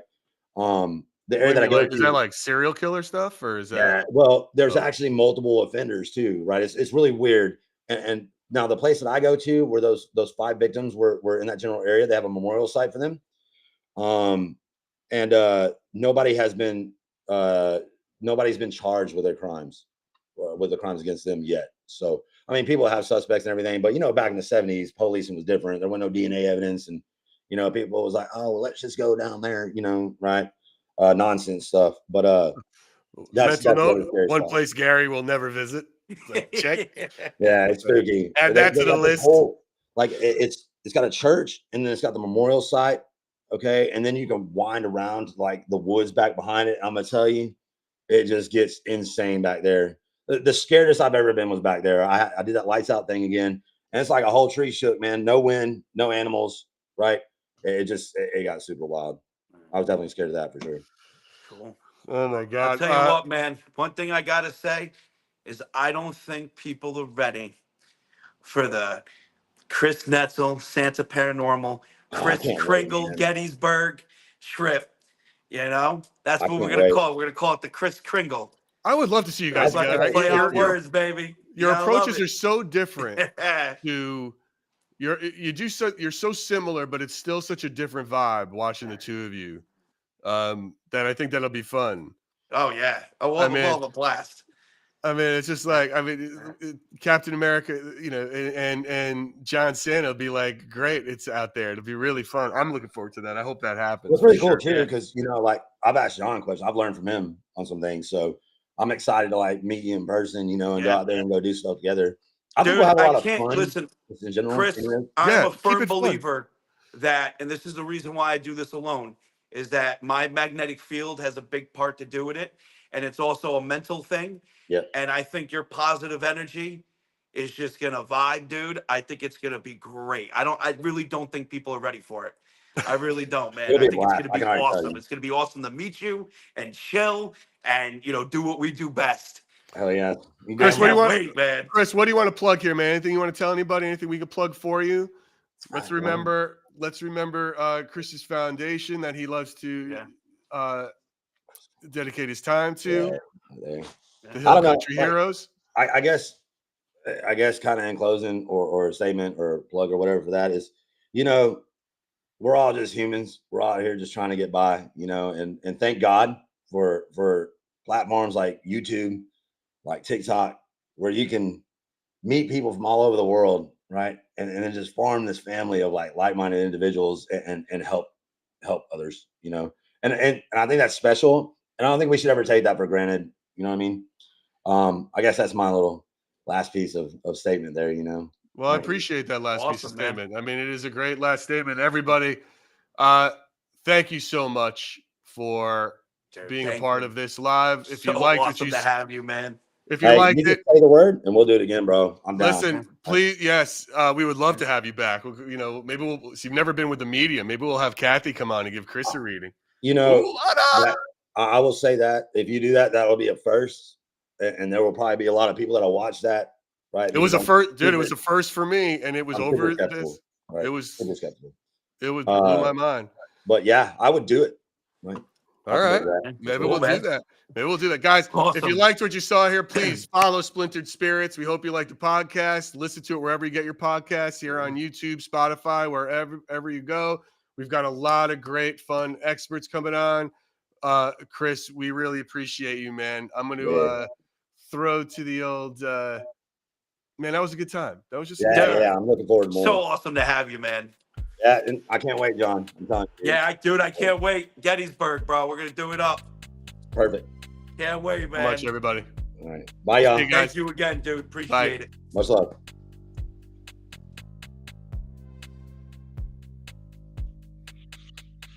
That was really fun, you guys. Just so y'all know. Yeah, that was awesome, man.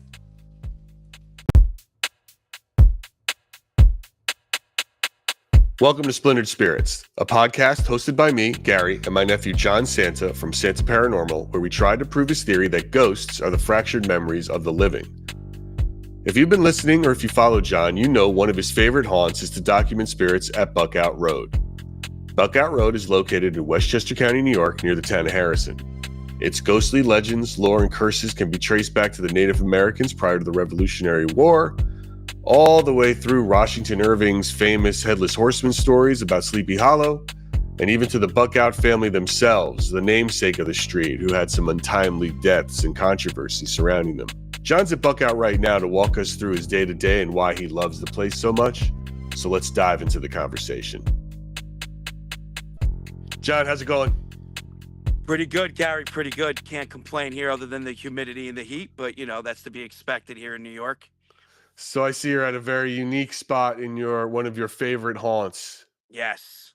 Yes, I am at the legendary Buckout Road, right in front of the entrance to Stony Hill Cemetery. What is, well, we might as well start at the beginning, John. So what is Buckout Road and why is it so significant, just not only in the paranormal space, but for your documentation? So Buckout Road is considered the most haunted road in the United States. And that has to do with the many deaths that have happened here since the colonial age, along with the fact that recent deaths and missing people still happen. It is considerably dangerous as far as with the living. I've had interactions with the living here as well. Some go good, some not so much. And the story goes back to this was native land, Mm-hmm. and the natives would fight the settlers, which were bloody battles. And, you know, in history, we hear a lot that, you know, the settlers came in and ravaged the natives. But here, for the longest time, it was an equal ground battle. I mean, we're talking about actual scalpings. And The Sawanoi people, I believe, yes, is who it was. yes, I'm looking this up.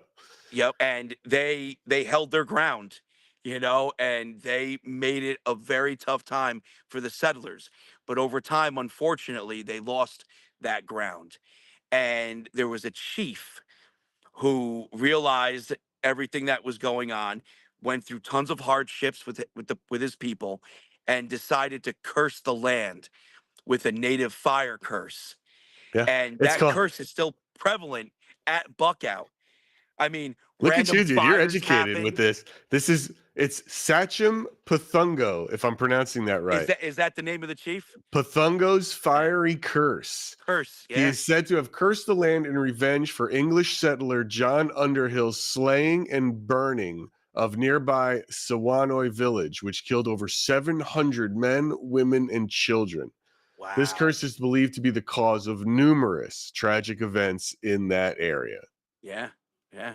And my documentation slowly mentioned that. Like they would start off with like, this land is curse, native curse, fire curse. And then finally the spirit said, native fire curse. And we were able to tie it in all together. Because remember, I don't research heavily to where I go. I let the spirits tell me what's going on. So people in the live stream are just like, John, we read the history, that's the native fire curse. And I'm like, wow, so that's a big thing that happened. So it was a whole village that got slaughtered. I didn't even know any of that. So right, and then it's like as I'm reading, That's as I'm pulling up wild. legends and curses, right? A tree's curse, Bethungo and Sachem Kakinsenko. That sounds like made up. I mean, I'm probably saying this terribly wrong and pronouncing it wrong. Yeah. Allegedly cursed their former homeland after new settlers violated an agreement not to destroy certain trees, promising doom to residents. The curse is rumored to have lingered over the farming village of Kensico, leading to its eventual evacuation and flooding to form the Kensico Reservoir. Yes. How Yes, far are which you is from that right now? 5 minutes. Got it. Like if I keep walking through here and cut through the cemetery, I'm hitting that area. So Wapato's gravesite, the cursed gravesite of Pathongo's son, Wapato, meaning white deer, is located in the Buckout Road woods. Yes. Do you know where that is? Which I have not stumbled upon yet. That's a lot. You've been all through there. And the mysterious white deer, a more benevolent legend tells of the Sawanoys. Which I've seen. I've seen the white deer, the albino deer. I've seen the white deer. Well, it says a more benevolent legend tells of the Sawanoys' annual search for a mysterious white deer that visited the area during a full moon each May, bringing good luck to whoever spotted it. Do you feel like you got a lot of good luck out of that, or what? I mean, I feel like I'm a lucky son of a bitch regardless. So, sure. All right. So it all started colonial. Yeah, colonial. Right. Definitely. Period. Definitely. And that has then preceded and grown. Big time. So you're talking like now we get into the 1600s and the witches. And the witches. So what have you learned about witches? So as it relates to the legends of this street? So much. We got to start with the first accused witches. There were 3 women that were falsely accused of witchcraft. The 3 witches. Yep. It's very important for me to state that in popular United States history, there has never been a witch burning. Okay? None of the witches were ever burned. However, according to Buckout lore, those 3 accused witches were burned at the stake. Okay, there's just no records of it because back then, records weren't kept very well. And remember, this predates the Salem witch trials. Right. So this goes before the Salem witch trials. And it says this happened at a distinctive 3-way intersection on Buckout Road. That's where the legend is that this burning happened. That the burning happened, yes. Do you know where that would be on the map, or where you usually? So I know exactly where it is, but it's no longer a 3-way intersection. That road is that road no longer exists. But I know exactly where it is, and I've been there. Okay. Yeah. Historically, 3 X marks were said to have once marked the spot where the witches died. 3 X marks are gone. Right. Driving over these X's was believed to bring misfortune. These marks are no longer visible due to road modernization. Yep. Crazy. Which all happened in the early 2000s, by the way. Not that long ago. 20 years ago or so. Oh, you mean the roads? The roads, yeah, all the changes and whatnot. Because now half of Buckout's developed. Now half of Buckout has multi-million-dollar homes on it. So, it's with the section here Where I'm at is the more undeveloped part. So yeah, tell us. So let's walk us through this cemetery behind you. What is this?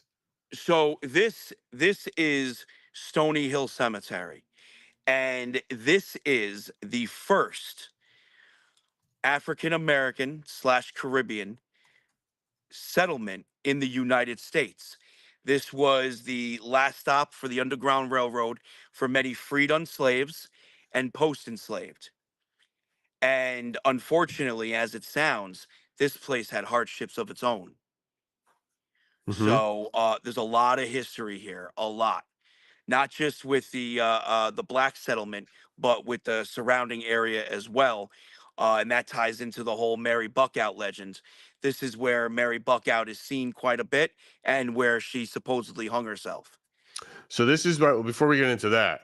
Yeah, So let's yeah. talk 'Cause about that's a Stony whole. Hill for a second. So Stony Hill, so it's on the Silver Lake area, right? Yep. Of Harrison. So established around the 1800 as the burial place for Quakers. emancipated by the Quakers, for emancipated slaves. Right. So the Quakers helped him out, members of the Society of Friends, that led to the formation of the Hills. Yep. One of the oldest and largest African American communities in Westchester County, thriving in the 19th century. At its peak around 1860, the community had approximately 200 members.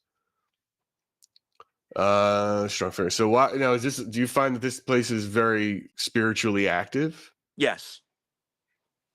Yes. In fact, when I first came here and started to speak to the spirits, there was a whole race undertone to it. They were like, who are you? Why are you here? You're not supposed to be here. Sort of attitude from the spirits. And I explained to the spirits that in life or death, their color of their skin means nothing to me. It's the judgment of their character that I look for, and I am a friend, in that regards.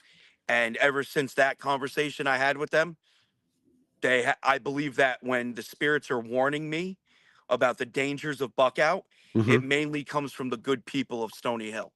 Listen to this. So you have real Civil War veterans there. So it says a particular poignant aspect of the cemetery. A particular poignant aspect of this cemetery is its connection to the Civil War. At least 36 men from the Hills community enlisted to fight for the Union. Yep. I'm getting this all off the internet, so guys, I'm not some historian or researcher. But anyway, I'm just telling people that this is where this information, if it's loose or not, I'm not going to do much deeper dive on it. So at least 36 men from the Hills community enlisted to fight for the Union, contributing to the effort to end slavery and preserve the Union. 13 of these Civil War veterans are believed to be buried at Stony Hill Cemetery, including, now, have you ever heard any of these names? Is the question, John. Harvey Seymour. 100%. Spoke to Harvey Seymour. Joseph Griffin. No, that one I haven't. Thomas Butler. I've heard the name Thomas. David Barker. I may have spoken or may have had David spoken about today during the live, actually. John Leah Brown. I've heard the name John. Don't know if it's the same connection. The cemetery is a powerful testament to the resilience, agency, and contributions of African Americans in the post-Revolutionary War area and during the fight for civil rights. Yep. Pretty amazing. Yeah, definitely. The history here is just phenomenal.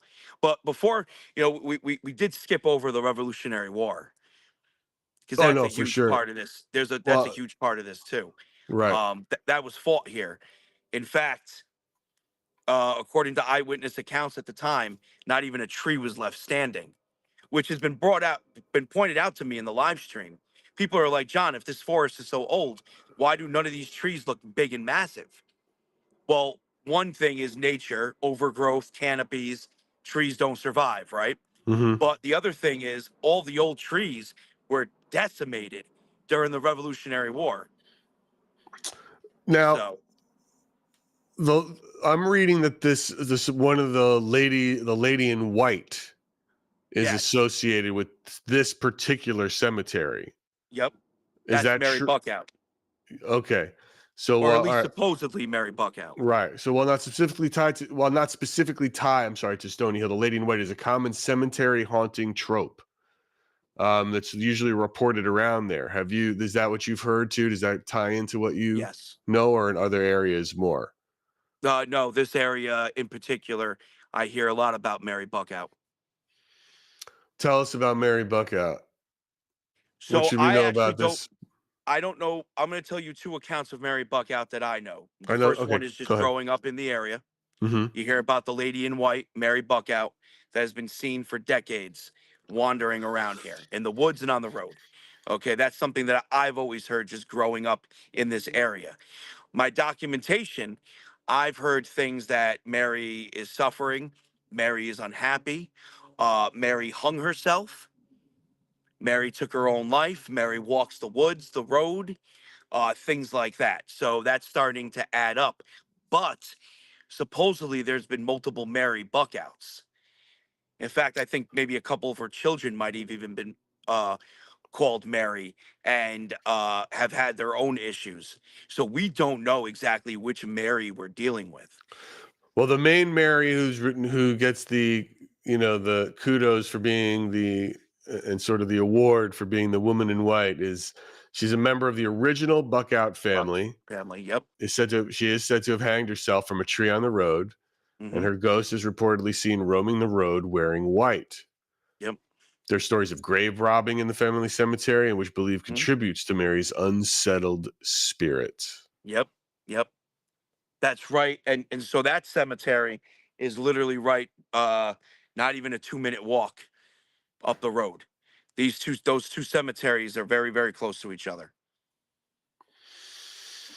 Now, here's a fun one about Buckout. Now, where are you in relation to the Red House? And do you know what the Red House is? That's the cannibal. That's the cannibal albinos. That is that burned down. Okay.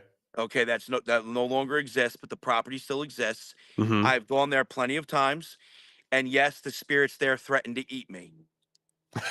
So, yep. Do you know this legend, the honking ritual? Yeah. So, what would happen is you'd pull up on their property, and you'd honk a couple of times, and the cannibal albinos would come out and chase you. 3 times. Everything's always 3s. Yeah, but I guarantee if you did it twice, they'd still come out and. But they're long gone. The albino family is long gone. This says this tale is purely folklore with no historical basis for a cult of cannibalistic albinos. Some version of the story suggests the albinism and cannibalism are the result of a voodoo curse related to racially tinged violence in the past. But I don't know if there's any true evidence of albinos, although the legend exists. The only thing I can say is that I've had spirits threatening to eat me over there. However, you know who else lived on that side of Buckout too is Albert Fish, the notorious serial killer that Hannibal Lecter is based off of. And guess what he liked to do? He liked to eat children. So, who knows? Right. Who knows? It could be associated with that as well. He had a lot of nicknames. He did. The Gray Man. Yep. The Werewolf of Wisteria, the Brooklyn Vampire, and the Moon Maniac. Yep. He had a lot of nicknames. And supposedly, well, hold on, listen. I love this. Yes. The Silent Hill alarm. What is that? Did you hear it? Yeah. Well, because fires are so prevalent here, they still do the old school fire alarm. That's creepy. Yeah. That's a creepy type of alarm. At night too. I love it. So, yeah, it's still prevalent. So, not many places use that as a fire alarm, especially in the developed area of Harrison and White Plains. But they still do it here. That is a creepy one. Warning everybody, hey, there's a fire, Now, it's funny you talk about these albinos and hearing that. And this goes, all the things we've learned about in terms of, or agregores or manifestations of spirits based on legends, which is sort of poltergeist-esque, but it becomes an interesting take in an area so regarded as being haunted, like Buckout Road. Yes. Right, where it just becomes, it feeds itself. It keeps itself alive. Yep. It's true. Or, it could be spirits that are bored as hell saying, oh, yeah, we're going to fuck with this dude right now and say we're cannibals. Either way, it's still interesting as hell. You know what Yeah. I mean? It's still like, whoa, the fact that this is still popping off and these things are being heard. Last night, I'm live and a bunch of teenagers showed up and they were just like, yo, can you help us find the cannibal albinos? And I directed them to where they were. And then one of them recognized me for cleaning headstones. And then they started fanning out like crazy, taking pictures with me and everything. It was Oh, pretty that's funny. fun. Yeah. But it just goes to show like how like sometimes when I run into people here, it's super awesome. And Hmm. at other times not so much, Sure. so Well, it's but yeah, creepy out there. going back to the cannibal albinos, whether there was a family or not, the spirits speak of something that has to do with eating people. So whether it is like an allegor, where it is the Fed manifestation, coming to life, if you will, or coming to afterlife, or it's something else, something more malevolent, or it's simply the spirits being bored and being like, yeah, we're gonna screw with this person. Either way, it's just wild how like sometimes my documentation will sync up with that. Sure. Oh, Yeah, yeah. yeah. What about John, in terms of your history with this place? Was it just a natural sort of like, oh, I got to go? Everybody knows about Buckout where we grew up. So it's like, I got to go here if I'm going to do this. And then since everything was always so active, it's just one of those things where you have to stay. How did that work out? So it was actually really interesting. I always wanted to do Buckout. It was always on my list. I was just so like knee deep in other things like the undisclosed location, the cemeteries, other locations. And then I one day I just decided, I'm like, you know what, it's time to shift my documentation to this place. And it just took off from there. And I've been here as a teenager so many times. I've been here, as a young adult so many times.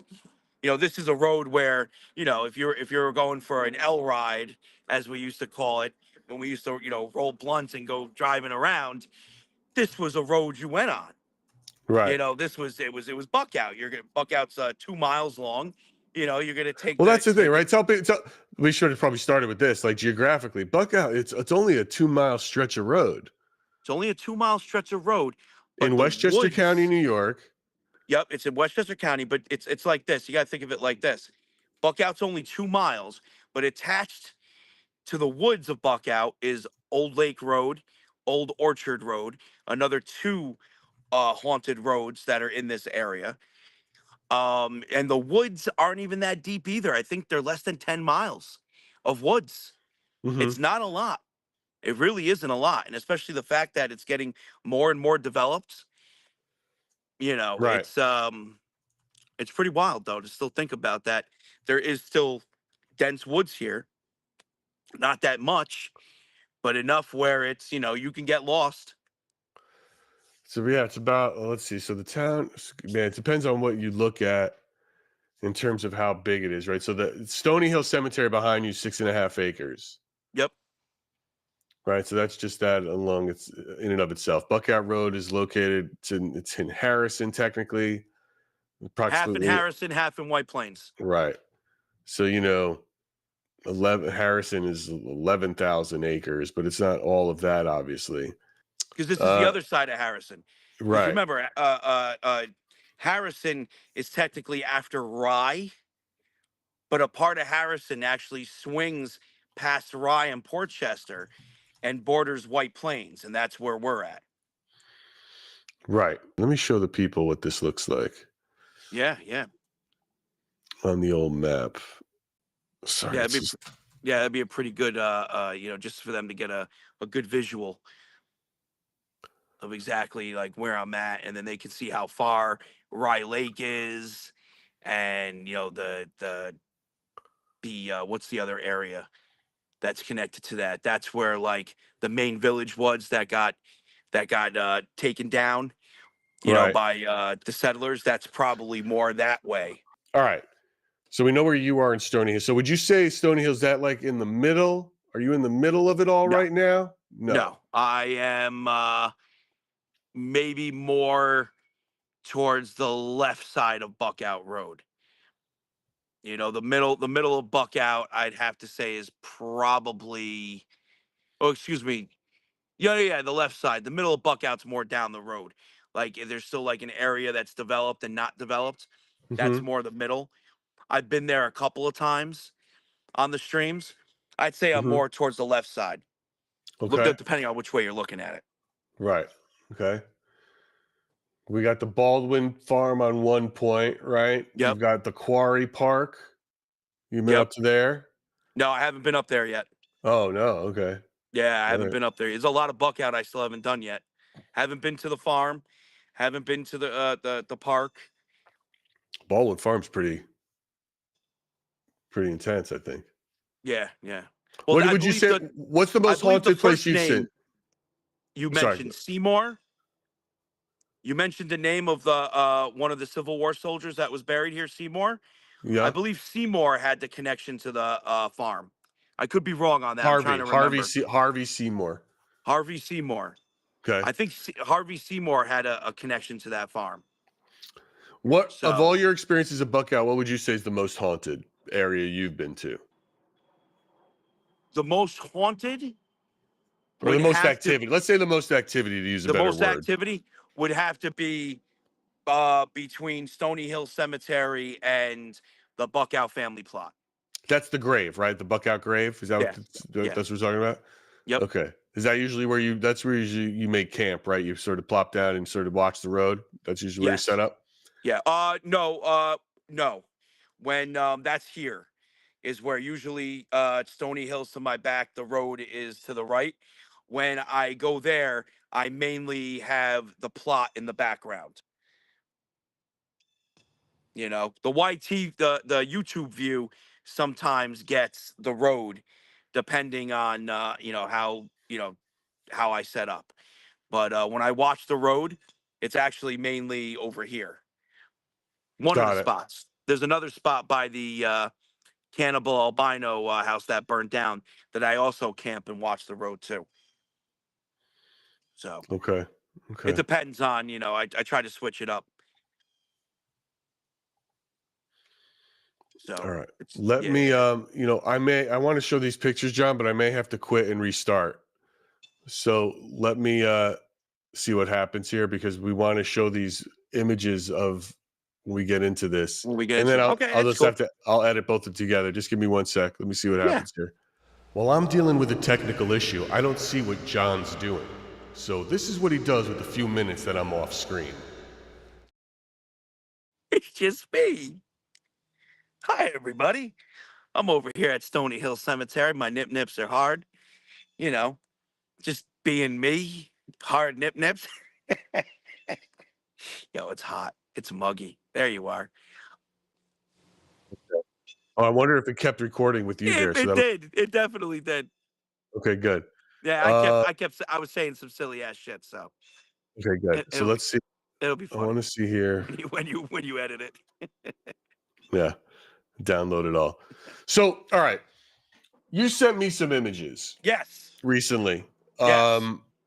which are you sent me some thermal images. Yeah, they're from of the this thermal area. camp. So, talk to me about why you use this piece of tech. What does it help you? So believe it or not, do? Believe it or not, the main piece of this tech. Now, this tech is not paranormal tech. This is something that a fire department would use or electrician would use for hotspots. Like this isn't, geared towards paranormal. I originally got this piece of tech so I can spot sons of a bitches in the woods spying on me. Okay, after the first encounter with the stalker at Buckout.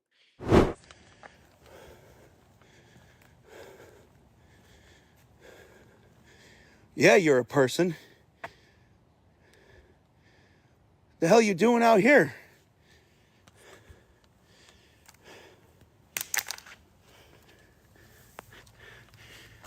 Where you going? Huh? Where you going? If you're listening to this podcast as opposed to watching it on YouTube or Spotify, we're showing a video of when John caught a guy wearing a hoodie and mask trying to sneak up on him on Buckout Road. It's far more terrifying than any ghosts there. Go give it a look. All right. That was, and I don't hide that from my live community or anything. It's like, Sure. no, I got this so I can see a motherfucker spying on me because no Right. one's getting the jump on me like that again. You know what I mean? Right. I learned from my Yeah. mistakes the first time. So then I'm like, oh, you know what though? If the thermal catches a cold spot, and catches something, that's an added bonus. Now, for people, what that means, because it's funny. When you were talking about it on your live once, I saw people in the comments, trolls, is who I love. They were just like, "Spirits are dead. They're not going to be hot on the thermal." But not. That's like, But no not. shit, Sherlock. Yeah. Not thinking the other way, right? But the idea, especially in relation to this idea about energy, that if spirits are attached to energy, they might need that energy. And that means they're sort of absorbing that energy. So what you're looking for is a cold spot. Yes. You're not looking for hot spots. It's sort of things like those sort of anomalies, right? So Exactly. for those who don't understand how a thermal camera works, they can see infrared radiation, right? Which is beyond human visual perception. So investigators try to detect entities that or manifestations that are coming through that may be taking away from the heat in the area, right? And They it also manifest cold spots. and it also helps me differentiate the difference between and the reason why I'm bringing this up because it ties into everything. If it's an animal in the woods making noise or if it's a spirit. So for example, if I hear the cracking of branches, I can literally take the thermal, point it in the direction I'm hearing that happening, and then I'll see a raccoon in the tree, or I'll see a deer or a bear, and it's like, Right. okay, I can tell. But what happens, especially with the case of most of this thermal video and picture that we're about to see, is I hear something, I go and I scan with the thermal camera, and I catch things that are not animals. Right. All right, let's take a look at some of these that you sent over. All right. Okay. So let's take a look. Let me make these as big as possible. Yeah, make them as big as possible. Okay. So this is taken not here at Stony Hill. That was actually taken at the Buckout family plot. And that's me All right, looking do down you the see something here that we're trying to figure out what Yep. is what? Right. Where Yep, should we be right looking? there. This. Yes.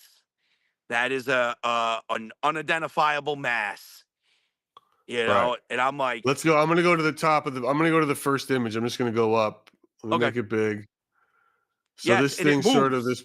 And it moves too, which right. is wild. So I'm glad that So it's black. Yep. It's a black image, which guys, when it's hot, it's the warm colors. Yep. Orange, yellow, red. When it's cold, it's the cool colors. Yep. Blue, purple, or black if it's no heat. Yep. That looks black to me Yes, on it there. does. Right? Now what's cool about all these is it moves in the pictures. I don't know what this is. This might be just a blip. Yeah. Some of these images you sent seem cut off, or like I don't know. Is it this over here? Yeah. Yeah. It was that there in that one. Okay, but this is the same blip as this one. So that's that. Yep. And you can see it. Okay. Yep. Let's take a look. What's this one? Hold on. Whoops. Okay. That seems like so this one's really interesting because this one is not a completely black mass. This one looks like there's somebody sitting right there on the log. this. Now that was taken right here. That was taken here in this background. So that looks like there's somebody in a dress. Right sitting. here. Yep. This is it right here where my cursor's swimming around? Right there. Is this the log right over your shoulder here? What is this? No. No, it's hold on one second. It's right there. That's where Okay. that picture was taken. How far away for you from? Because this looks like it's zoomed in. So yeah. Yeah, well, and when I took that, I was over there Okay. at the road. Okay. So yeah, And that that that would picture was be right there. right.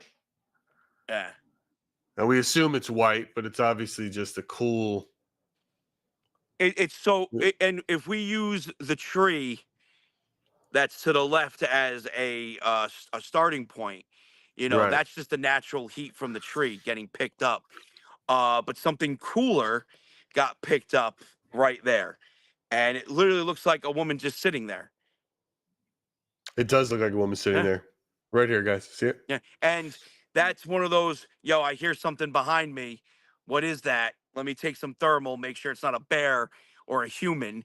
And, that was taken.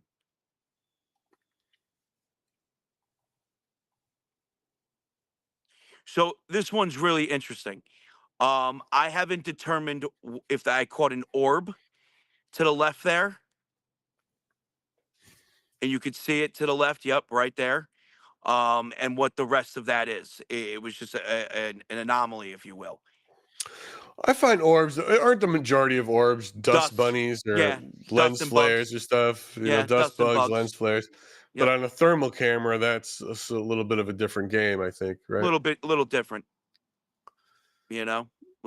All right, so now we're going back to okay.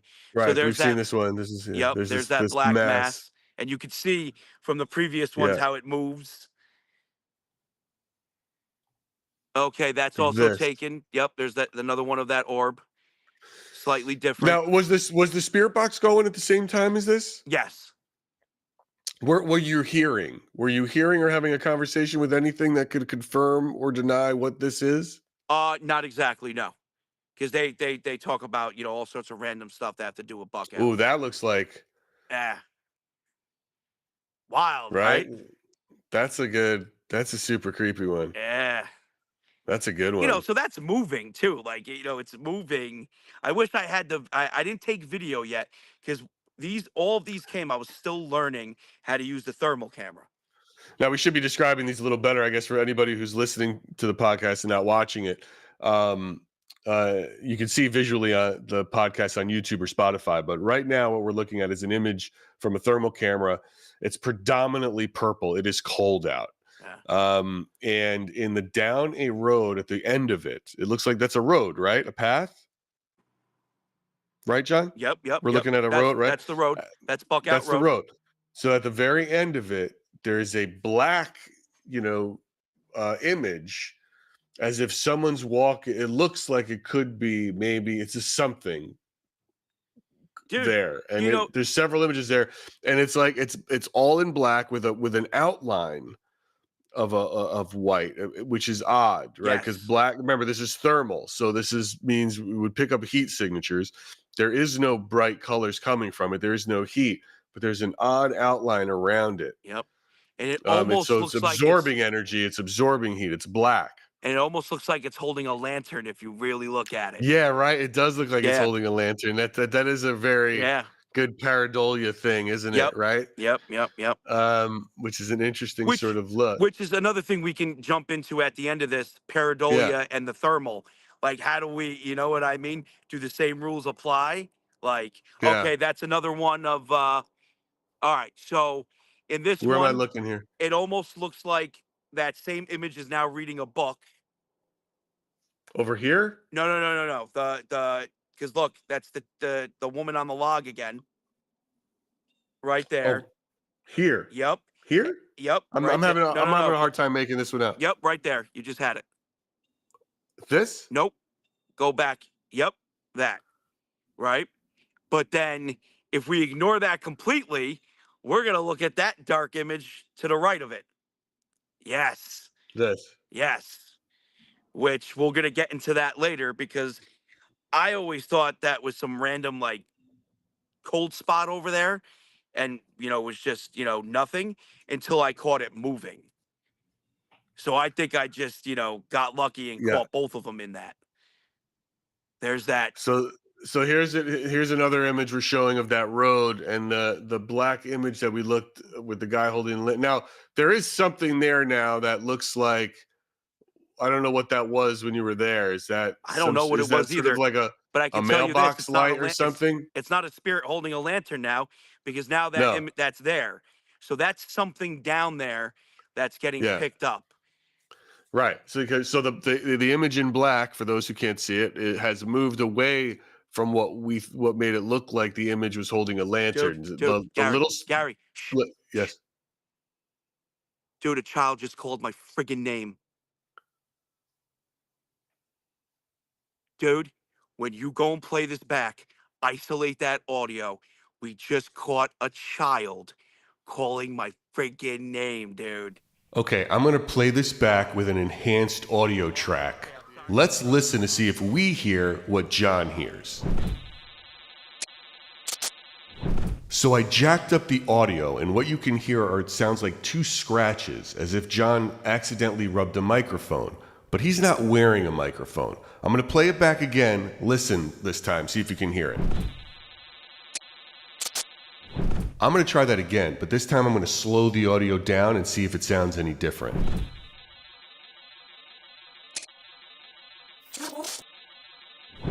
Okay, now I'm starting to get a little freaked out. That was definitely a high-pitched something, so I'm going to slow it down even more and see if it really is a child's voice. Let's check it out.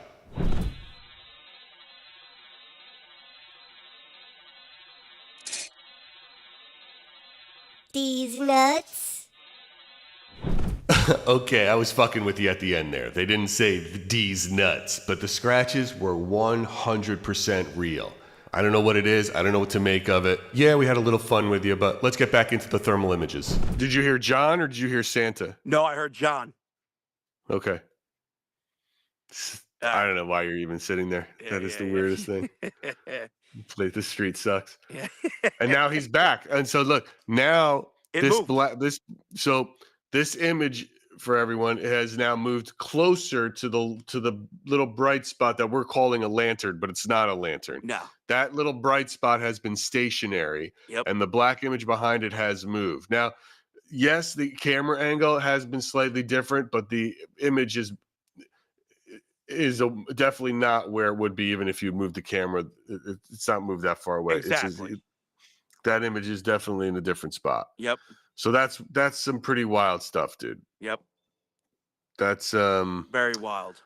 Now, but we don't know what. But it just goes and speaks to the lore of Buckout Road as another haunted and terrifying place. Yeah. Now, we just did an episode recently on Sleepy Hollow, and the big thing is our boy, the Headless Horseman, the true American monster, created by Washington Irving. But there is some historical relevance to this thing, is there not? That we've come to learn. Let's talk about the actual legend of Sleepy Hollow and how it was created. You know, historians believe that Washington Irving took aspects of his life, real life aspects, and incorporated them into the story. Like the character Ichabod Crane, all right, is supposedly based off three different people, two of his war buddies and himself, right? And he got the character Ichabod Crane. Bron Bones, you know, the villain in the story that's also trying to go after Van Tassel. He's a combination of a father and son blacksmith at the time. So, you know, and the Van Tassels, a very prominent family in the area at the time. You know, all these things were taken from his real life, combined into the story of the legend of Sleepy Hollow. But what about the Headless Horseman? The Headless Horseman is supposedly a Hessian mercenary. Now, for those that don't know what that is, that's fine. It's, you know, it's a deep dive into Read your history. It's what Germans were. Yeah, it's what the Germans were. The English contracted the German mercenaries to help fight the rebels, okay, which were the colonialists, okay, and they were very prominent here at the Battle of White Plains. I believe it was October 28th, 1776. It was either the 28th or the 26th. But regardless, one of them lost their head to cannon fire in that battle and is buried at Sleepy Hollow. Okay. Now I've got watch this, people. Like, so John has been out there, and you can tell me if you can hear the audio from this, John. I just want to make sure, but Not fun. Beware the mercenary. Yes. Beware the mercenary. in this video that you have recorded them talking about to beware the mercenary. Yes. To beware the Uh, mercenary. and I've got another one here from you where it's like you've heard them the first time you heard the word Doulahan. Dullahan wants blood. I'm sorry, what the hell is a Dollahan? Doorway. And what do you mean it wants blood? She was a Spirit? the first. Spirit, what is a Dollahan? Did you have to go and look that up afterwards? Yeah. Oh, dude, I had no idea what it was. And all right, so a lot of the times with spirits and spirit communication, they talk about things I don't know, but my Sure. brain logically puts things together. When something is spoken about that my brain can't logically comprehend, my tisms kick up like you wouldn't believe, and I start spiraling out of control. So Sure. that's what ended up happening. So as soon as they started talking about the Doulahan, I lost it. I lost control. I was all over the place.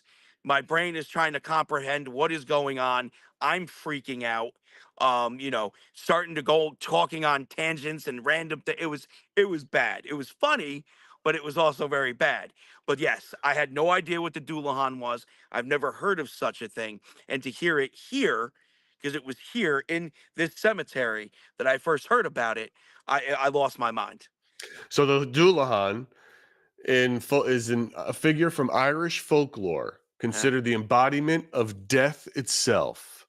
Yep. It's one of the most feared and powerful creatures in Celtic mythology, far more sinister than the more widely known headless horseman from American tales. Yep. All right. So it is a headless. It is a Doulahan carries its own severed head, usually under one arm or held aloft. Like you would hold a lantern, right? It's got a creepy, moldy, looks like moldy cheese. Its head. It's just like it is. And what's wild is there's many different creation myths for the Doulahan. Mm-hmm. They believe some believe it's a dark fairy, others believe it's like a demonic entity. But one in particular, what made me go, oh my god, that's insane, was the fact that some people believe in Celtic mythology that a Doulahan is created when a warrior loses his head in battle. Well, this is where life imitates art, possibly, right? Because Yes. there is a legend, or it might be, and or some people believe it to be true that a soldier in the Revolution, a German mercenary, had his head blown off by a cannon, and that's been roaming around. You've got this Doulahan roaming around, and then the Doulahan is where Washington Irving sort of possibly takes that up. Yeah. And writes a kick-ass story that we all remember from the wonderful Disney cartoons as well. And then the Headless Horseman, which is one of the creepiest dudes. And you got to make it to the bridge. Yep. And is that bridge still there? No.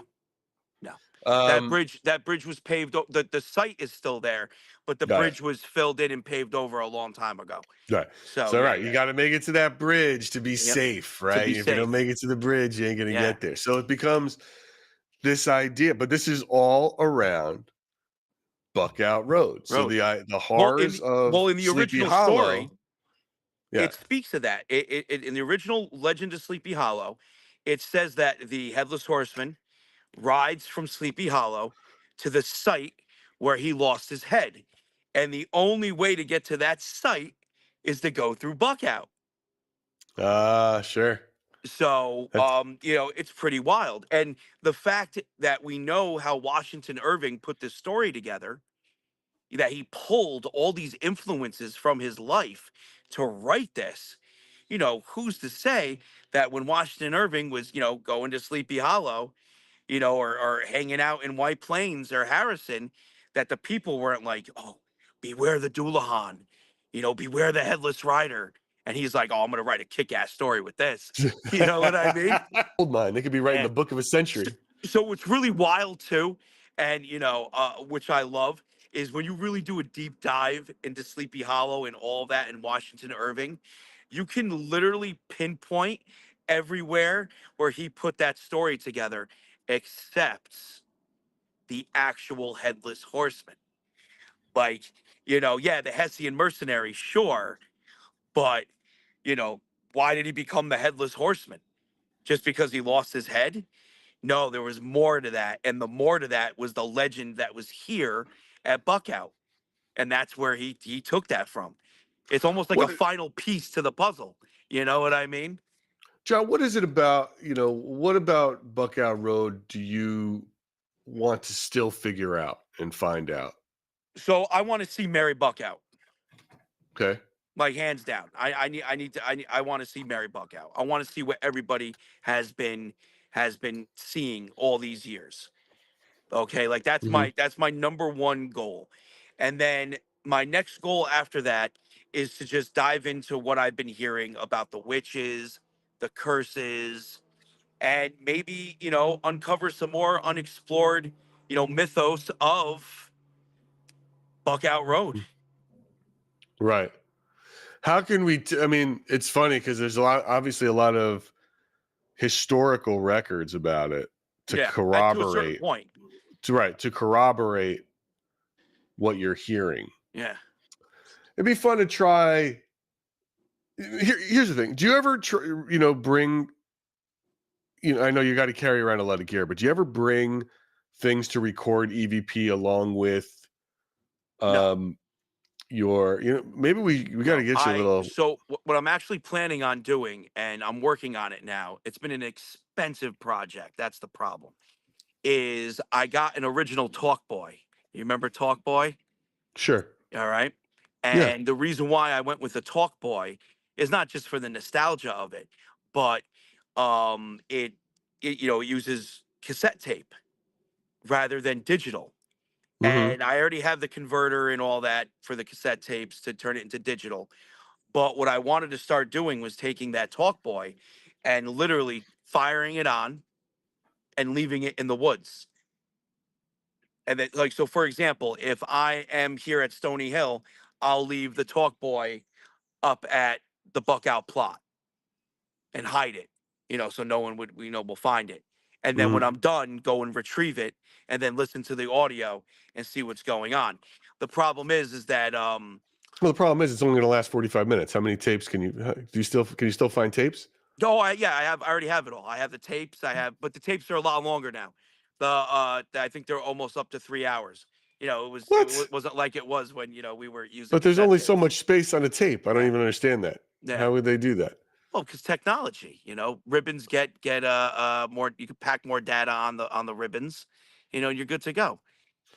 Interesting. When there's those, you can get a cheap digital recorder, right? I mean, if it's a ghost is going to talk, he's going to talk. It's gonna, yeah. And Sturgis said an interesting thing. He's like, I don't even use the microphone because they don't have voice boxes. So if they're going to record it, they don't need it, right? Yeah. Like if you capture EVP, so it's like, well, except for the disembodied voices. Except for the disembodied voices. Right. You would hear that. Yeah. But if you're hearing that, but it's also the, what I want to do is the reason I want to start doing it with you too on some of these excursions, even if it's only for an hour at a time, is sort of, and bringing other tools, is to show consistency in what you're getting. Yeah. Can we just put an end to this conversation, please, about the apps or the this? It'll never end. It might not ever end, but I would like to have I would love to have a piece of video proof that says, I heard it on the app. Here's an EVP, and your beloved Ovulus also picked it up, or this also picked it up, or this thing. Dude. Like corroborating sort of, but it's also just good from look, if the goal here is to document what spirits are and what's coming through. It's great.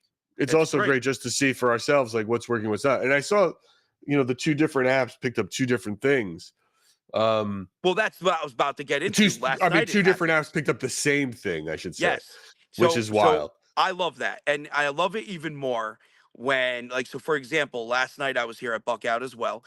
Instead of using Vox and Ghost Tube Original, I switched it up. I used Ghost Tube Original and Spiritus. Now, Spiritus is made by the same people that make Necro and Necrometer, Mm-hmm. while Ghost Tube Original is made by the same people that make Vox. Two Mm-hmm. completely different companies that are in fierce competition with each other.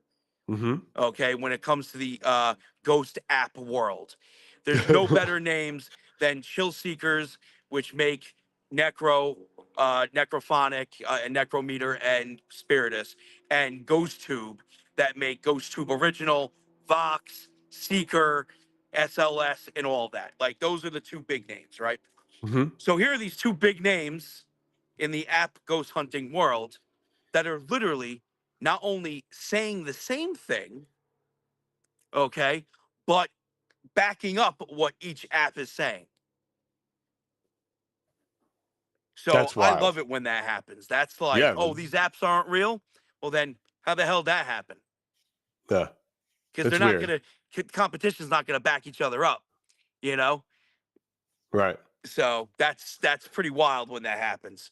You know, I would also love to take. Have you ever taken like just a straight magnetometer to that place? Do you have any sort of such tools I just to do. see what buck I out do, but with the the problem is le- I keep burning mine out when I use it for my homemade spirit box, the old radio.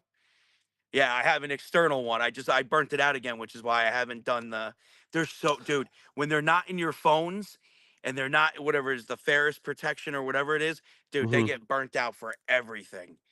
You Gotta know, figure out a good one just to see moisture. the area you're in, because if buck out is so insanely such a high traffic zone. Why do you think it's a high traffic zone? You think it's just because the Native Americans cursed it? I mean, could No, that be a there's more. real thing? It's just all the bloodshed.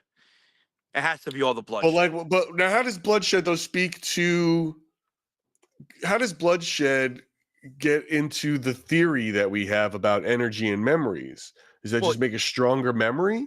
well, Is that what the idea is? Like possibly. what's It's that I don't know, but it's a possibility. You would think that, it goes into almost how, like, when I talked about, you know, people getting other people's organs and then experiencing, their memories and yeah. their, feelings and changing their personalities and things like that. Blood is key. You spill your blood somewhere and you spill enough of it. Who knows what memories DNA holds memory? Who knows what's getting locked into the land? So, I see what you're saying. yeah, What do you want people to know about Buckout that they haven't learned from your streams? that no matter what happens here, Buckout is and always will be a very dangerous place, not just for the spiritual elements, but for the human elements. Bad stuff still happens here. People still go missing in the woods. I think the last missing person was in 2024. Early on. I don't want to mention her name. I don't want to blast her name on the Mhm. podcast. Because I think it's still in an open investigation. People still go missing here. People still die here. Buckout is dangerous. It's just a very dangerous place, and that's nothing that my documentation will prove. It's just a fact. Yeah, it's all it's gonna do is make you a suspect, bro. Yeah, They're like, yeah, who we haven't checked out yet? We haven't checked out that weird guy who sits in the chair, whether it's hot or cold, till 3 a.m. it's You true. know, It's it's like true. some Stephen King character. It's like, Yeah. Well, don't mind old man Santa sitting over there. He just dude, likes to sit there and talk to the yeah. ghosts. Luckily, the cool thing is about that, I'll never have to worry about that because a lot of the cops get called on me all the time here, I all the bet. time. No So kidding. yeah, so You're they know sitting who out I there with am. no sleeve. You got a missing tooth. Yeah. It's the middle of the night. Yep. It's cold. You're Yep. probably like, cars are driving by. Even people that live there, like, did you see that there's some guy in a hoodie with a missing tooth sitting there just like talking to himself because Yeah. they can't see the cameras and he's just like crazy. It's like you're that guy. Like you can't Yeah. get there from here. And you're like, if you bury a child in over there, it's gonna come back to life. You're that guy, Yeah. by the way. Yeah. You're the Buck Out guy. If Yep. you keep doing this for many years to come, you might become part of Buck Out legend. Well, Oh, you can see well, it's like, oh, you know who's here? There used to be an old influencer here that used to sit around. Now the ghost of John Santa, his memories float around. I And tried to send you the video. I had an 8-minute video of right after the spirits brought up the Doulahan, and I had this big machete with me it's serrated, and I'm literally waving this machete around, yelling at the top of my lungs about the Doulahan. While all this is happening, the camera's pointed at the road, and some random dude who I ended up talking to the guy. He lives down the road over here, is walking, and he sees me. And you yeah, see him, he looks at me, I scare the shit out of him. I don't of see him. course you do. And he just walks right away. And I'm literally Yes. sitting there with a machete, He had waving to it, get back. He going had to on get about back a to Doulahan. he had to get back to change his pants, is what Yeah. happened. Yeah. Because it's crazy. No, I talked to him. He said I scared the living shit out of him. Yes, of course. He said he It's a told terrifying thing. everybody about it too. And I'm like, You will probably be in whatever, like, it's in like 50 years in Buck the Out Lord. Road Part 3. And Yeah. it's like, right, the ghost of John Santa Yeah. haunts Buck Out Road. It's like, if you listen now, you can hear, what is that? You can hear barking spiders. Barky. You hear, if you listen closely, you hear a ooh wee from the woods. Right. Yep. It's like all of a sudden you're going to hear, Yep. Ooh wee. You know? "Ooh, is that Mary Buck Out? No, that ooey is not Mary Buck Out. No, that's John Santa. That's Just John Santa adding to the lore. It's like if there were pictures, it'd be like in the shine. You know, at the end of The Shining, where it shows you zoom in, and you zoom in deeper and deeper to the picture of them all at the big New Year's party, and they're all in their tuxedos. But then he's in the picture now. yeah. Jack Nicholson dies, and he's in the picture. Yep. That's you at Buckout, and it's Yep. like we go into the woods, and there's a lady in white Right. and a Native American, You get a and John bunch of Santa with a monster. Yep. You get a bunch of teenagers that show up. They're drinking. All of a sudden, one rolls a blunt, and the other one goes, "Yo, don't spark that. The ghost of John Santa will Yes. appear." The You're legend, like, "Hey, right? yo, let me get some of that." You know, If you pass it 3 times, it have to be threes, it right? has to be If three. if you pass 3 that blood times. 3 times, the Yep. ghost of John Santa makes an appearance in Yep. the legend of Buckout Road. You have to sit in the corner of this and that in front of Blow the Stony Hill smoke in that Cemetery. direction. Yes. You know. 3 puffs. Yeah. Well, in all seriousness, this is actually the only location that I will not be stoned for. Why is that? Dude, I've already had 3 encounters where I had to Oh, chase just because of people people. off Because of 3 people. times, like Right. I Right, need right, to right. be 100. I can't be relaxed at all. I need to be like the first 2 times, that dude was clearly homeless. That dude was Sure. clearly homeless. Like, I took the image, I looked at it, you could see all his clothes are ripped up. You Yeah, could yeah. see he's dirty. That's He might somebody still be there homeless somewhere. in these woods. Right. All right. So, right off the bat, if you're homeless and you're at Buckout, there's something fucking wrong with you. Right. Okay. Sure. So, right off the bat, that's that. And then the third time with the group of the 7 strapping young lads Yeah. that decided to harass Right. me that night that I had to Right. chase off. Outside of the creepy people, and some of these thermal images are wild, and I know you have so many videos that are all fun and good, but like, what stands out to you the most is like, as a sort the question is, what stands out to you the most is, this is why I do what I do. This is the most interesting, this speaks to spirit communication. Like, what is an event that has happened to you there, an experience that you can point to as one of the most influential in what you do and keeping you doing what you do? The disembodied voices. The disembodied voices, like the one that we caught today. And I guarantee you, when you go back and you isolate that audio, you're gonna be able to hear something calling my name. It was a child calling my name. That's what makes me go, wow, this place is nuts. Like, there's one video I sent you of the street light, and you faintly hear something calling me from the woods while the street light is flickering. And then, on a side note, there's also a bit of a mystery to this place. Just the other day I was here, and before I went live, I was literally setting up, I fired up, I think I was using Necro, Meter, and Vox for the session. So I just got everything set up to hit, play. I'm firing up the spirit boxes. And then all of a sudden I look and I see an old woman walking. Okay, in great shape. She looked like she was in her 80s, but she was in good shape. And she's walking along the path. Like It, Jane Fonda hot. yeah, like that, right? But this is at a different spot at Buckout. This is near where the Cannibal Albino house burned down. Okay. So she's walking, and there's a trail back there. So she's walking, and all of a sudden she stops.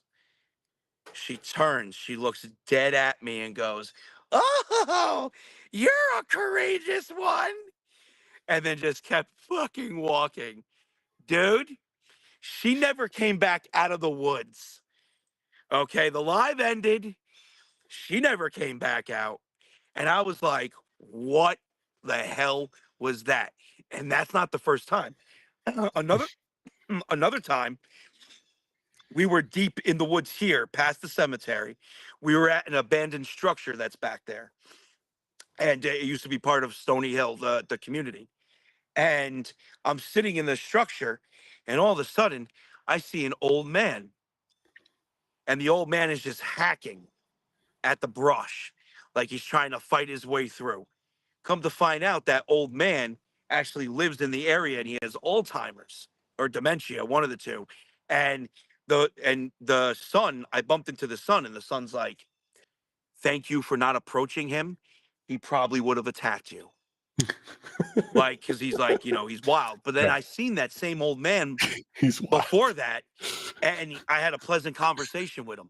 But like, the old people here are just, it's wild, dude. Like, the They're run-ins with wild. them are wild. Right. You don't get you get oldies up here. The oldies Yeah. at Buckout are unlike any of the other oldies anywhere else. I've got a guy that drives over here all the time when he sees me live, and he's always just like, "If you run into any trouble, come to my house." Gave me his Yeah. address right on live.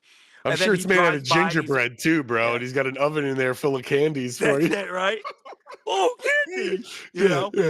Right. He's a nice guy. He offers me coffee all the time. Like, I'm sure he does. great. One day you're going to take one of those coffees and you're going to wake up with your mouth attached to another person's ass and you're going to be a human for real. centipede. So the people element of this place is wild. Then I bump into random neighbors that claim they never experienced anything. But then I bump into some, dude, there's this one couple that claims that every now and then from their backyard, they see a bunch of people with hoods and torches walking through the woods. So it's wild. Some say nothing. Some say they see things. Some have experienced things. Some haven't. It's wild. But I can tell you this: everybody that is here just seems comfortable with this place. Right. The ones that don't get out of their cars, they don't go walking on the road. They'll straight up tell you, like, "Oh yeah, when I go to my house, I just, you'll never see me walking on the road. I walk my dog in the backyard." Like, so. Right. It's pretty Well, wild. Man. Buckout is I think that's great. I mean, I think that's great that there's so much still to explore. There's so much still to test. Do we have that thermal video? Yeah. Bob, let me see. But I could play it, but is there audio on it? Or No, there's no audio. Okay, then yeah, I have it. Here, hold on. Yeah. There's no audio to it. I think that'd be a really good thing to end with. Okay, so again, this is in this spot here. Okay. Okay, so let me. First thing I want to point out, obviously the chick that's chilling, that we've caught before, she's not there. Mm-hmm. Okay. Now what we're looking at is this mass to the right that looks like it's moving. To the Okay. right. This. Let me play it again. Yep, you're gonna have to play it again, and you can literally see it. It walks. She's walking. Right. Yeah. Yeah. So do you guys see that? So we're looking at so on the screen, it's not far from where John is sitting right now. It's predominantly purple. There's a tree that's like a lighter purple orange and some orangey spots in front of this tree. Yep. But in the background to the right of the screen is a black mass that, as Looks the like it's a camera dress. moves, it does appear to be like, it does look like something's moving. It's a black, it's straight black, meaning there's no heat coming from it. You cannot see through it. Nope. Nope. And then it looks like it just walks off. Like the ending right there is wild, dude. How it just walks off. Yeah. Yeah. I mean, as far as thermal captures go, that's a pretty wild one. It's interesting to know why it's in this sea of black. There is a black in the sea of purple. I'm sorry, is a black form that, you know, like a cloaked person or a person in a dress or. Yeah, looks like a person in a dress. But it moves. Yeah. It's moving. And what's cool is because I'm moving, obviously, too. We'll take that into account. But at the end there, I'm moving in one direction. That's moving in another. That's moving back. It looks like it's moving deeper into the woods. Yeah, dude, which is insane. Like I would, because again, we're both skeptics, so we're gonna be like, okay, the camera is moving, but it's moving one way, and I'm moving another way, so it's not moving together. You know what I'm saying? Yeah, it's a good one. Yeah, so that's a good literally one. right back here. Well, you're right. That is a good way to end it because now I'm officially creeped out by the whole place. Yeah. So listen, Buckout Road is a phenomenal place, and it's like we grew up right around there, and probably one of the most haunted places in America, and it's home to a lot of legends and a lot of lore. And if you follow John Santa on any of his socials at Santa Paranormal, you're going to see him there quite frequently as he documents more and more spirits and gets, you know, closer to what may or may not be the history of that place from the mouths of the people who lived it, or the memories of the people who lived it, which is absolutely incredible. John, thank you. Another good ep. Yeah, another fun one. Yeah, this is a good one. Yeah, live from, you know, we're here from Buckout. Yeah, John's live there, live at Buckout. Yeah. All right, my man. Until the next one. All righty. All right, guys, have a good one. See you one. guys. Thanks for listening. Thanks for watching. That wraps it up for another episode of Splintered Spirits. Thank you so much for tuning in. Please like and subscribe wherever you get your podcasts, especially our YouTube channel and our Spotify. Again, thank you so much. Tune in next time. Bye.